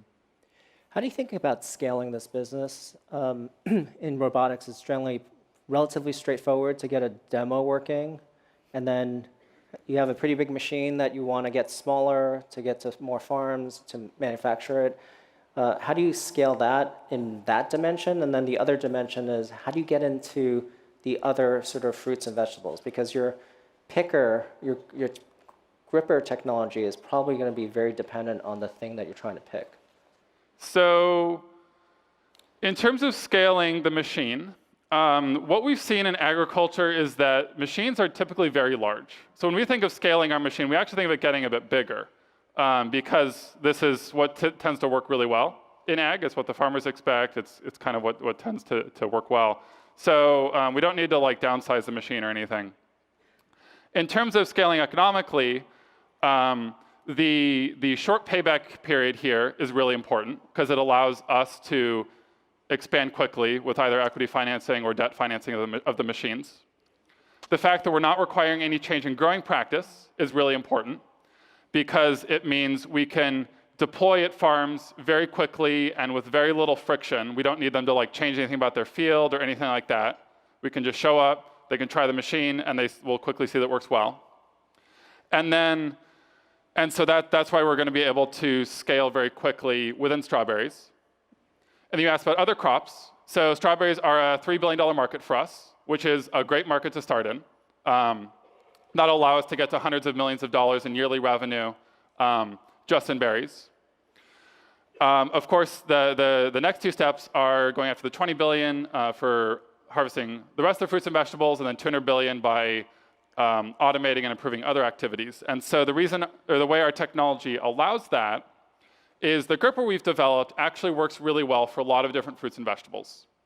So we started with one of the hardest fruits that we could think of, which is strawberries. They're very challenging.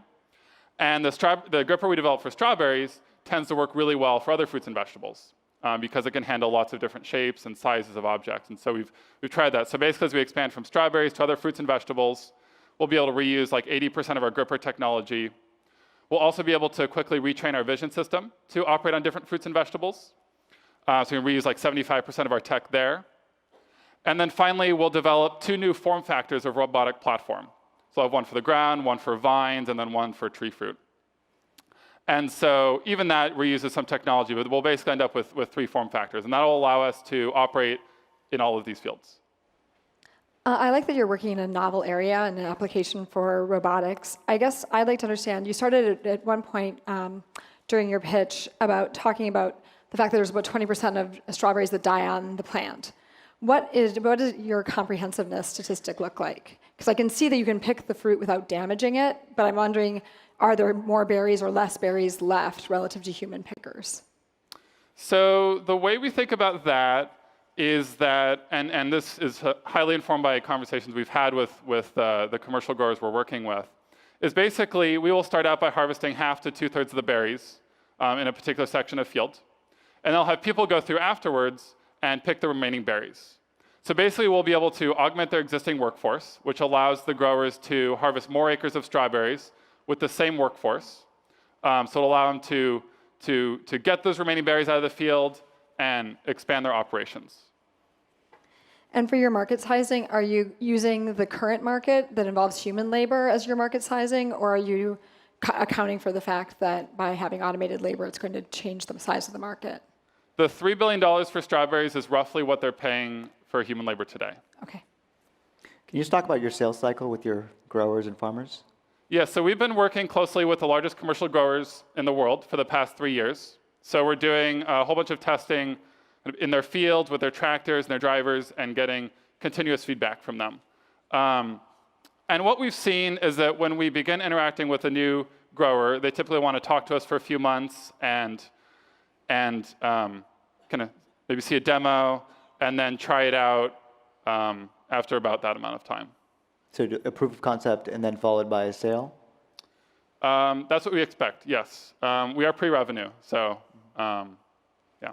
And when you say that it operates year-round, are you assuming that you're going to be operating within a greenhouse environment? Answer quickly. What was that? Answer quickly. That's all outdoors. So strawberries are harvested in California year-round. So in the Watsonville area, they harvest for about the warmer 6 months of the year, and then in SoCal, the colder 6 months of the year. So we can move between different commercial strawberry fields, all outdoors, which is basically how all strawberries are grown in the US. The tech would work indoors, but we're focused on outdoors because that's where they're being grown. All right, give it up for Traptic. I'm gonna give them 1 second to reset the stage. Judges, how are the strawberries? Good? Solid? I tried them last time. They're a little messy. These are from his farm. Yeah, I think that's more you than the strawberries. I just don't know how to eat them. Are we ready to bring out our next company, or do you need another? We are. Great. Are good. Let's bring out our next startup, StratiX. Presenting for StratiX are Ariel Wright and Tate Testa. Come on out.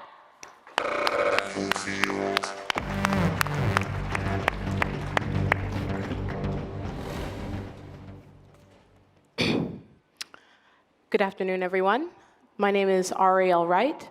I'm a current senior studying computer science at Harvard University and a former quant in cryptocurrency at Goldman Sachs. And today I want to talk to you a bit about trading. Earlier this month, within days, Donald Trump tweeted about the negotiations with the trade war in China falling through. As a result, one man with one tweet single-handedly moved the S&P 500 down by 4% in just 2 days. That is an equivalent of $90 billion lost across our nation. However, firms like JP Morgan were not as impacted. Why? Because they have an index tracking Trump's tweets. But this isn't the only instance or case of this. Take, for instance, the Boeing plane crash, which occurred earlier this year. Dropping by 5%, this is approximately $10 billion in losses in our nation. in just 24 hours. This can easily be prevented with simple algorithms.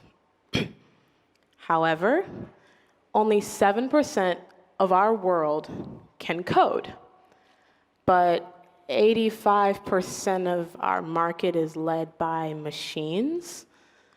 Where does that leave everybody else? From the everyday trader on Robinhood, TD Ameritrade, to the average manager or analyst at a hedge fund who has just started a couple of weeks ago. Everyone in this space is being left behind, which is why we created StratiX. StratiX is democratizing algorithmic trading. We do this by providing easy-to-use quantitative tools for everyday non-coding investors. The process essentially is broken down into 3 phases: creating a strategy, backtesting your strategy, and then automation. Move to demo. I can show you a little bit about it. Can we move to demo, please? Thank you. So StratiX is actually brokerage agnostic, meaning you can bring your own broker. Today we'll just be using our stock simulator since we used Robinhood yesterday. Let's create a strategy. Today we'll be using Vivint. We decided to keep going with the sort of solar panel materials that we had yesterday. And we'll go for 10 shares. Notice here, the way that StratiX's interface centers around the idea of making it as easy to use as possible and relatable in plain English language. You can create bespoke rules within several categories to buy when and sell when for any type of strategy in stock.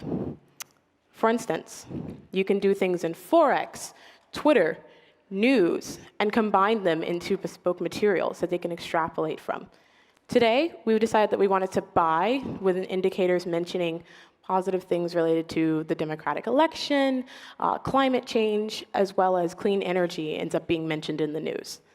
And we decided that we wanted to sell when the news essentially mentions things related to geopolitical instability. So maybe Trump, trade war, and economy going down. Awesome. So from here, we then can backtest to be able to see our results. And unlike any other sort of tool in the space, StratiX allows users to backtest before they go forward with a strategy. And this backtesting is built essentially in-house and grounded in our proprietary scripting language that allows you to not only build materials off of dynamic things such as true and false, but also off of pure materials in our real world. Our language is Turing complete, essentially meaning that you can adopt and create expressions for almost anything. Awesome. So essentially our returns seemed they were, can I have a look? Oh, 10. Oh, that's pretty good. Wow. Okay. And what was the price of the stock? Oh, only up 5%. So essentially the strategy not only was able to provide solid returns, but in many cases it obviously can beat than just holding a simple stock. We also have protection mechanisms for more so younger users to allow us to extrapolate further. Great. Let's move back to slides. Our plans essentially start from free all the way to day trader with other materials and tailored packages for larger accounts. Our market sits at about 52 billion for the everyday 100 million investors. And from there, it expands globally to approximately 500 million investors. One thing that's great about StratiX is that it's not only easy to use, but offers full autonomy, historical testing, and is brokerage agnostic, and is essentially the only one in our space. A bit of information about us. We've garnered 10,000 people on our wait list with 0 marketing spend and have a beta net promoter score of 7.5. Our team is made up of accomplished Harvard researchers, computer scientists, and have worked on accounts as large as $200 million. StratiX is here to democratize algorithmic trading. We invite all of the investors and traders of the world to come on our platform to reclaim your alpha. Thank you. Okay, judges. Wait. Your news sources, how do you decide what news sources count as news and what doesn't count as news? And how does can the user actually see which news sources are being utilized? Yeah, of course. So I can break this down into two parts. So number one, before we considered even creating this sort of bespoke mechanism surrounding news, we decided to take the most interesting and well-vetted news sources, such as your CNN, your CNBC, your Wall Street Journal, et cetera, et cetera. We created and curated the list, and then from there decided to include those within our sources. Do you weight any source as a greater? Yes. We give each news source a quality score, and it's a 0 through 10 score, and it's based on, one, their impact, and two, the actual quality of their posts. So if the articles are like legit, or if they're like fake news sometimes, or if they're state-run, it usually brings their score further down.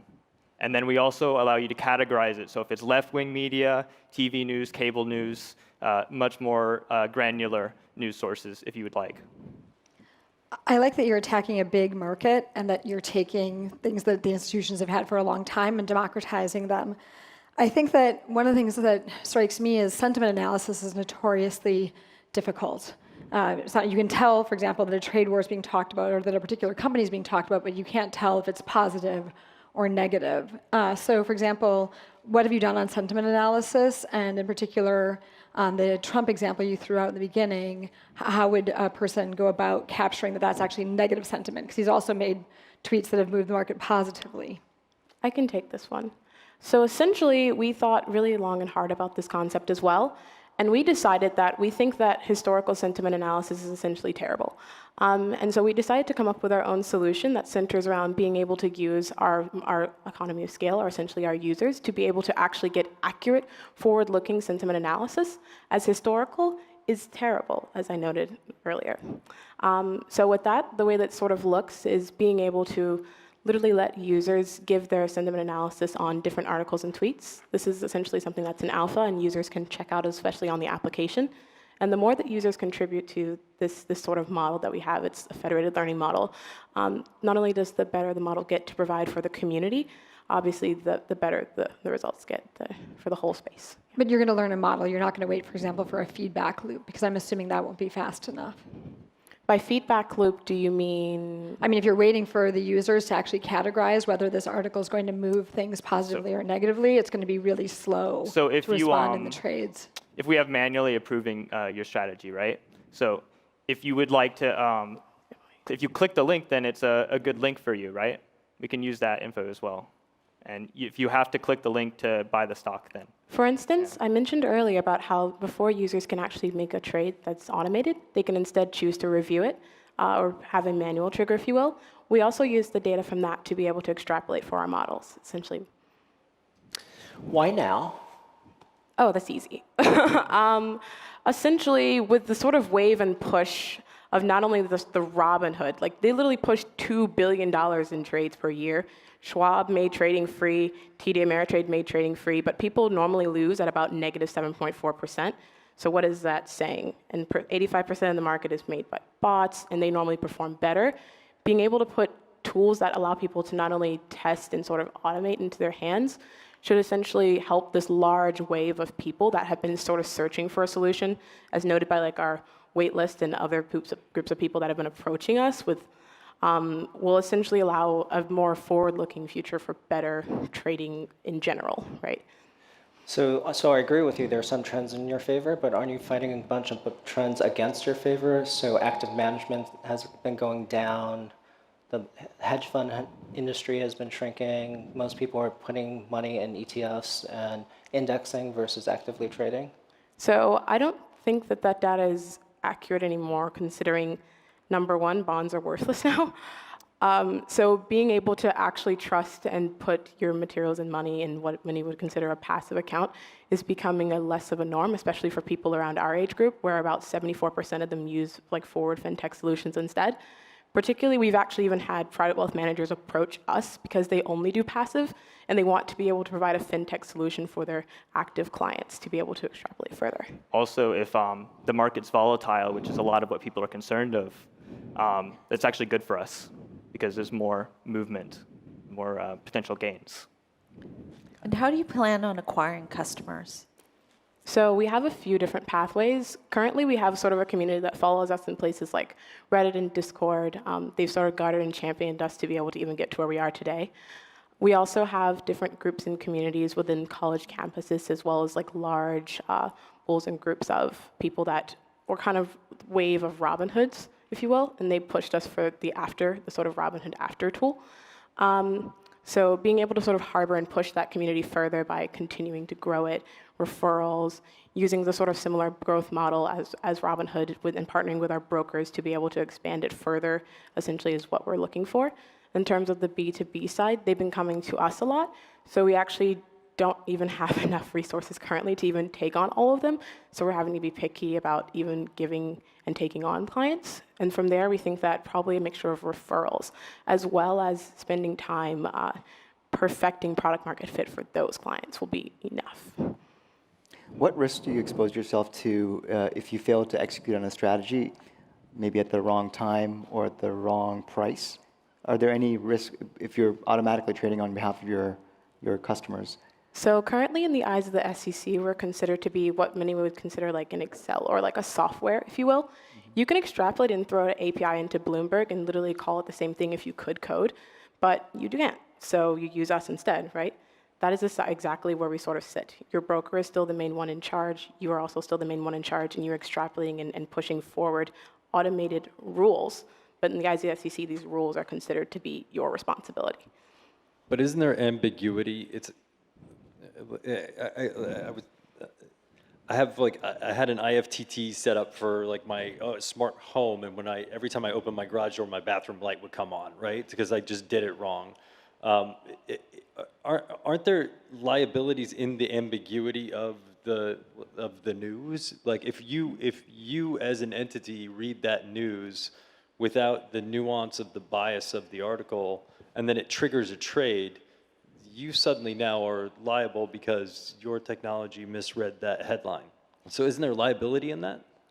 If you use Microsoft Excel, you can actually use Microsoft Excel to make trades for you as well. And if you had data coming from another source feeding into your Microsoft Excel spreadsheet, and it made a trade you didn't agree with, would you sue Microsoft?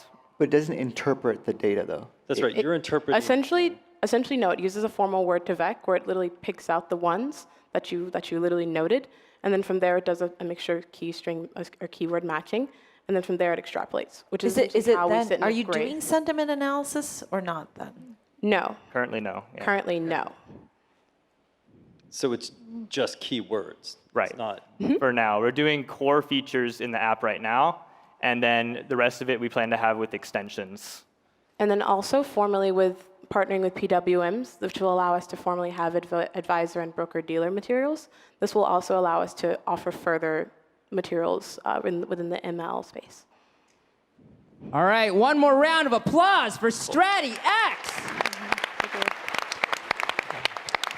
Let's bring out our third finalist. That's Render. Presenting for Render are Anurag Goel and Adrian Duyung.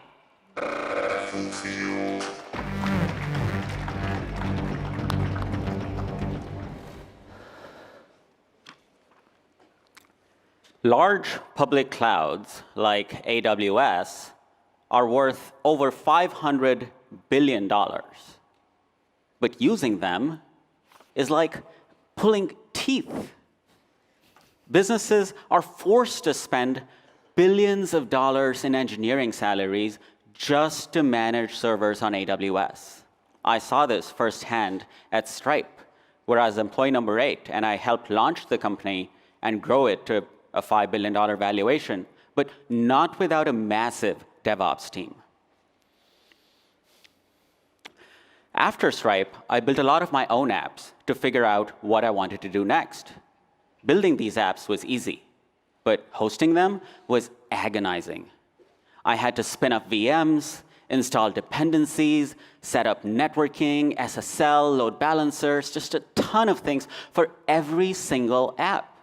It was tedious, it was error-prone, and it needed to stop. This is how Render was born. Render is a completely automated cloud provider. You can use it to host anything, from a simple static website to complex application clusters. And you can do it faster than on any other cloud and without managing servers at all. Render fits into your existing workflow. Simply push your code to Git. We automate everything from there. This includes building and deploying your code, securing and updating the underlying software, scaling your apps, and automatically load balancing between them, and finally alerting you to potential problems. I realize I'm making a bold claim, so let's see this in action. You may have heard of Mattermost. It's like Slack, but for companies who want to host chat themselves. Typically, Mattermost requires a whole team of DevOps engineers to set up and manage, but Render makes this effortless. All I need to do is to click the Deploy to Render button in this GitHub repo. It brings me to my Render dashboard, listing all the services it's going to deploy. I click Approve, and that's it.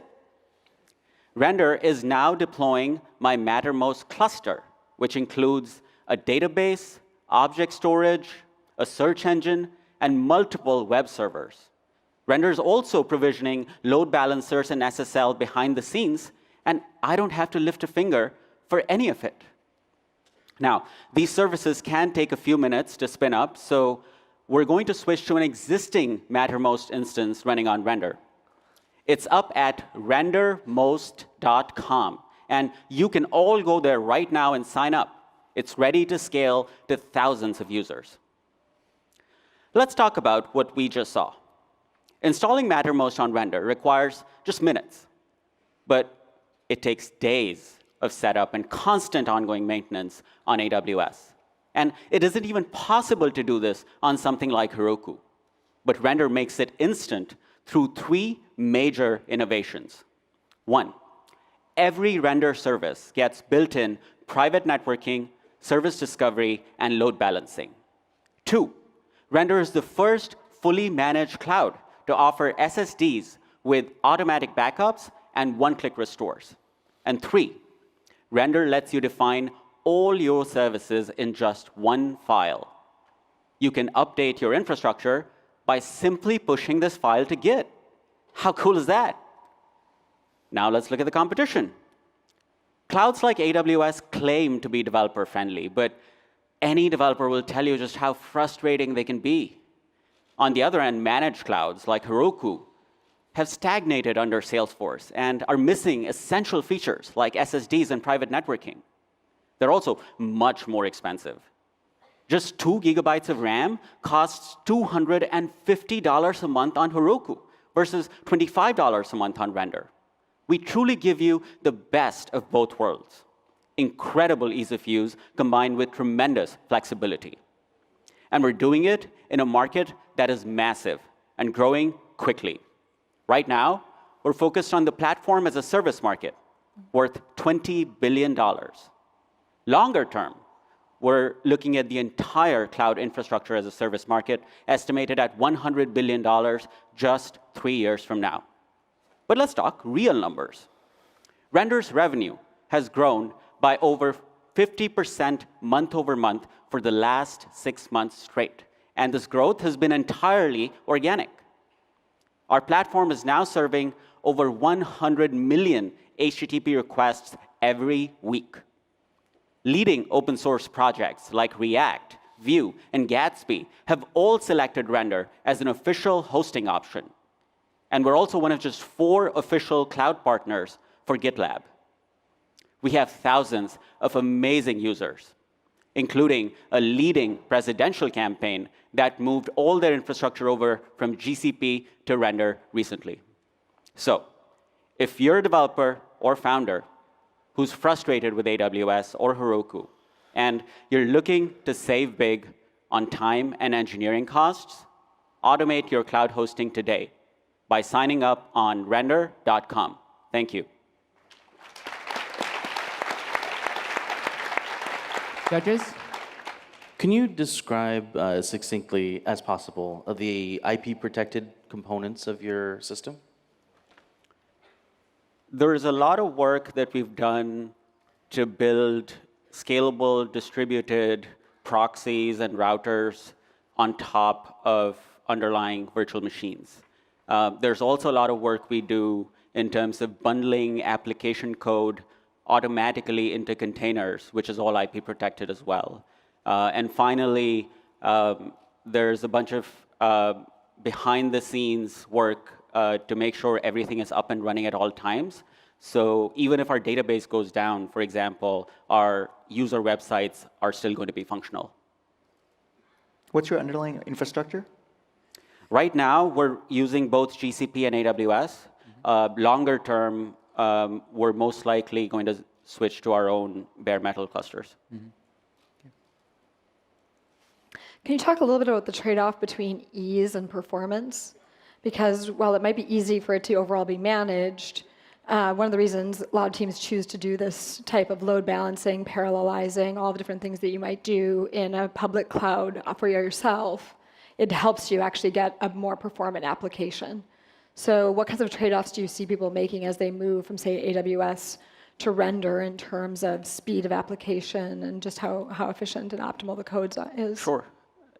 I don't think that there is a dichotomy between this in terms of how we've implemented it. So for example, when you talk about load balancing, we have built our own Layer 4 TCP load balancer that is as performant as any other load balancer on AWS or GCP.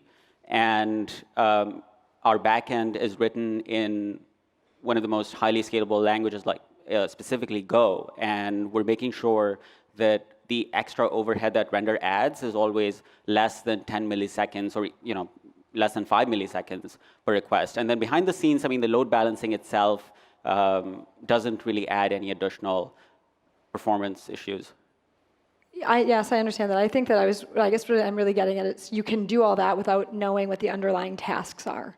Because sometimes the tasks themselves defines whether or not something can be done in parallel or whether or not it can be balanced a particular way. Yeah, so we allow our users the flexibility to define whether they want to scale vertically or horizontally, and we make that really easy. So if you know that your application is going to take 4 gigabytes of RAM, then you can select that plan on render. And if you know that your application requires 3 instances that take 1 gigabytes of RAM each, then you can also do that on render. Do you see yourself as a fourth cloud provider eventually? And if so, what sets of applications or what sets of developers are you targeting that will not be launching their applications on AWS, GCP, Azure? We're targeting startups and individual developers and consulting agencies and companies that do not or cannot hire DevOps engineers. DevOps engineers are some of the most expensive engineers to hire today, and they're also just really hard to find. And what we're doing is taking that need away and making sure that we're automating everything that you would need a DevOps engineer or consultant for. And so if we do become sort of this fourth cloud provider that you're talking about, we're not really directly competing with AWS or GCP. We're actually running workloads on all of these clouds. So as an example, if someone wants to say, hey, I want to run this workload on both AWS and GCP, and I want them in 2 different regions, you'll be able to do that with a single click on render, whereas AWS is never going to allow that. I'm trying to think of the trade-offs here between power and ease of use, and it seems like there's not, and you're a bit of everything for everyone. What's it not good for? What it's not good for right now, it's not good for example, GPU-based workloads. So we don't support that right now. Deep learning is something that I think, so I've built and sold a company that actually ran deep GPU-based workloads, but it's something that we want to do in a much more measured way this time. So right now we're focused on... but you could build that. It seems like that even that you can build with all the necessary infrastructure underlying from Amazon. Sure, yeah, we can build it, but right now people don't have the ability to do that on render. Longer term, when you think about workloads that require a very specific kind of hardware, or maybe they require access to a VM in a way that I'm trying to come up with ways, but given containers where you can package all the applications up along with your dependencies, it's just not easy for me to think of applications that won't be able to work on render. Write your obituary. Say it again? Your obituary. Yeah. If 2 years from now, your company failed. Yeah. Why did it fail? Like, what didn't go right, or what did you expect would happen that didn't? I'd say it might fail if we lose one or more people on our team, like literally obituaries for them. But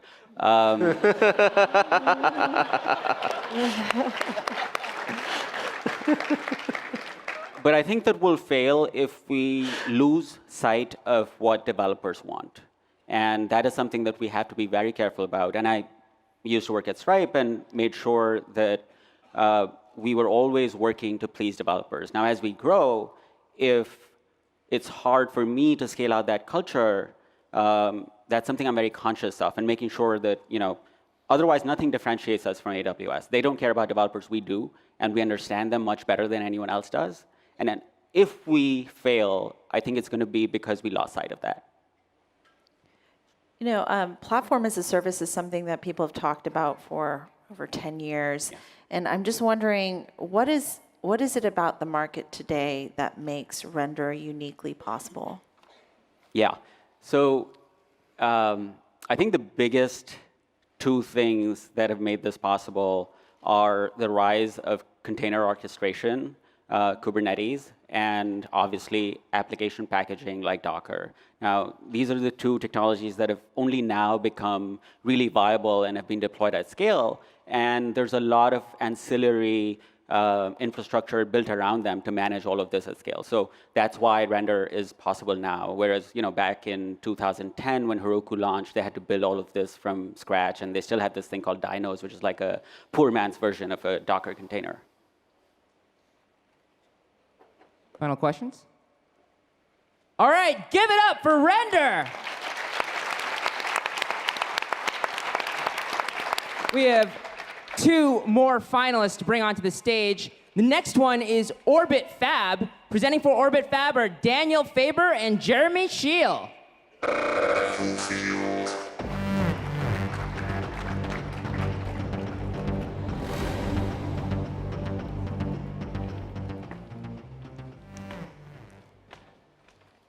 Cars are great for getting around. You can drive them an almost unlimited distance. That's because there's a global network for distributing fuel. If that didn't exist, and you had to tow the fuel around from the day that you bought your car, you'd be towing tanker trailers stretching about 100 yards. It is impossible to imagine throwing away a car when you use up the first tank of fuel. But that's exactly the paradigm that we live with in the space industry. Now, personally, I've had to deal with the consequences of this. A company that I founded in 2011 tried to buy Express AM4, a telecommunications satellite that cost $400 million to build and should have brought in $6 billion of revenue. But because of a glitch in the rocket, it couldn't move to its orbit. It didn't have enough fuel. Because we couldn't get fuel to that satellite, we had to throw it away to avoid it becoming hazardous junk. Now, this is not a unique situation. This happens all the time. These are some of the satellites that in the last decade have had to be thrown away. $100 billion worth of assets, almost 200 satellites. It's time to start recovering some of that lost revenue. My name is Daniel Faber, and I'm the CEO of Orbit Fab. We're building gas stations in space.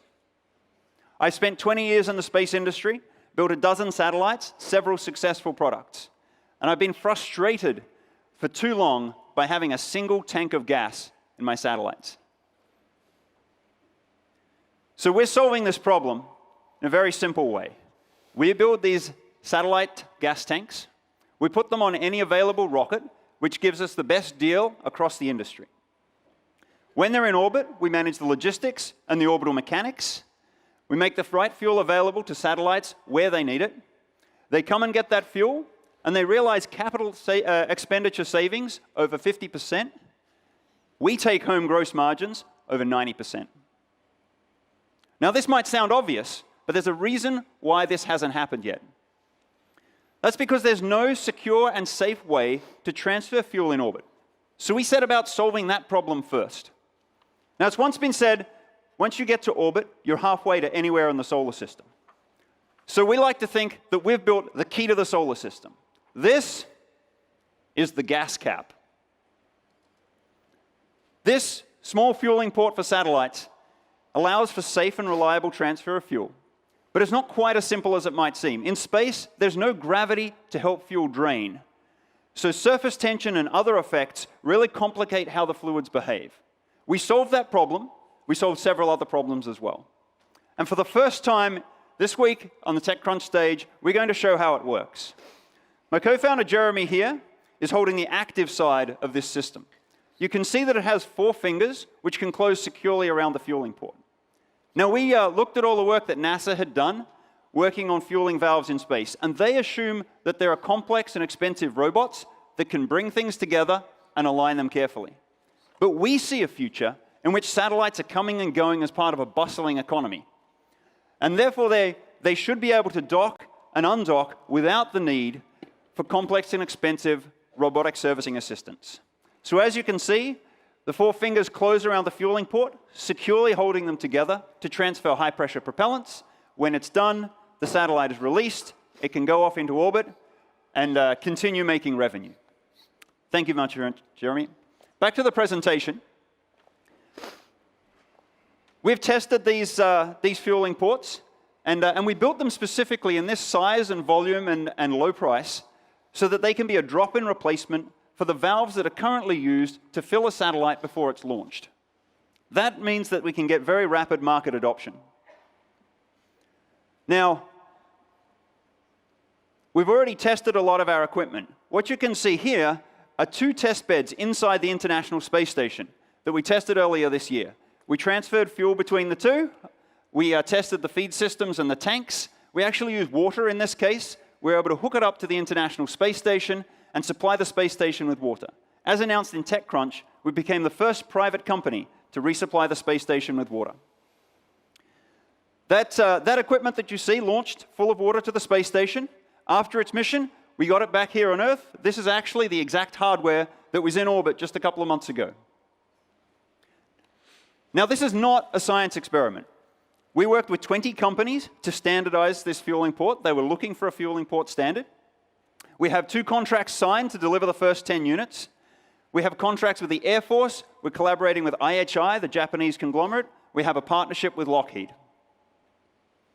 The team that's building this, you've already met me. My last company that I founded was building small thrusters that moved satellites around in orbit. That was acquired last December. Jeremy, my co-founder, international business background. He's the co-chair of CONFERS, an industry association, which is standardizing satellite servicing operations. James Boltitude, a brilliant young engineer. He's in his mid-20s. He's built 5 payloads for the International Space Station, has 3 satellites on orbit. He built this hardware that we put on the International Space Station, man-rated to NASA's standards, in 4.5 months. Broke some speed records. So we're building the infrastructure layer that's needed for the future of the space industry to make sure satellites never need to be thrown away again.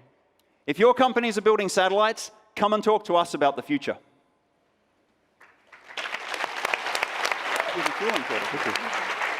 Judges. Can you talk about the unit economics of your business? Yes, absolutely. Yeah. So the tankers that we launch, we work with the launch company, so we get a very good deal on that. But actually, it was working with customers and talking to them that we first had that aha moment, we have to do this. Some of our customers said they could realize more than $1 million of extra revenue for every kilogram of propellant that we could get them. Now, we think we can get propellant to orbit for as little as perhaps $1,000 per kilogram. So there are potentially 3 orders of magnitude arbitrage opportunity there. Now, that's when we decided there was probably a business in the middle.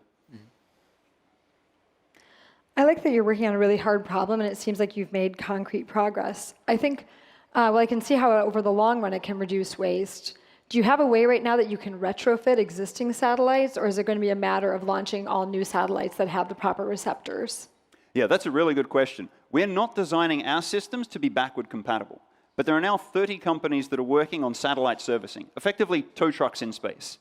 And they've had to design their business models around this paradigm that refueling doesn't exist, which is like buying a tow truck, going and towing 3 cars, having to throw it away and buy a completely new tow truck.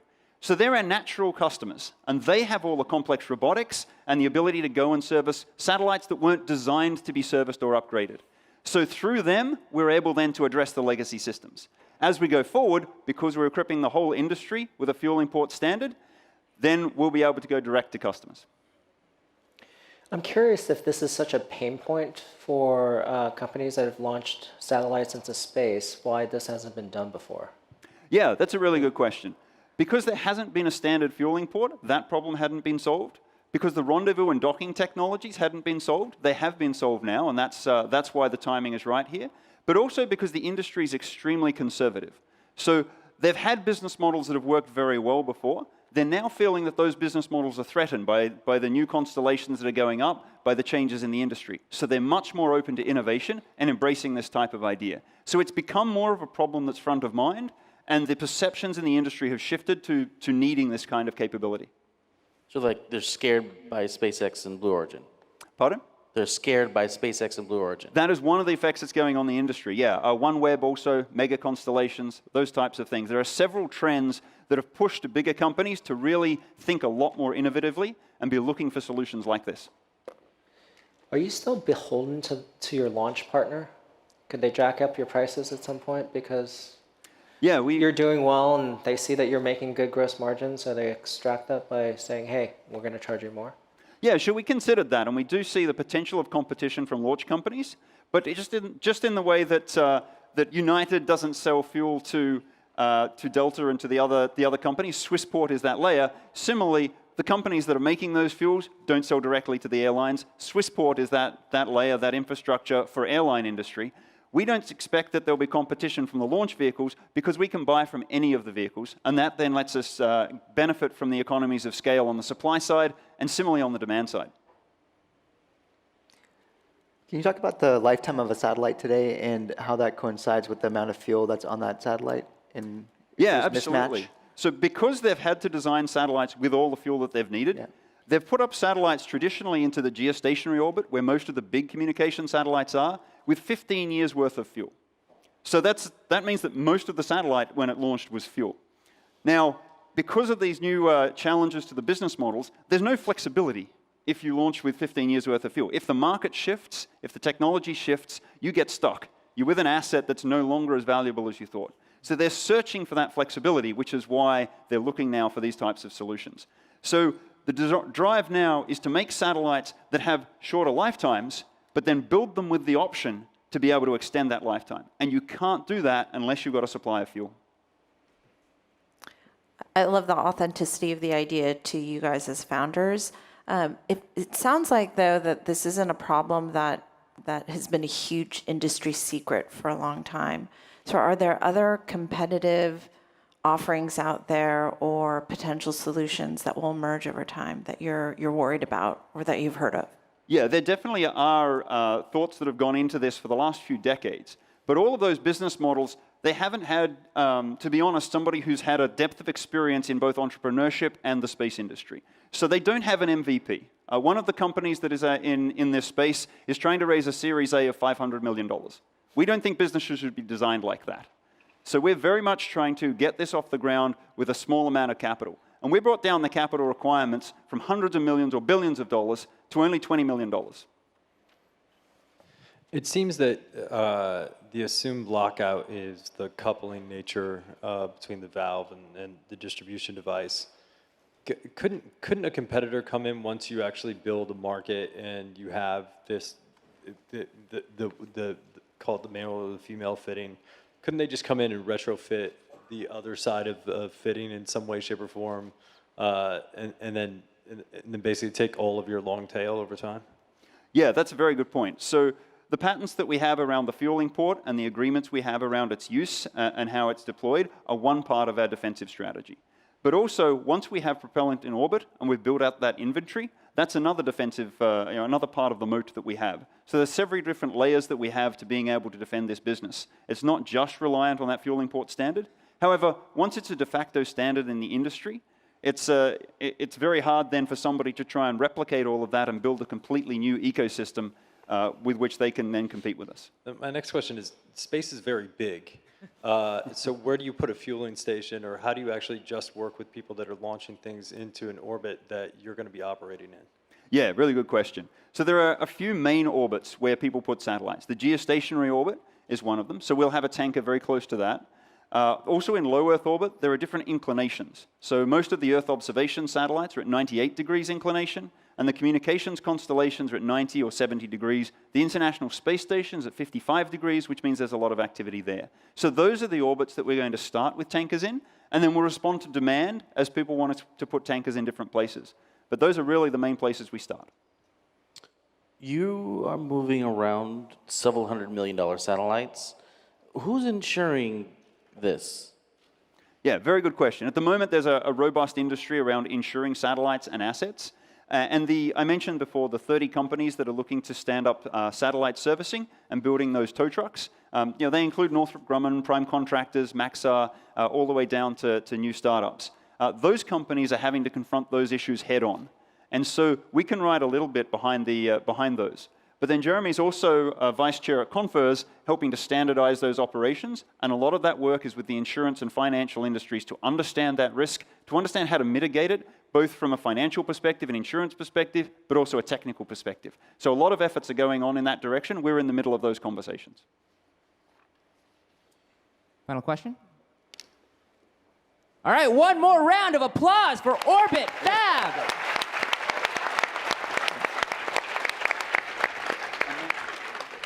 He's going to take back his gas cap. Wait. Give it away. All right, we have one more company presenting here at the Battlefield Finals. That company is OmniViz. Presenting for OmniViz are Dr. Catherine Clayton and Lin Chang. Come on out.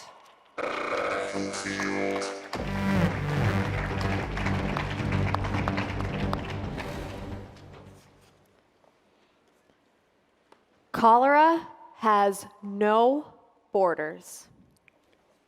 As an engineering PhD student, I learned how in Haiti there was no cholera for 100 years until the 2010 earthquake.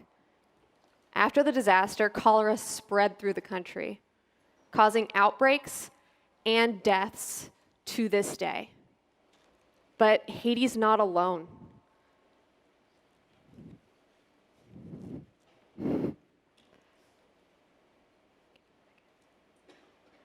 There are 5 million cases of cholera every year in 41 countries all around the world.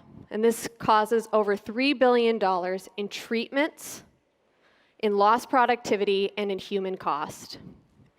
Cholera also takes 7 days to detect in the water. From the time somebody goes out to the water source, gets the sample, brings it back, and the lab performs enrichment of the sample, TCBS streaking, lysogeny broth isolation, polymerase chain reaction, serology, and a secondary confirmation. This process is long, and it takes years of training to know how to do. But what's worse is that communities are left vulnerable to the water that they drink, that they bathe in, and that they cook with. So I took my PhD research and technology, and I started OmniViz, where we put the power of the lab in the palm of your hand. We detect for cholera in under 30 minutes in water anywhere in the world. We are revolutionizing disease detection. And we do this with an easy-to-use platform. We have a handheld hardware device, a disposable test kit, and a smartphone, and they work seamlessly together to detect cholera accurately and affordably.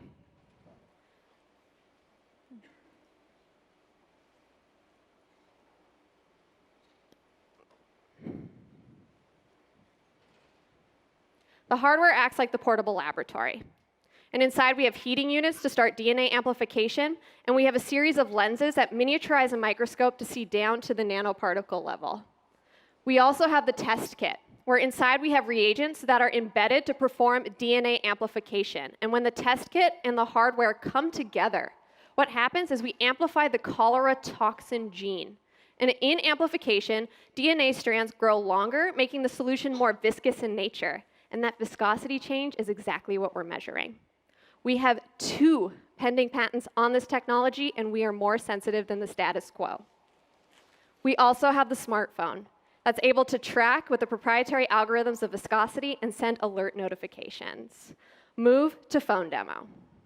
If I'm a field worker, I take this entire system with me out to a water source. I fill my test kit with a water sample, and I launch the app, where I've put the test kit inside of a heating unit to initiate DNA amplification. So DNA amplification is occurring, and inside, the solution's becoming more viscous in nature. And this is happening over a 28-minute period. Next, I move the test kit to the imaging region to look at my sample. When I'm imaging, I take a video, and that's how we back out the viscosity change that's occurring. And we do an analysis with our proprietary algorithms. From that, we see if the water is clean or dirty, here being clean. And we look at the data to see where and when cholera has been detected. Move to the web page. We also have a web portal that this all sends to, so an NGO can see where cholera has been found and when. And they can gather this data and bring in healthcare supplies to the area in need. Back to presentation. When a solution's contaminated, it also looks like this, but I couldn't bring cholera to the TechCrunch stage today.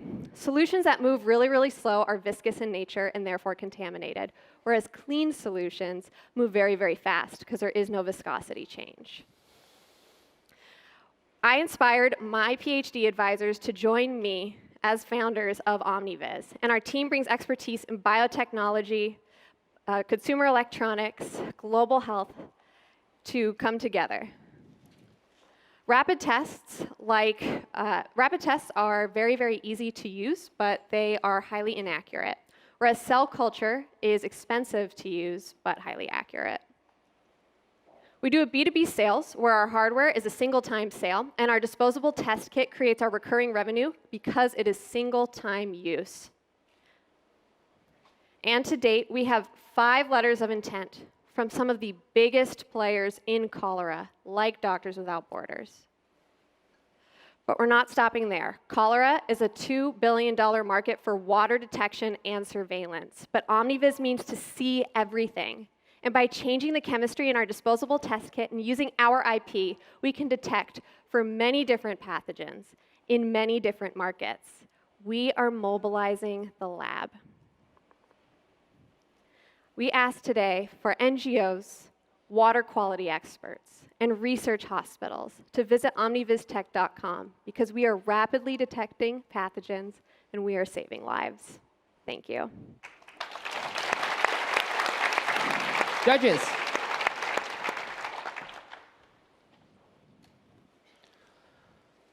How are you going to, what's your plan on selling to NGOs? I'll hand that to Lynn. As she mentioned earlier, we already have 5 letters of intent from the biggest players in the market. ICDDRB is the gold standard. They are the world's first and largest cholera hospital. And being partnered with them is having the best smelling scratchy sticker that we can have on our company. Because of them, we've also been partnered with Doctors Without Borders, which own 15% of the landscape. We're also working with Emerging Pathogens Institute in Haiti and have many more letters of intent that we will follow up with. And typically, though, the time scale on being able to get paid from an NGO is quite long, right? So what's your path to actually getting your first check? So the other end of things is we sell to water testing laboratories, and that's a direct sale. That's a direct exchange where we get that money on the front end. But yes, the RFPs, they will have a longer turnaround time, but the fact that we do have these sales from a water testing lab is helping keep us solid. Feels like a really meaningful business that you're building, so I really appreciate that. Just sort of building on this last question, what are the unit economics? How much are they paying per test, and what does that mean for your costs? So a small company such as Emerging Pathogens Institute, they're spending about $100,000 a year currently. So we already know that we're hitting below what their budgets already have. A medium-sized company like Doctors Without Borders have about $500,000 for a budget, and UNICEF spends $1 to $6 million per country per year. I liked your tagline, the power of the lab in the palm of your hand. I think that makes it really clear. with tests, often you have to go through clinical trials. Where do you stand in terms of, are those necessary for this area, and what kinds of trial accuracy have you already seen? Right. So because this is water testing, we do not go through the FDA or CE mark approval process. But because we want to build trust in our communities, what we do is we work with ICDDRB, that largest cholera hospital in the world, because they hold the gold standard. So we test with them to get that stamp of approval on everything that we do with our product. Up to date, we have done hundreds and hundreds of tests, double-blinded studies on our tests to look at accuracy, sensitivity, and specificity. We're 94.4% accurate. We are 97.5% specific and 93.1% sensitive. Are you testing just for cholera right now, or can you detect everything in the water and say this water is clean? Because that's a much bigger problem. Because probably about 800 million people do not have access to clean water. Right, exactly. So what we first do is we're doing cholera because that is one that has particular symptoms with it, and it's very chlorine resistant, and it's a market that hasn't been tapped. But we are looking at many other water diseases. In the laboratory space, we've already looked at E. coli, the hemorrhagic kind, which is the 0157H7 strain. And we've also looked at typhoid, two really, really big water pathogens. So we want to have that specific result because that also changes the specific treatment of water in particular cases, like cholera being chlorine resistant. But we are growing definitely within that region and then going into human health after. How did you size the market to 2 billion? We looked through a bunch of UNICEF documents, as well as the Dove Project, et cetera, and we've done a lot of primary market research. We've gone out to the field, gone to Haiti, gone to Kenya, gone to Bangladesh, talked to well over 200 people face to face to start sizing this market and sizing the need. But is that 2 billion in displacement of existing services that are being provided for water testing, or is it growing market based on the ability to distribute this broadly?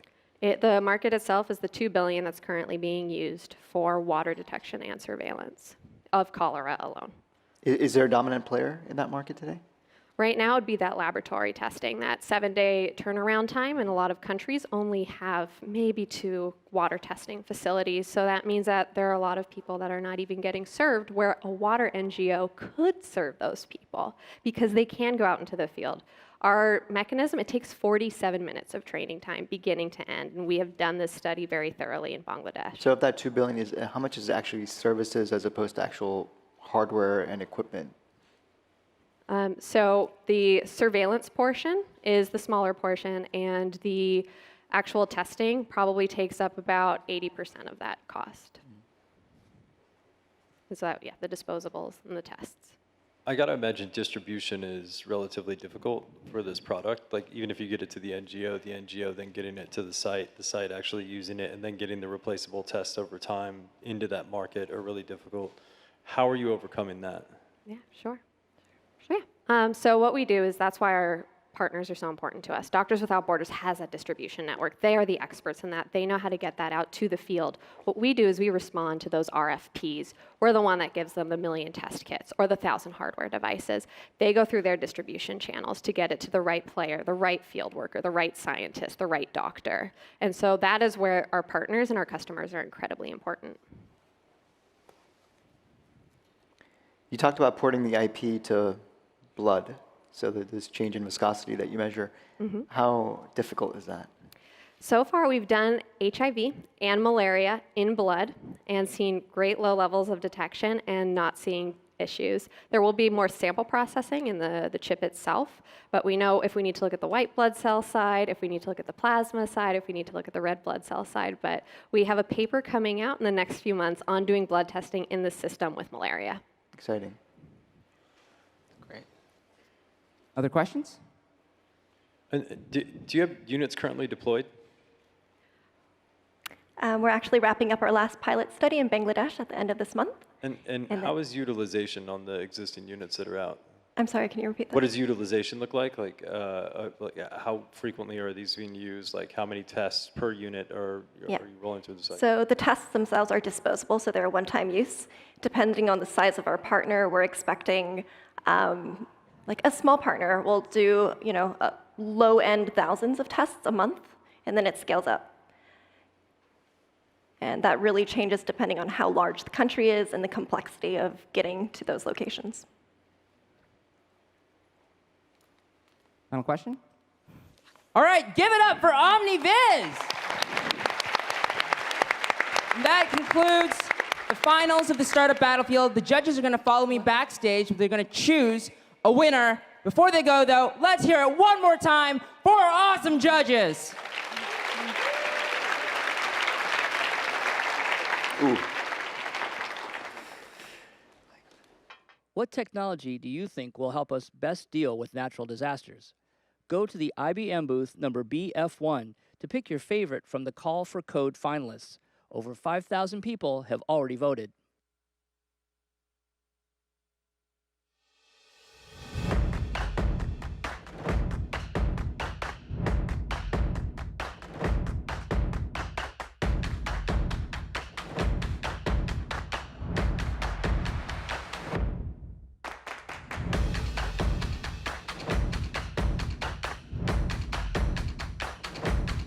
Why did you come to this workshop?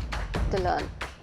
But quickly I realized I started unlearning some things which I've been doing very incorrectly in the past and which didn't really give me the results that they're supposed to give. I want to be where we ask questions like why?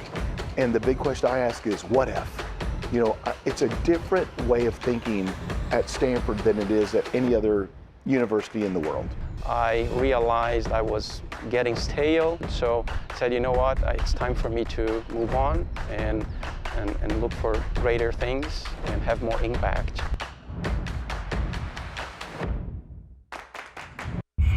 At Lockheed Martin, we're on a mission.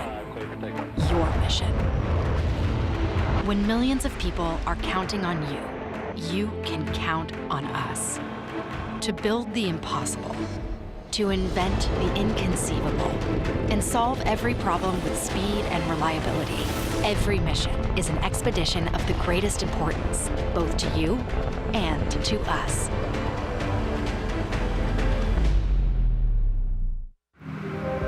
Traditional hearing aids sit behind the ear. Eargos actually sit in the ear. I'm actually wearing them right now.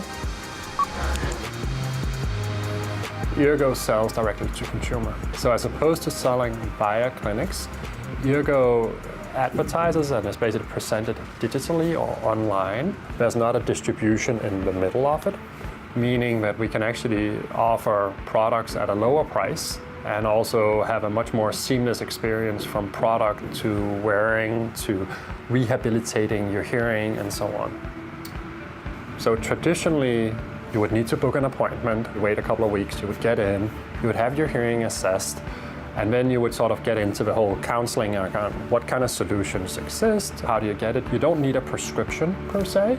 You'd be presented with a range of options and a strong recommendation from the professional, and then offered to buy it. The challenge in America is that it's an investment. There's no reimbursement for hearing aids. The average price point in the market is around $4,700 for a pair. That's the traditional process. There's a perfect solution out here for you, where you can actually improve your hearing. You don't have to go through the hassles of setting appointments, being tested. You can actually transact online. You will get your hearing aids, and you can literally try it on. Typically 2 to 3 days after receipt of the product for an onboarding or welcome call to make sure that we can address all the questions. Am I putting it in the right way? How do I change my programs? Any kind of issue that might arise, we want to make sure we tackle them head on up front.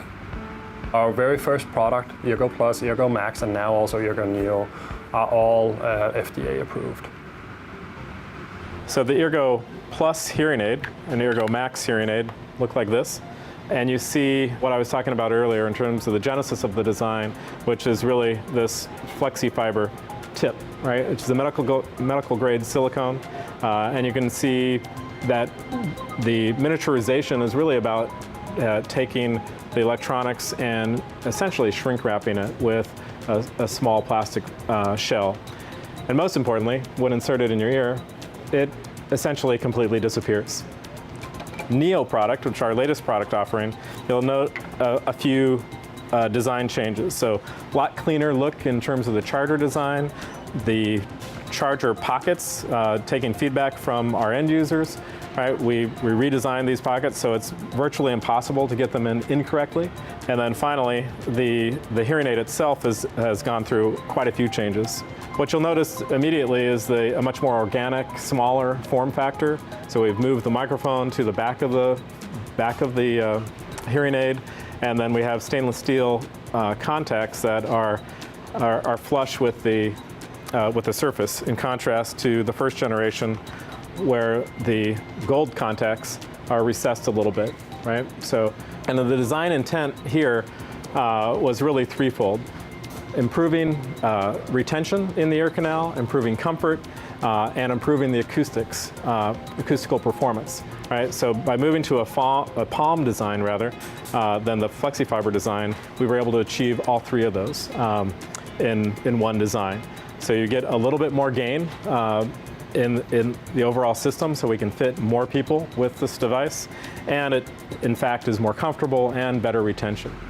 We offer products anywhere from $1,650 to $2,750, so it's still an investment. It's lower than the price of the market, but it gives people that opportunity to really try hearing. What we really wanted to do is, you can almost call it democratize hearing. How do we make it accessible and get away from the medical environment, saying this is something about improving you and you taking action.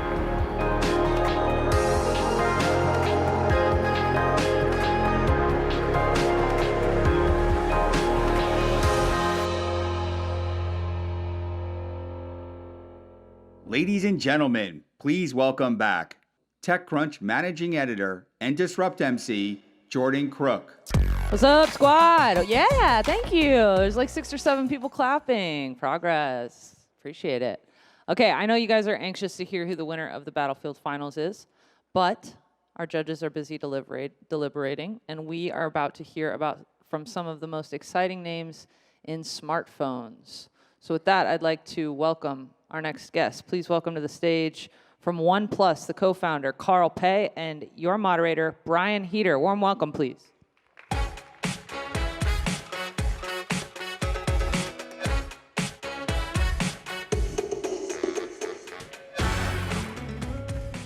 Welcome. Thank you. Thank you for having me. So I wanted to start off by giving a little bit of kind of broader industry context. So 2019 is on track to be the 3rd straight year of global smartphone decline, as I'm sure you're well aware. However, in stark contrast to that, between the years of, these are the latest numbers that I've seen, I'm sure yours are far more up to date, but between 2017 and 2018, OnePlus experienced a 209% growth. What are you doing right that other people aren't?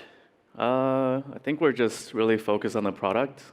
We have a product that our consumers love, and actually we don't really look at market share numbers. Our PR team told me to tell everybody that we've grown 152% year on year, Q2 to Q2, but it's not something that we really look at because it's not something that we can really control for.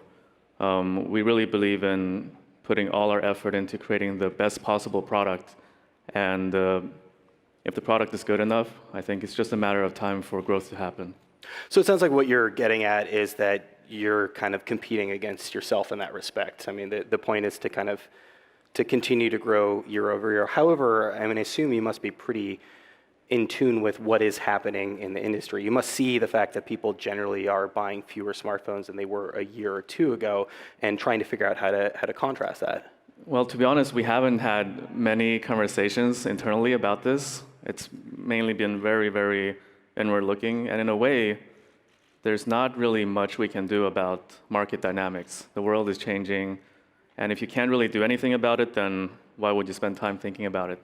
Sure, but how do you convince consumers, again, that aren't buying smartphones at the rates that they once were, that perhaps that they need to continue to upgrade their devices every 1 or 2 years, or that they need to actually go out and spend money on a new device? I think at this point, although we're number 5 in the world now in terms of the premium flagship market, we're still quite a small player, and that's why we're able to sustain our growth. Okay, so you feel like there's been a pretty controlled burn in the way that the company is growing? I mean, are you conscious of that? Is there a downside in growing too quickly? We always believe in sustainable growth, and we always believe that, or we always try and be profitable. We got to survive. I think the hardware industry is a little bit different from software.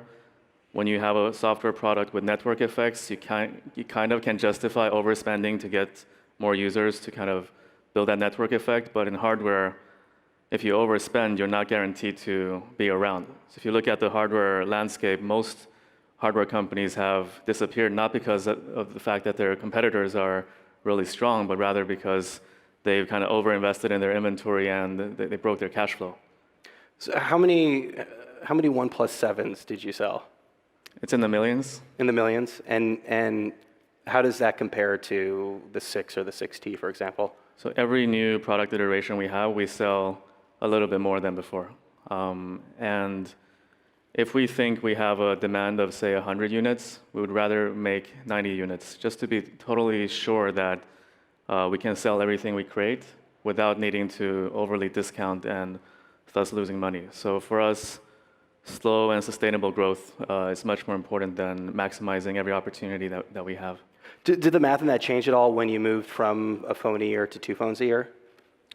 Not really, but it's a lesson we kind of learned, because I don't know how many of you guys still remember us from the early days. We're turning 6. In our first couple of years, you could only buy us if you were invited. So invite-only system, and it was kind of not intended to be, but it became like a growth hack. I think all in all, we did close to $1 billion in revenue just through an online peer-to-peer kind of a model. So we really got ahead of ourselves in terms of our pride, and we thought we were really, really smart, and which caused us to almost fail in our second year.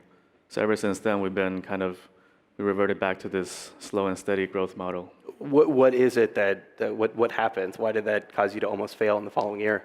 Well, we stopped focusing on the product. I still remember in 2015, because we got so much good press in 2014, and we didn't want to let the press down. So I remember once when we were ordering units, like how much are we going to produce? We're basing it on, okay, what would be a good story to tell in terms of growth compared to the previous year? It wasn't based at all on what the consumers felt about the product or how the market looked like. So that's how kind of arrogant we became in 2015. So you felt that the OnePlus 2 wasn't necessarily up to the standards that it should have been based on that? 2015 is the only year in which we haven't made money. Okay, so I guess the numbers ultimately speak for themselves.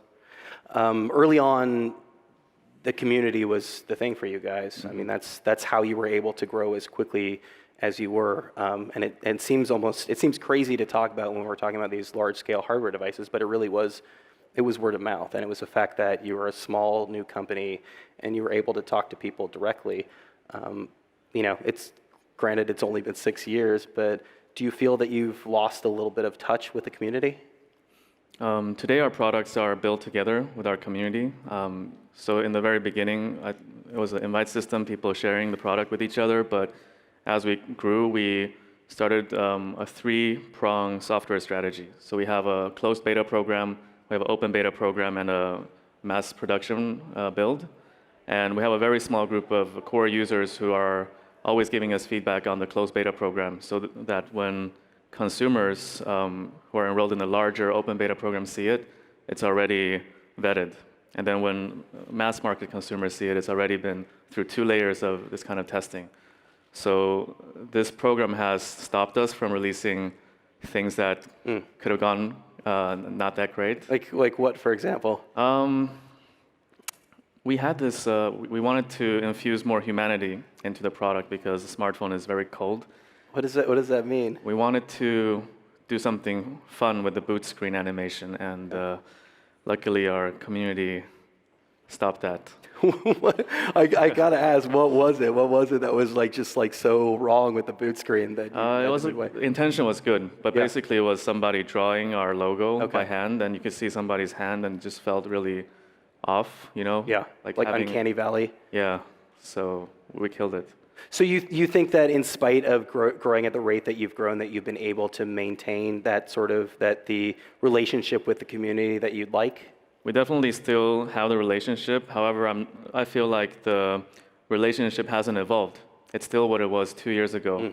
So going forward, and if you look at the overall smartphone market, we're not going to have the resources to do marketing on TV compared to the larger players. So we need to keep innovating the way in which we engage with the consumer. And that, I feel, has been a little bit stagnant over the past 2 years, where we've been more focused on, business and operations. We started working with carriers. We launched with T-Mobile here in the US, which is why we've kind of grown really quickly here. Why not launch with a smartphone or with a carrier initially? I mean, obviously, when we're talking about the U.S. market, like that's kind of the only way to have like a really large success here is to work directly with the carriers. We wanted to try out our e-commerce idea, and that got us to a certain level of growth. And to be very honest, in year one, we were nobodies. So if we were to approach the carriers, we wouldn't get a response. And it was actually, we were joking about this. We were like, hey, one day when we're big enough, we're going to launch with T-Mobile. They're the Un-carrier, we're the challenger brand. And it happened. That's interesting. So you felt like T-Mobile was somehow kind of a kindred spirit with what you were trying to do? Yeah, a lot of their messaging and how they were approaching the market was similar to our ideas. We saw problems with the status quo, and we wanted to do better. So was partnering though with the T-Mobile, was that also part of the kind of control burn? Again, they're right now, I mean, granted, if the merger goes through, they'll be much larger, but they're a pretty distant third when it comes to AT&T and Verizon. So they're kind of the right size for where you need to be right now? Yeah, it's been a very good partnership. We really align on the values. When we launched the 6T now almost a year ago, we had a big event at the Times Square T-Mobile store, and the media were writing about the line. It was longer than anything they'd seen in the past couple of years. Has the U.S. market been particularly difficult to crack? I hear it from a lot of people on the outside that there's something about this market that is just much more difficult than others. I think it's a matter of patience because U.S. is a developed market. So if you look at India, for instance, now 5.5 years in, we are number one in terms of market share in the premium market. So we're bigger than whatever other brand you can think of in that space. And that's because I think Indian consumers are very young, and a lot of people are switching from a feature phone to a smartphone for the first time. And you have e-commerce coming out of nowhere, and VCs investing a lot of money to win Indian e-commerce. So you get all these factors creating big change in the market.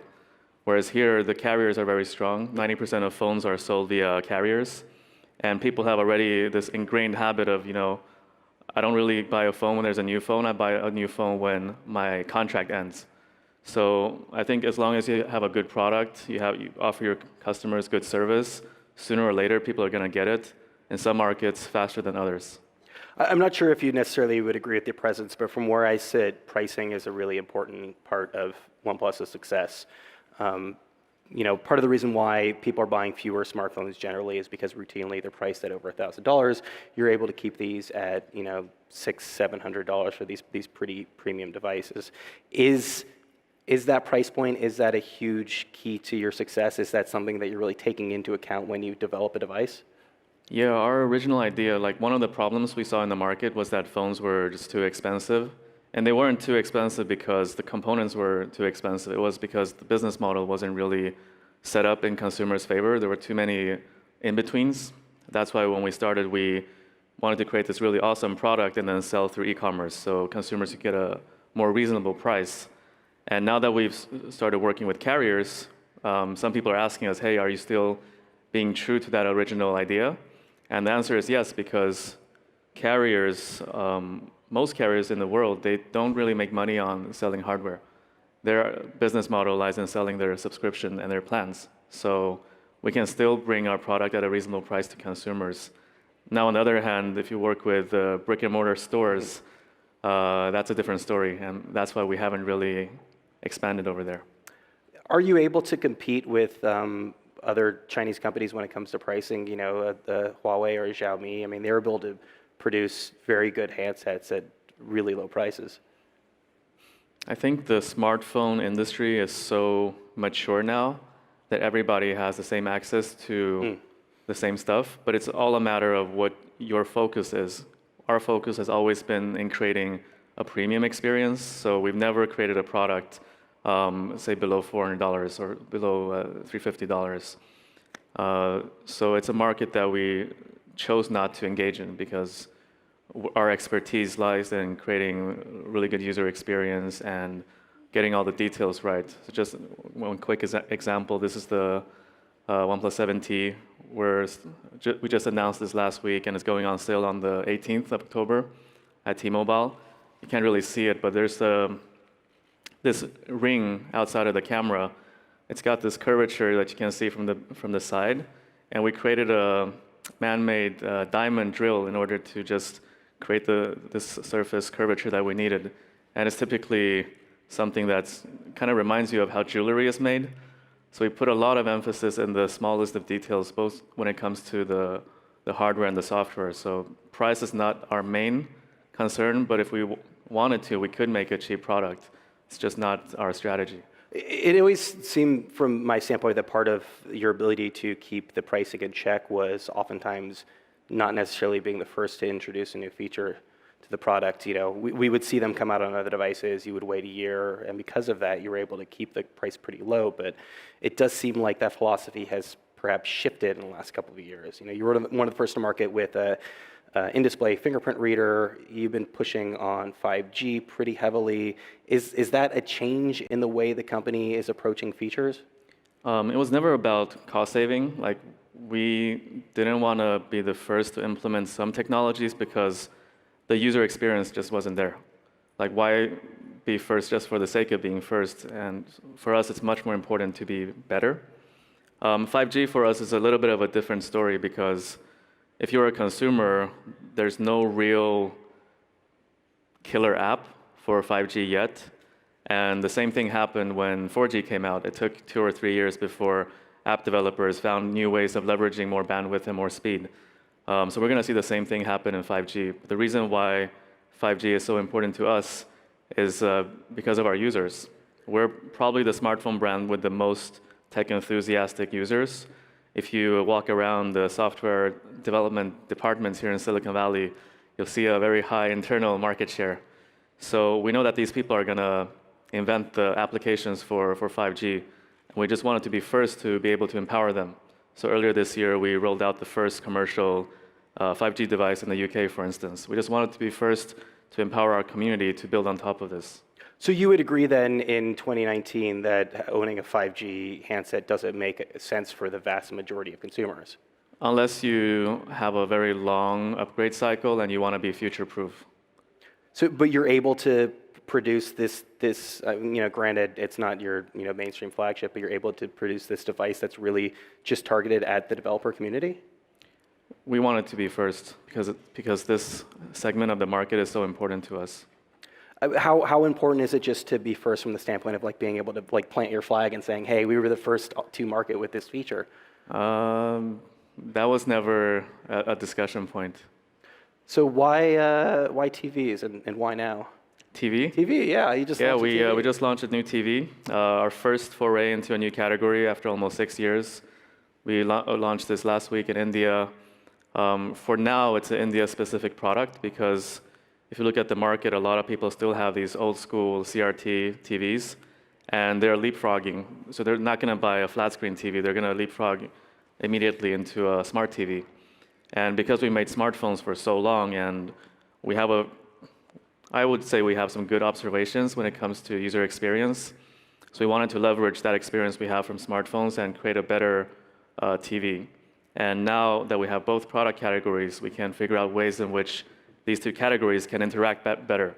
So just a quick example, for those of you who use like smart TVs, it's really hard to use the keyboard. It's like really, if you have a small remote control, you got to go up, down, left, right to enter the letters individually. Mm-hmm. So for us, you can use our phone to just use the phone keyboard to enter whatever you want really quickly. But that's an even longer upgrade cycle for most users, right? I mean, you're talking about 2, maybe 3 years for, granted it's elongated, but 2, maybe 3 years for a smartphone. People aren't upgrading their TVs very often. Yeah, now we're at a phase, inflection point in the Indian market where people are jumping to the smart TV. So you're able to be a part of that first wave, but are you able to sustain that? Once all of those people have bought those smart TVs, are we waiting another like 5 years for all of them to upgrade again? It's a big market. Okay. There's a lot of people in There's India. a few, yeah. Yeah. It's 1.3 billion? I'm not something sure like of the that. exact number. So you're doing the TV manufacturing in India, is that right? TV is manufactured in Taiwan. We have an Taiwan. ODM over there. Okay, but you've begun manufacturing handsets in India. Yeah, for I the think Indian- it's now almost 2 years ago, the Indian government introduced new tariffs for imported phones. So a lot of people are manufacturing locally now. Okay, so tariffs are, I mean, obviously, like tariffs are, for clear reasons, are a hot button topic right now. How much are these international tariffs having an impact on where you are manufacturing your devices? Just make the most rational business case and decide from there.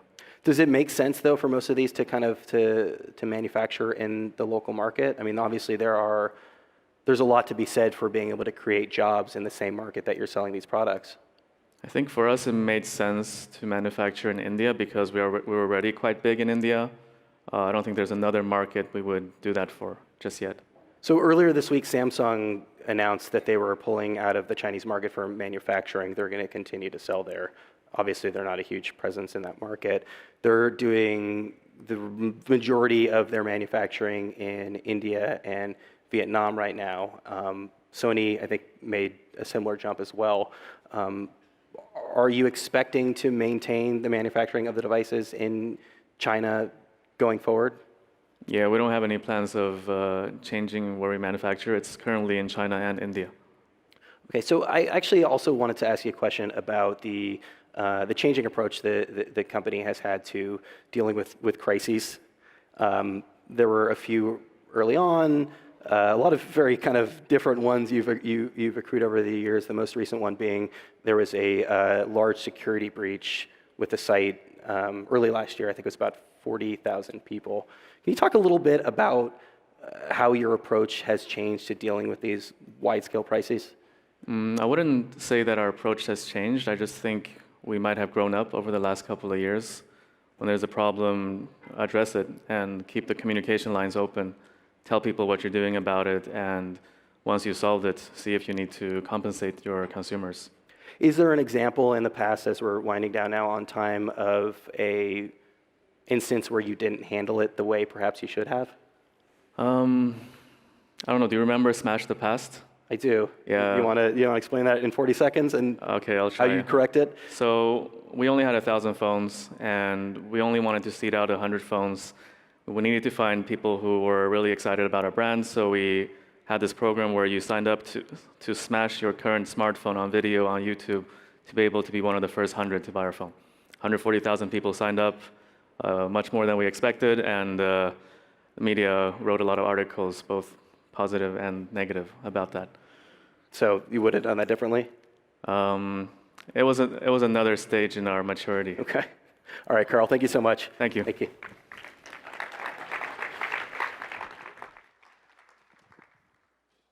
Okay, and now we are going to be joined by yet another smartphone maker CEO in his very first interview as CEO. So please welcome to the stage from HTC, Yves Metzler and Brian Heater, your moderator.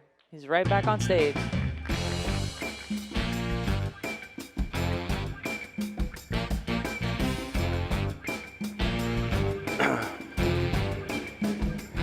I think you only get the Jordan fist bump the first time out.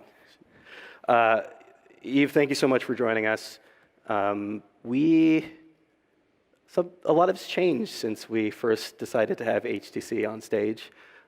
You accepted the position, what has it been, a few weeks now, about a month, something like that? Yeah, I mean, that's my day 14. This is week 2 right now.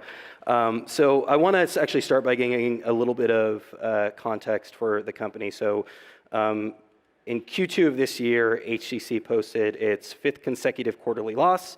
Last July, there were some pretty large layoffs at the company. I think it was about a quarter of the staff. So my first and I think most important question for you is, Why would anyone want to take this job?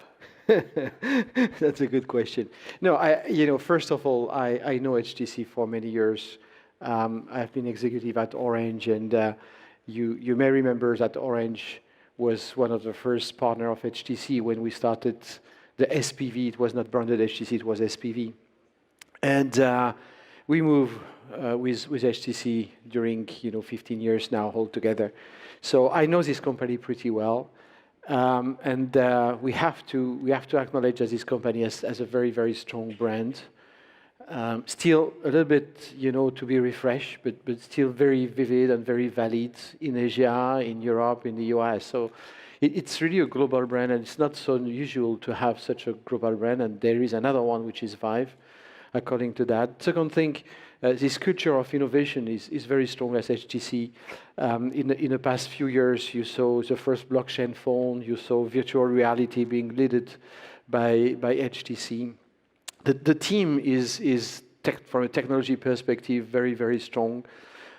You may have realized that we have been launching in the market the 5G Hub, which has been adopted by more than 10 big carriers across the globe. So you started, I think one of your most recent products is the 5G hotspot. No, I mean, the latest one is the Cosmos. You use a new headset, which has been released yesterday. In the mobile space. Yeah, in the mobile phone, in the mobile space, yes, it is a 5G.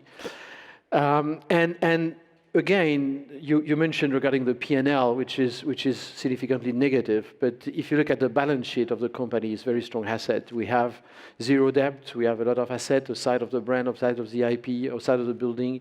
We have 1 billion cash.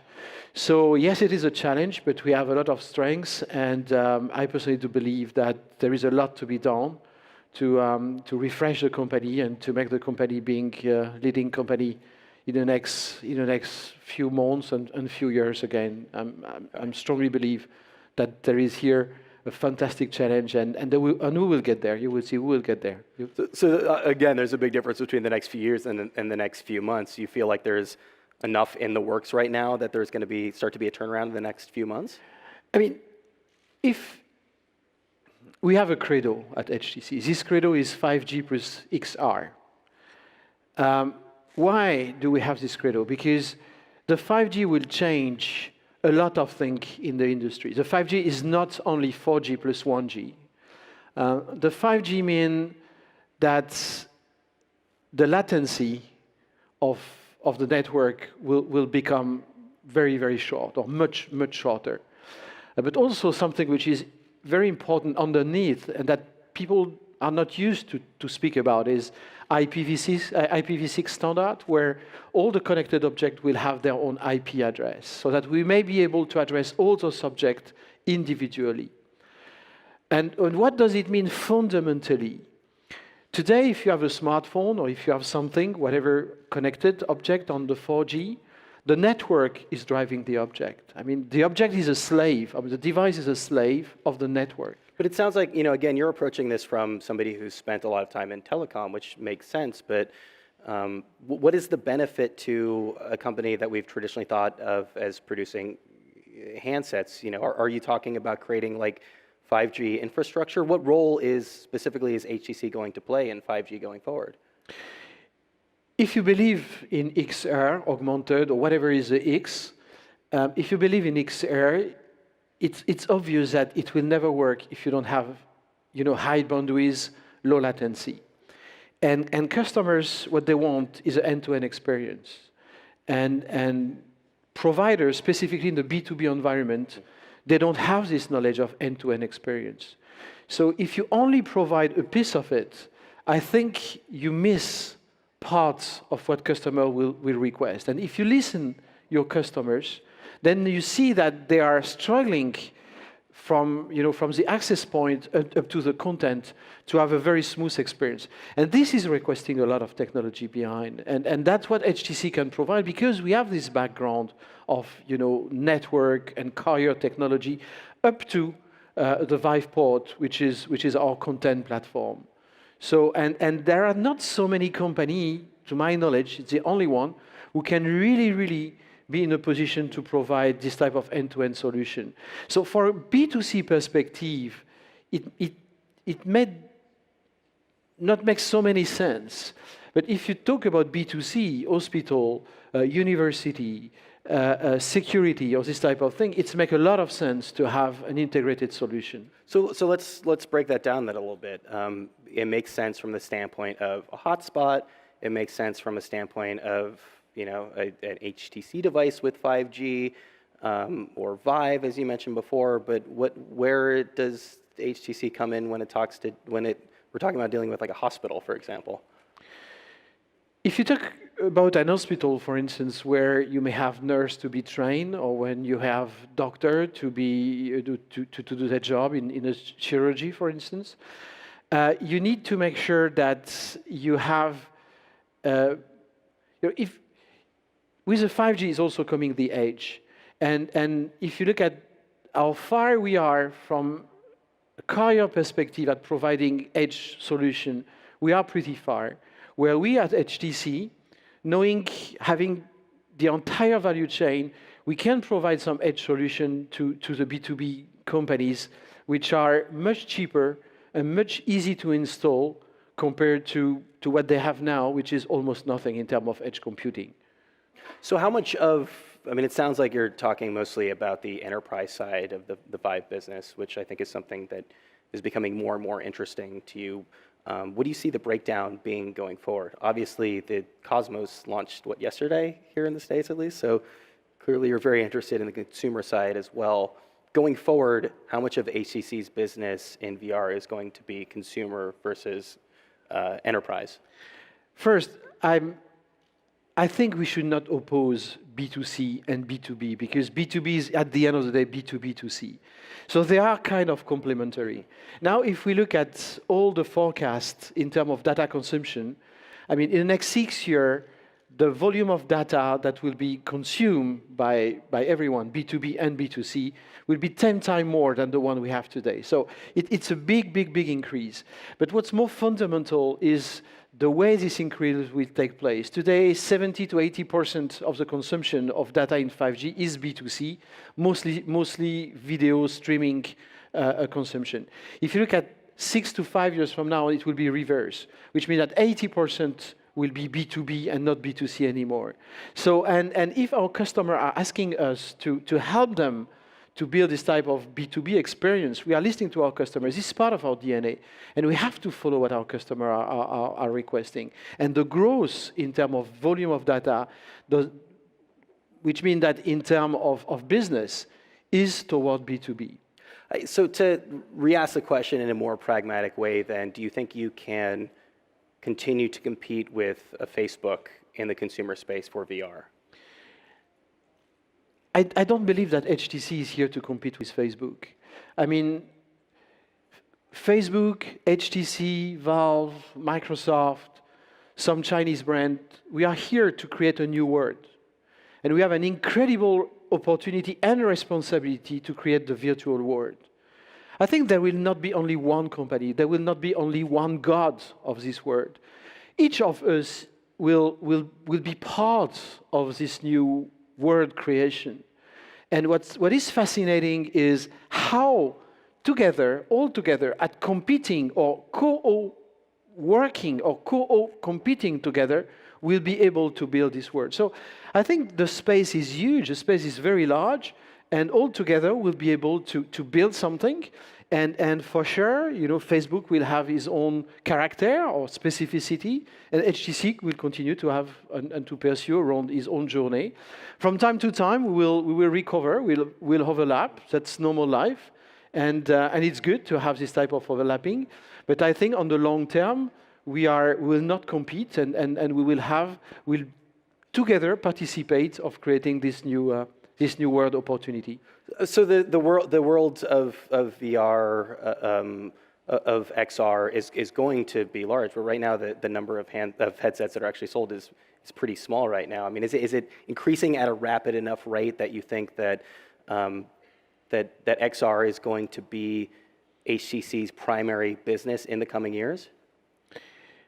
Again, it's not only the headset, it's a service, and it's part of the infrastructure. Sure, but all of the different levels of XR, software, hardware, all of those things, whatever the Vive portion of HTC is that going to overtake mobile?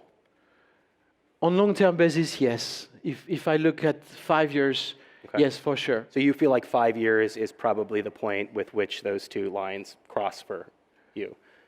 I wish before. Sure, of course. But reasonably speaking, it will be 4 to 5 years. That's when you sit down with the board and the investors and have all these very difficult conversations on your first day. That's the realistic timeline that you're giving for that change. We will do all our best to make it shorter.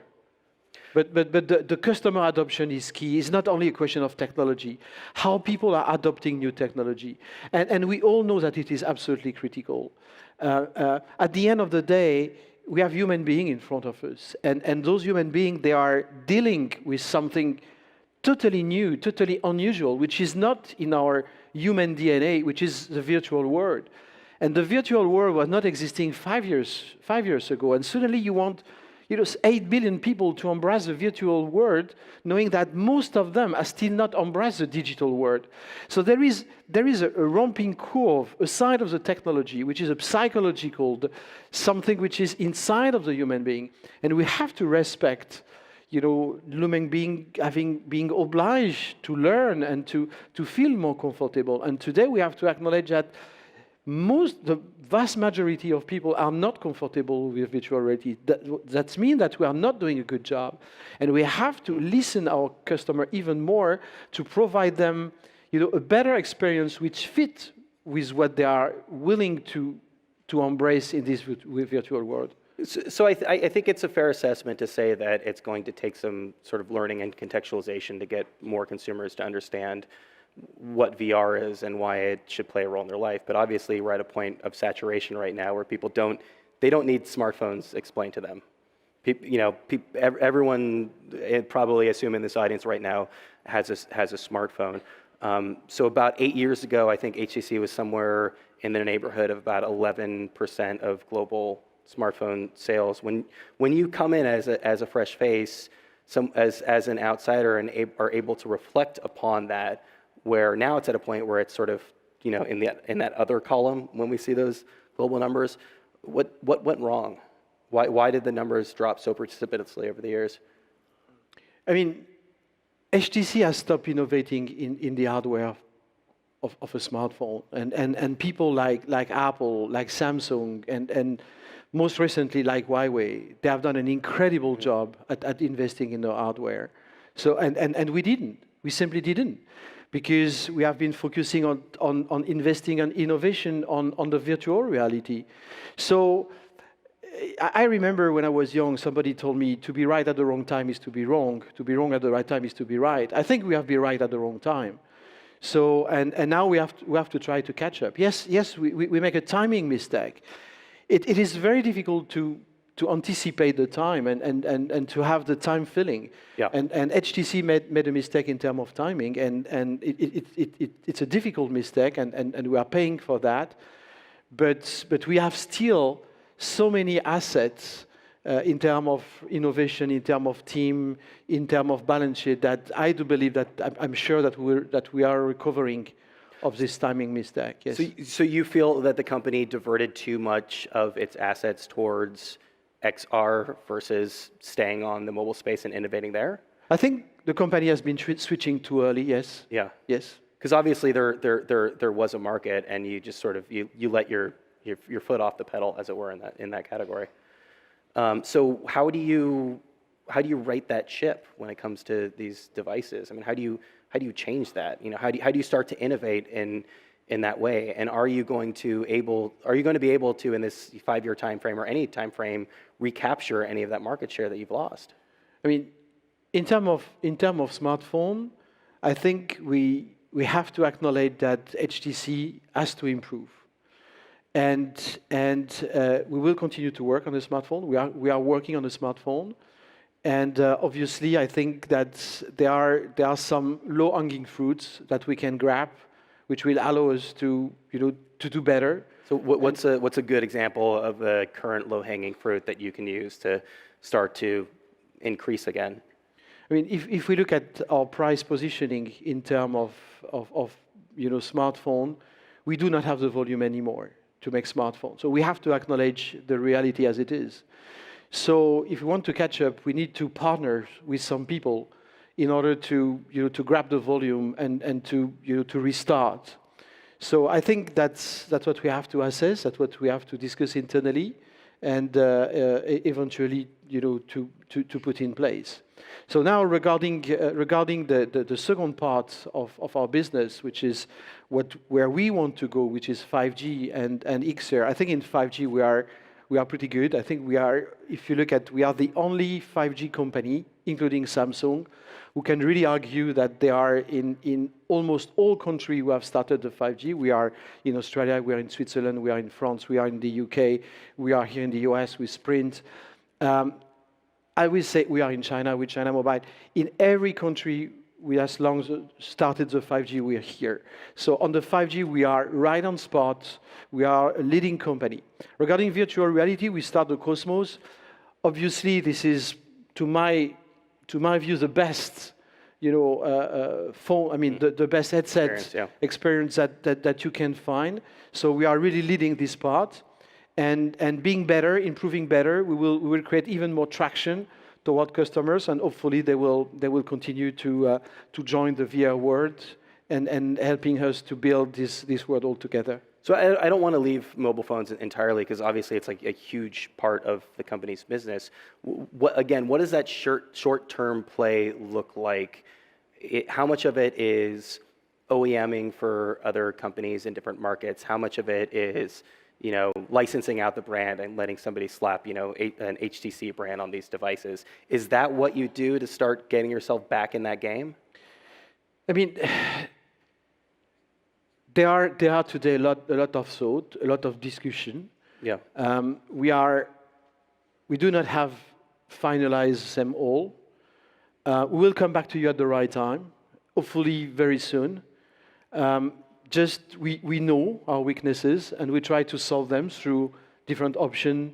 Some of them you just mentioned, and we'll move forward, and hopefully we'll be able to satisfy our customers. And I hope that a few months from now on, we'll be able to provide good surprise to our customers, and and then we may change the game. Yes. Is there a market that makes a particular sense right now? We just spoke to Carl at OnePlus about India. Obviously, it's a huge market. There's a lot of opportunity. Is there a particular segment that you're going after right now with mobile devices? I mean, everybody knows about the trade war between China and USA. Everybody knows the impact of this trade war in Europe. So at HTC, we are not looking at low-end devices. We are looking at countries which has higher GDP. So the market is changing. The competition is changing. We all know, and we all face, the situation where Huawei market share is going down, and that customers are disappointed not being able to have, the latest Huawei phone anymore. So how to give our customers or people, in Europe, the opportunity to come back to what they wish in terms of best-in-class hardware, in terms of best-in-class photography. This is a question that HTC will try to solve in the next few months. So when you're having these conversations, these, again, very difficult conversations with the board, and you're giving them a timeline, we discussed the timeline with which XR and mobile crosses. What timeline are you giving them for profitability? When can we expect HTC to return to profitability? I mean, first of all, those discussions are board discussions. So I will provide different strategic options to the board, very soon, and the board will have to decide and to make some choice. And then my duty. Do you have what is your gut feeling? What are you telling them? When do you feel like that ship is going to be righted? As I'm telling you, I truly believe that this is linked to the way carrier will deploy the 5G. And you know that 2020 will be the starting point of the 5G.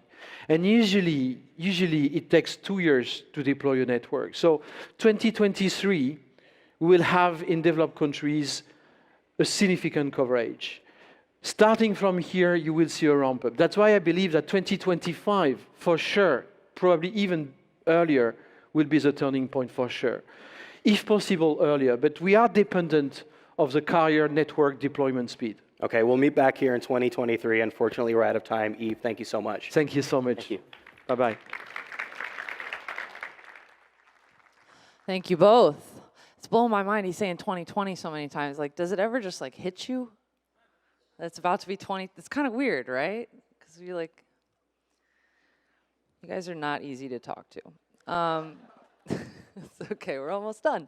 Okay, with that, we're gonna welcome our next guest who is on the road to IPO. Please welcome the CEO and co-founder of Postmates, Bastian Lemon, and your moderator, Kate Clark.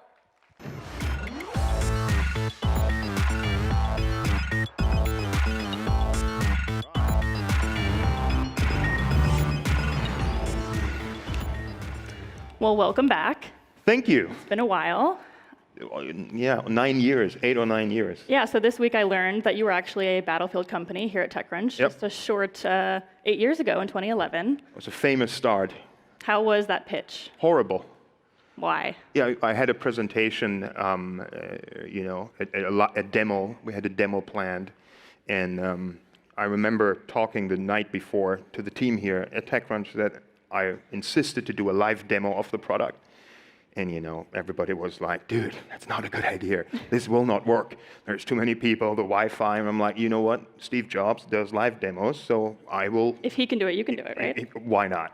And of course, it completely went wrong. Like, the app crashed. We couldn't get it to load. The idea was that you would see a Postmate arriving, and he would have this, I believe it was this giant box of cookies from a place in the city.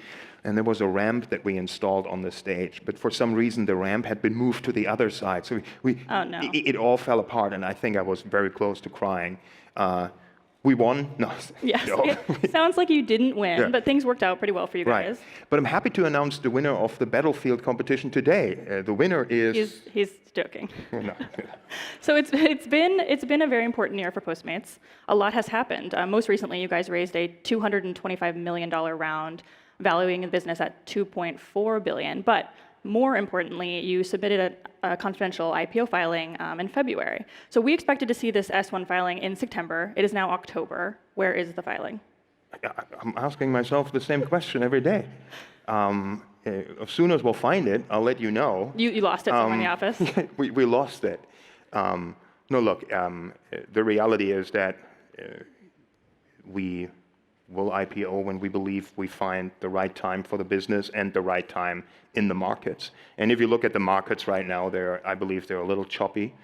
They're a little choppy when it comes to growth companies specifically. There seems to be an appreciation of value stock in the market right now. But, we're hopeful that we find a great window to get out there. So do you think it'll be 2019? I think it depends more on the macro than it depends on our readiness.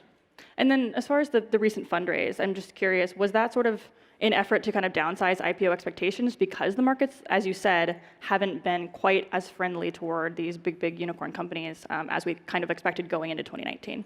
No, the exact opposite. It was very opportunistic round. I think we have made great progress as a business, and as it sometimes happens, you're doing some testing the water presentations, and there's interest, and it sounded like a good idea to just take a little bit more money in.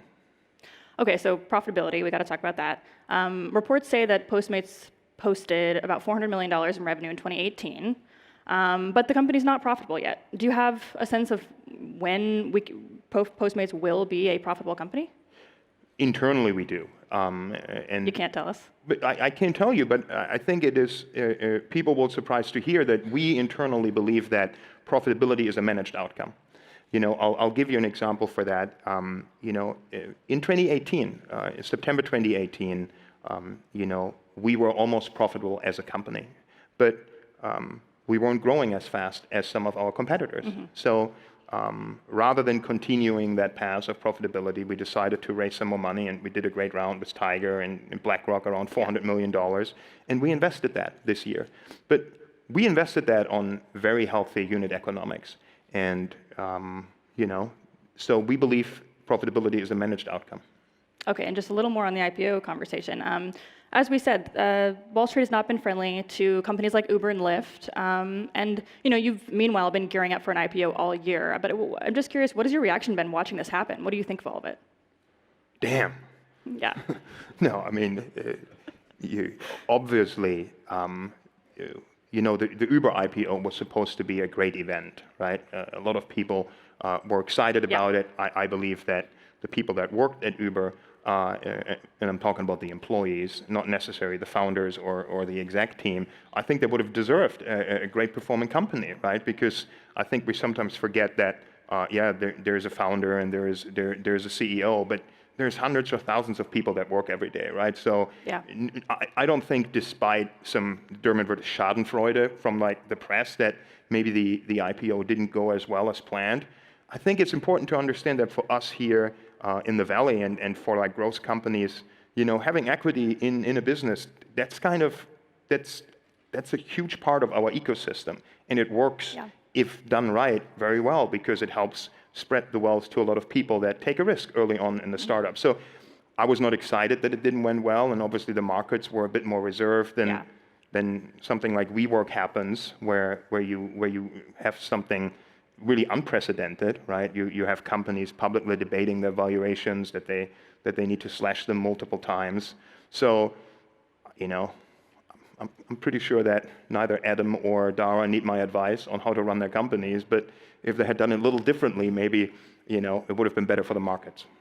So it seems like Postmates has chosen the route of an IPO, but again, reports have said in the past that Postmates has been approached by both Uber and DoorDash, which are competitors in the space that are larger than Postmates. Can you confirm those reports? Well, look, I don't think it does any good to speculate on M&A. I think you have 4 well-funded players here in the US in this space. I think everyone is well aware of the strength and the weaknesses of each other. And, at some point down the line, if we take Europe, for example, you will see consolidation in the market. So people have conversations all the time, but I wouldn't read too much into it. So while we're on the subject of DoorDash, they have raised double the amount of capital that Postmates has raised. I think it's nearly $2 billion, actually, in funding that they've accumulated in not a very long time, maybe 5-6 years. A lot of that money has come from SoftBank. At any point, did SoftBank approach Postmates and offer them any sort of deal? I don't want to comment on specifics, but if you are a high-growth company, such as Postmates or DoorDash, I'm sure you, at some point in your life cycle, speak to all the players. And why does DoorDash need $2 billion if Postmates has raised, significantly less? Right. You need to ask Tony. Maybe he needs a jet. I don't know. No. What is your take on SoftBank and its role that it's played, obviously significantly funding one of your greatest competitors? So I think it's a double-edged sword, right? I believe there was a time when the idea of a vehicle like SoftBank, and specifically the Vision Fund, was a very exciting thing. And to a certain extent, I also believe an important instrument at the time, because you had companies that stayed private for that much longer with that much greater need and amounts of capital than we ever had before. So it was a blessing and a curse, because what we know now, obviously hindsight is a little 20/20. Nothing really comes without strings attached. And sometimes if you have valuations that are set by one large investor at maybe a rate that is somewhat unrealistic, you either need to recover from that for a length period of time. I mean, Uber now needs to perform very well and show great progress. I have no doubt that they can do it in the public markets.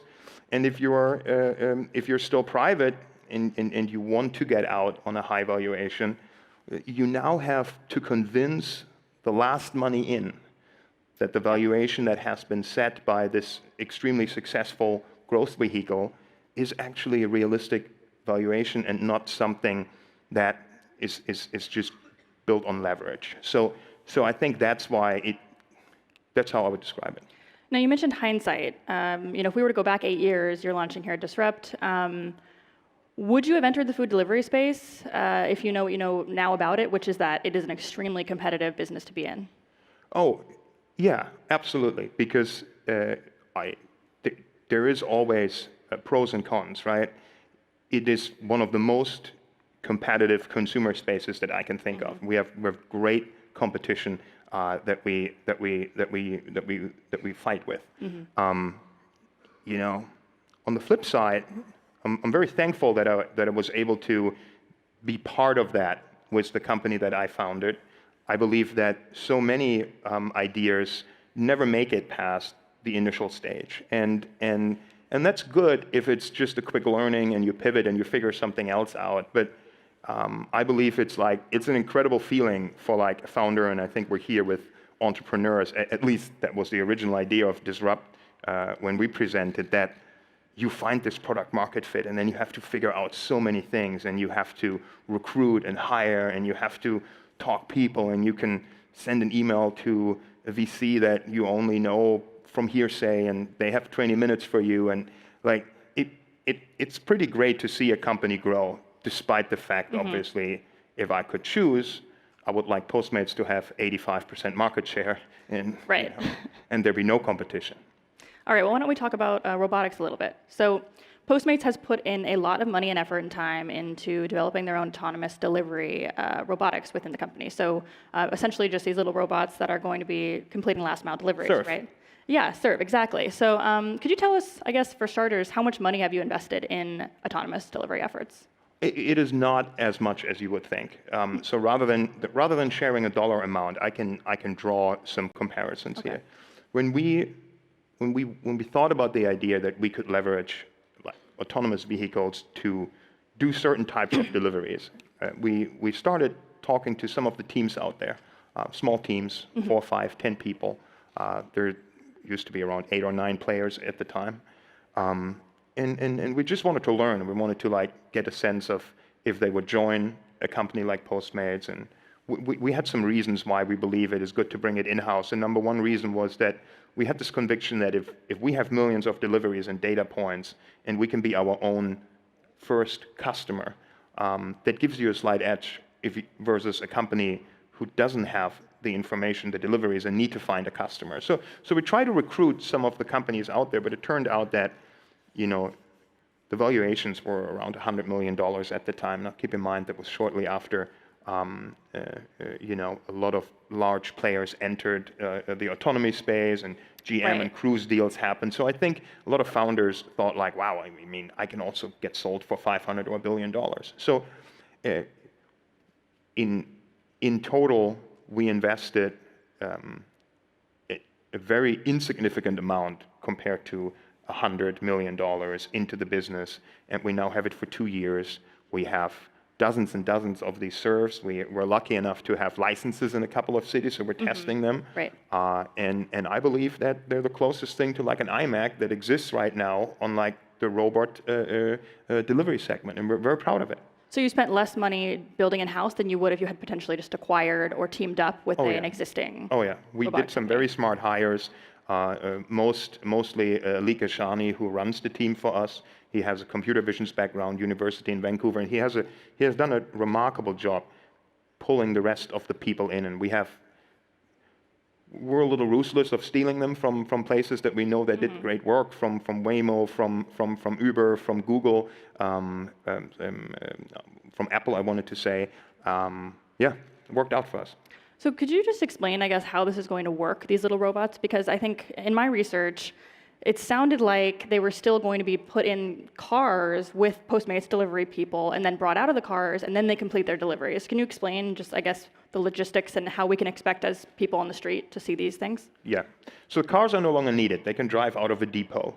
But what is correct is that for the foreseeable future, I would say maybe for the next 1.5, 2 years, they will be, to a lesser and lesser degree, still be teleoperated. And here's the interesting thing about that. If you want to have an autonomous vehicle, an autonomous car with passengers in it, and you want to have cost savings, a driver in that car doesn't help you get any closer to that goal. You make the vehicle smarter and you hope for full autonomy at some point. A delivery vehicle such as Serve that can be teleoperated, maybe even on a ratio of 1 operator to 10 serves, can very, very quickly, without being fully autonomous, do deliveries at an extremely lucrative and attractive cost base for us as a company. Right. So Serve does not need to be fully autonomous for us to make sense. So these will make deliveries more efficient. Will they ultimately cut jobs, though, of real human beings that Postmates employs? All evil computers will cut jobs, and AI will take over mankind. So, Do you how many jobs do you expect you will have to cut? Once these are kind of unmanned and doing their own thing, actually operating. Yeah, I don't think that's the right way to look at it. So they will augment the current fleet, obviously, and I believe that by the time that they could do most of the deliveries, we will hopefully have done a good enough job to free up the resources and the capacities of what the Postmates of today can do to have them do other things. So I don't think, very, very rarely do you think just workforces shrink dramatically overnight versus there being a big movement that is attached to it. But I'm serious about the AI, though. We should stay away from it. So Postmates has recently was granted a permit to operate these for short term in San Francisco. So you are testing these in San Francisco. Where else do you plan on testing the Serve robots? And when do you expect that all the piloting will be over? And what's your best guess as to when we'll actually be able to be receiving orders through these Serves? So we already do it in LA. Okay. We're very keen to test them in markets like New York for 2 reasons. The first one is that in New York, a large portion of our deliveries, they get terminated at the doorman. So obviously we don't have that here in San Francisco in most cases, but the doorman will take the food and will send it up to the customer who ordered it. And that's a great use case because you actually don't even have to interact with Serve. The doorman in that case will have to. And then we're interested to operate it in cities where we can test a hub and spoke approach for Serve. And I'll give you an example. We have great merchants here in San Francisco, but the city is also doing a good job at keeping cars out of parts of the city. There's a great Super Duper on Market Street. It's not easy to access it with a car, for example. So Serve could work as a component in a hub and spoke world where the merchant would interact, load it with goods. Serve would drive a few blocks up Market Street, where then Postmates could take the goods and could distribute them. Maybe that sounds like a little bit too futuristic for prepared food, but we just announced a partnership with Walgreens, for example. For any of the other categories, I think that's a very interesting thing. So cities that fit these 2 criteria are interesting to us. So Serve has gone through a number of iterations over the years. At some point, I'm not sure when, but you guys made it look kind of human-like. You added eyes. You made it so people, I'm assuming, kind of empathize with it when they see it instead of kicking it over and leaving it there. What's the thinking behind that? Well, the eyes are actually really important, and we have Ken Kusienda. He is a great Apple engineer. He wrote a great book about Apple's design principles. We have him working on some of the interactions because when you put something out in the real world, I think interaction design is something that gets overlooked quickly. We wanted Serve to be something that people are curious about. It has about the height of like a person who's around 8 years old, which is in our peripheral vision is like where we look. So it's not too low on the ground. It doesn't look like a rodent. It has what we call like a socially aware navigation. That means it operates very smoothly. It doesn't accelerate fast. It doesn't stop. So it's not very janky. It's just like goes with the flow. And the impressions and the face, we just thought is a great way to start. It can indicate where it wants to go. It'll look at you, and we're now working on it. It will blink a bit and we'll look around. This all sounds like toys, and a lot of the inspiration actually comes from toys. There's a company, I think they're not around anymore, but there were an amazing company called Anki that did great little robots that had these impressions as toys for kids. And obviously you see it in movies of Pixar. And so we just wanted to create something that gives you a great feeling when you interact with it. So you had said at some point that these robots actually in the future might be able to patrol neighborhoods or even write parking tickets. Oh, yeah. So what is your long-term vision for Postmates Serve? Well, I drive in the city, so the parking ticket thing, I think it was a stupid idea. I want to apologize, but they could do that very efficiently. But then again, we have these beautiful interceptors, which is actually what they're called in San Francisco, and they're just so funny to look at. So maybe we leave it to them. But the idea is that really what we want to create is a platform that we hopefully can open source and that allows everyone to participate and build stuff upon. So my dream for Surf and the platform would be have it as an open source platform. Imagine you're a developer and you can just have your robot and it runs on the platform and you can contribute to it. And hopefully we do a lot of good things with it, not just delivering your pizza. So we're out of time, but how about you blink twice if you're going to IPO in 2019? The lights are so bright. I've had a great time with you guys. Thank you. Thank you so much. Thank you. Thank you. After you. Road. Hit it. There we go. What technology do you think will help us best deal with natural disasters? Go to the IBM booth number BF1 to pick your favorite from the Call for Code finalists. Over 5,000 people have already voted. Okay. All right, we're getting towards the end, obviously, and I know that you're all very, very excited to figure out who won the battlefield. But now's my time to talk to you a little bit about everything that goes into putting together Disrupt. I get a lot of thank yous, and I don't do almost anything. I just kind of stand up here and make stupid jokes and let you guys laugh at me. But there are people who work round the clock all year to make sure that this happens, and I just was hoping I could tell you a little bit about them, and then maybe we could clap for them at the end if you guys are cool with that. So number one I have to thank is Richard Smith. He's kind of like the right brain to my left brain and deals with a lot of shit for me. Joey and Ned handling the business, thank you. Emma and her events team and everything that they do to put this whole building together. Nisha, I know our Battlefield companies know who Nisha is, yes. She spends a lot of time helping them train and prep and get ready for everything. David, Emily, Janelle, and the whole 511 production team, all of these amazing, all of it, the AV and everything, our speakers and judges who took a lot of time out of their very busy schedules to come and teach us all something. I hope everyone here learned something from them because I know that I did. The editorial team at TechCrunch who works very, very hard to cover the whole event and moderate the event and run around like crazy people. And last but not least, you guys. You fucking showed up, and we really appreciate it. So this is my goodbye. It's been my pleasure and privilege to be your host. Thank you so much again for coming to Disrupt. We hope you come back. And with that, I'm going to pass it off to my boss, Ned Desmond. Thank you.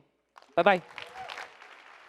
Ladies and gentlemen, please welcome TechCrunch Chief Operating Officer, Ned Desmond.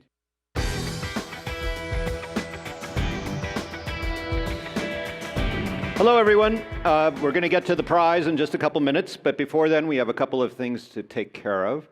If you were here at the beginning of the show, I announced the Custom Disruptor Awards.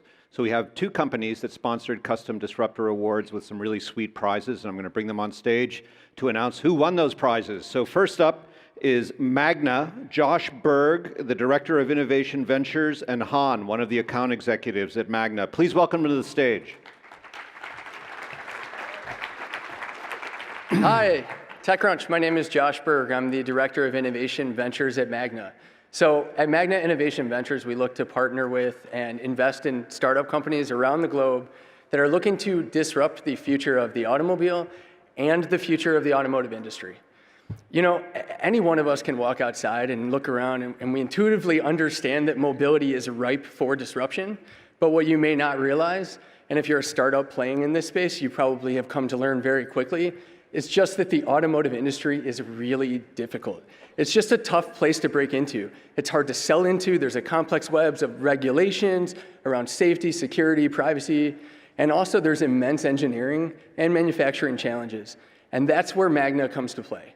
We're one of the world's largest Tier 1 automotive suppliers. And what that means is that we design, engineer, and manufacture automotive components in 28 countries with 347 global manufacturing facilities. We really understand automotive. In fact, in many cases, we build vehicles end-to-end for some of the world's largest automakers. So if you're a technology company looking to disrupt the future of mobility, come talk to Magna. We can help auto-qualify your concept, and we can go to market together and disrupt this space. And so speaking of disruption, I'd like to announce this year's winner of the Future Mobility Disruptor Award. And the winner is KDS, King's Distributed Systems. I'm so excited about this company. Yeah, absolutely, clap. What they've done is they've built a distributed compute protocol. And really what that is it's essentially a platform that allows us to unlock the underutilized compute capacity of devices that we use every day.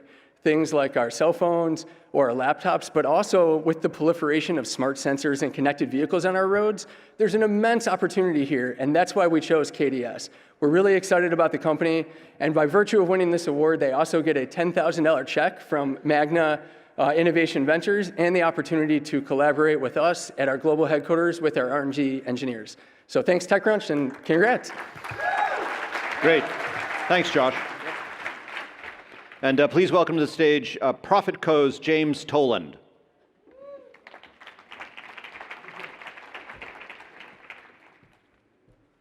Thank you very much. Profit.co is a OKR platform based in Fremont, California. We believe, the industry-leading OKR platform in that for the first time we are using templates to create your key results based on best practices from the leading logos over the decades. If you've used OKRs before and failed, come talk to us. We feel your pain. We know what that's like. We created this platform because of the frustrations that we have found in the industry with the wrestling with the complexities of OKRs, and it really is just a simple idea that with the right tool can directly affect your bottom line. And just about anything else that pains you in this fast-moving world. We ran a competition, business plan competition. We asked young founders to submit their business plans using objectives and key results, speaking directly to, of course, the alignments with their KPIs and benchmarks. And we got a lot of great submissions. It was not easy. Han and I, this is Han, by the way. Let's give it up for Han. Han and I, we just met Ashton Kutcher, by the way, back there, so we're a little misty. It was very difficult. So without further ado, I will announce that Carlos Castañedas from Y Spot is this year's winner. There he is right there. Carlos, you can't come up, but we will meet you backstage. And we'll have some paperwork to sign and all that. Congratulations. Thanks very much. Hope you guys had a great Disrupt this year. We'll see you next year. Thanks, James. Thanks, Han. Right, so this show has been fabulous, and the big reason that it has been is the sponsors who support it. I'd like to read them all out, their names, and we can all feel the glow of the things they made possible at this show while I do that, and then at the end we can give them a big round of applause.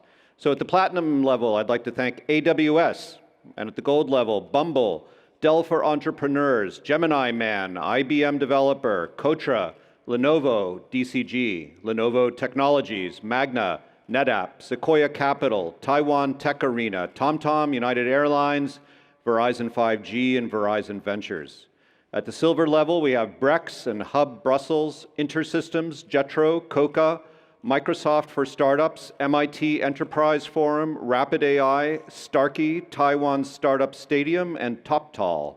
And at the bronze level, Agora, America's Seed Fund at the National Science Foundation, Boeing Horizon X, Deloitte, Ginkgo, Humana, Institute for Information Industry, Invest in Canada, Kinship Labs, Lockheed, Plaid, ProfitCo, Prosus, Snap, Spot IM, Spot Hero, Startup Terrace, Think3. And at the basic level, 2Checkout, All in Mobile, AMB Software, Astana Hub, Bay Area Redwood, Canvassy, Chooch AI, Codeahead, Code and Pepper, CodeQuest, Codet, Confiance, DevSkiller, D-Hosting, Economic Development Authority of Western Nevada, Envoy, FileStack, HackerOne, Hottailers, IC Solutions, IdeaMotive, ITFS, JustWorks, Levitate Technologies, Luke4 App, Otter AI, Perkins Coie, Piper, Chemia, Room, StackTrek, Startup House Dev, Stanford University, Sweetgreen, Talentful, TeamSoft, Tradeof, Universal Electronics, United Kingdom, Uruguay 21, Uvify, Viberate, Zededa, and Zonda. And finally, our marketing partners, AdSemble, Carta, F50, Girls in Tech, Notel, Latino Startup Alliance, Lightout, Pledge 1%, Skydeck, Sock Club, Startup Coil, Higher Tech Ladies, Techstars, and Women of Wearables. And a couple of other quick thanks to DevPost, which always does such a fabulous job on the hackathon. Let's have a big hand for all of those sponsors. Thank you. Now, please, let's welcome the editor-in-chief of TechCrunch, Matthew Panzarino, and the director of our Battlefield program, Nisha Tambe, for the final act of this show. Thank you.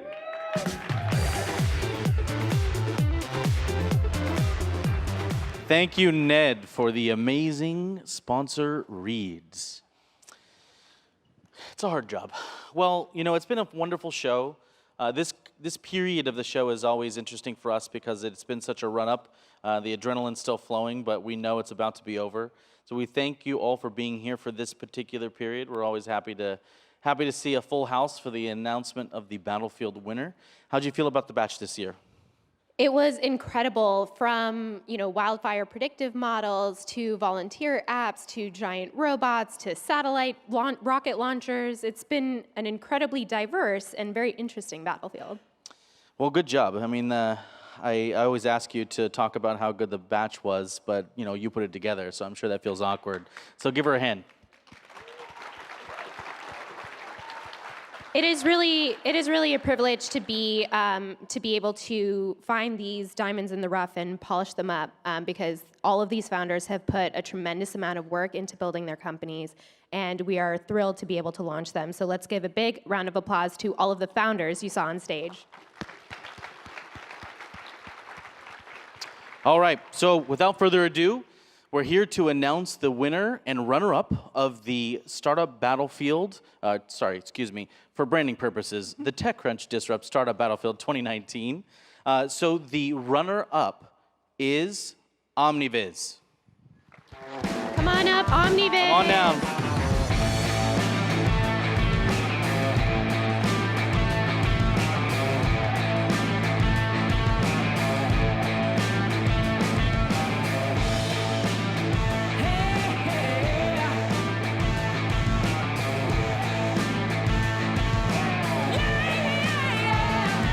Congratulations. Congratulations. Got a bottle of champagne for you. Thank you so much. Congratulations. Wonderful job. All right, all right. Let's get a quick picture.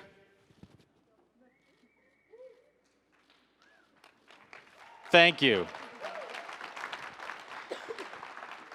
Okay, and are you ready? You want to do the honors? Will do. So the TechCrunch Startup Battlefield winner for 2019 is Render. Give him a round of applause. Render. Come on up, Render.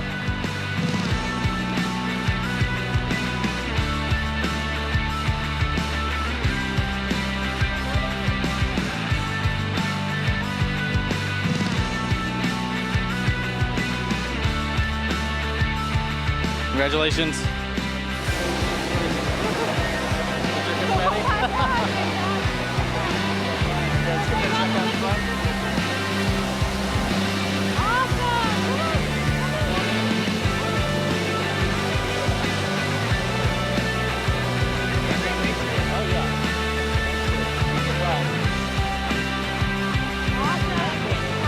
Thank you all very much. We'll see you again next year. That's a wrap. If I can have all the Battlefield teams come on up to the stage for a group photo. All the Battlefield teams come on up to the stage.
Tech Crunch Disrupt.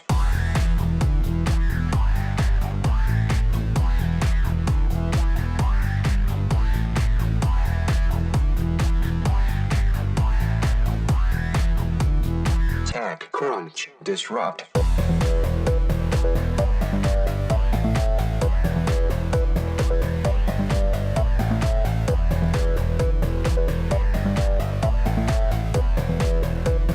Tech Crunch Disrupt.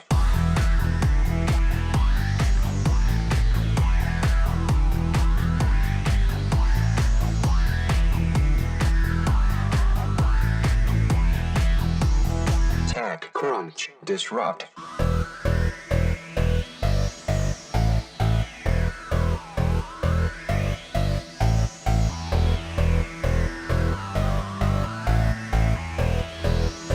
Tech Crunch Disrupt.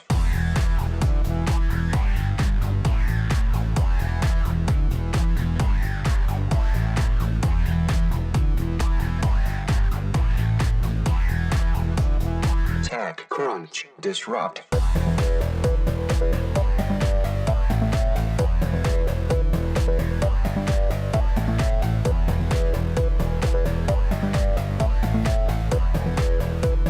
Tech Crunch Disrupt.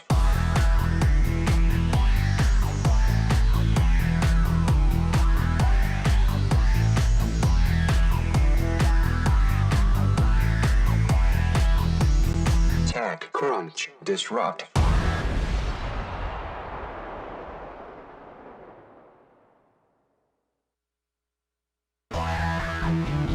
Tech Crunch Disrupt.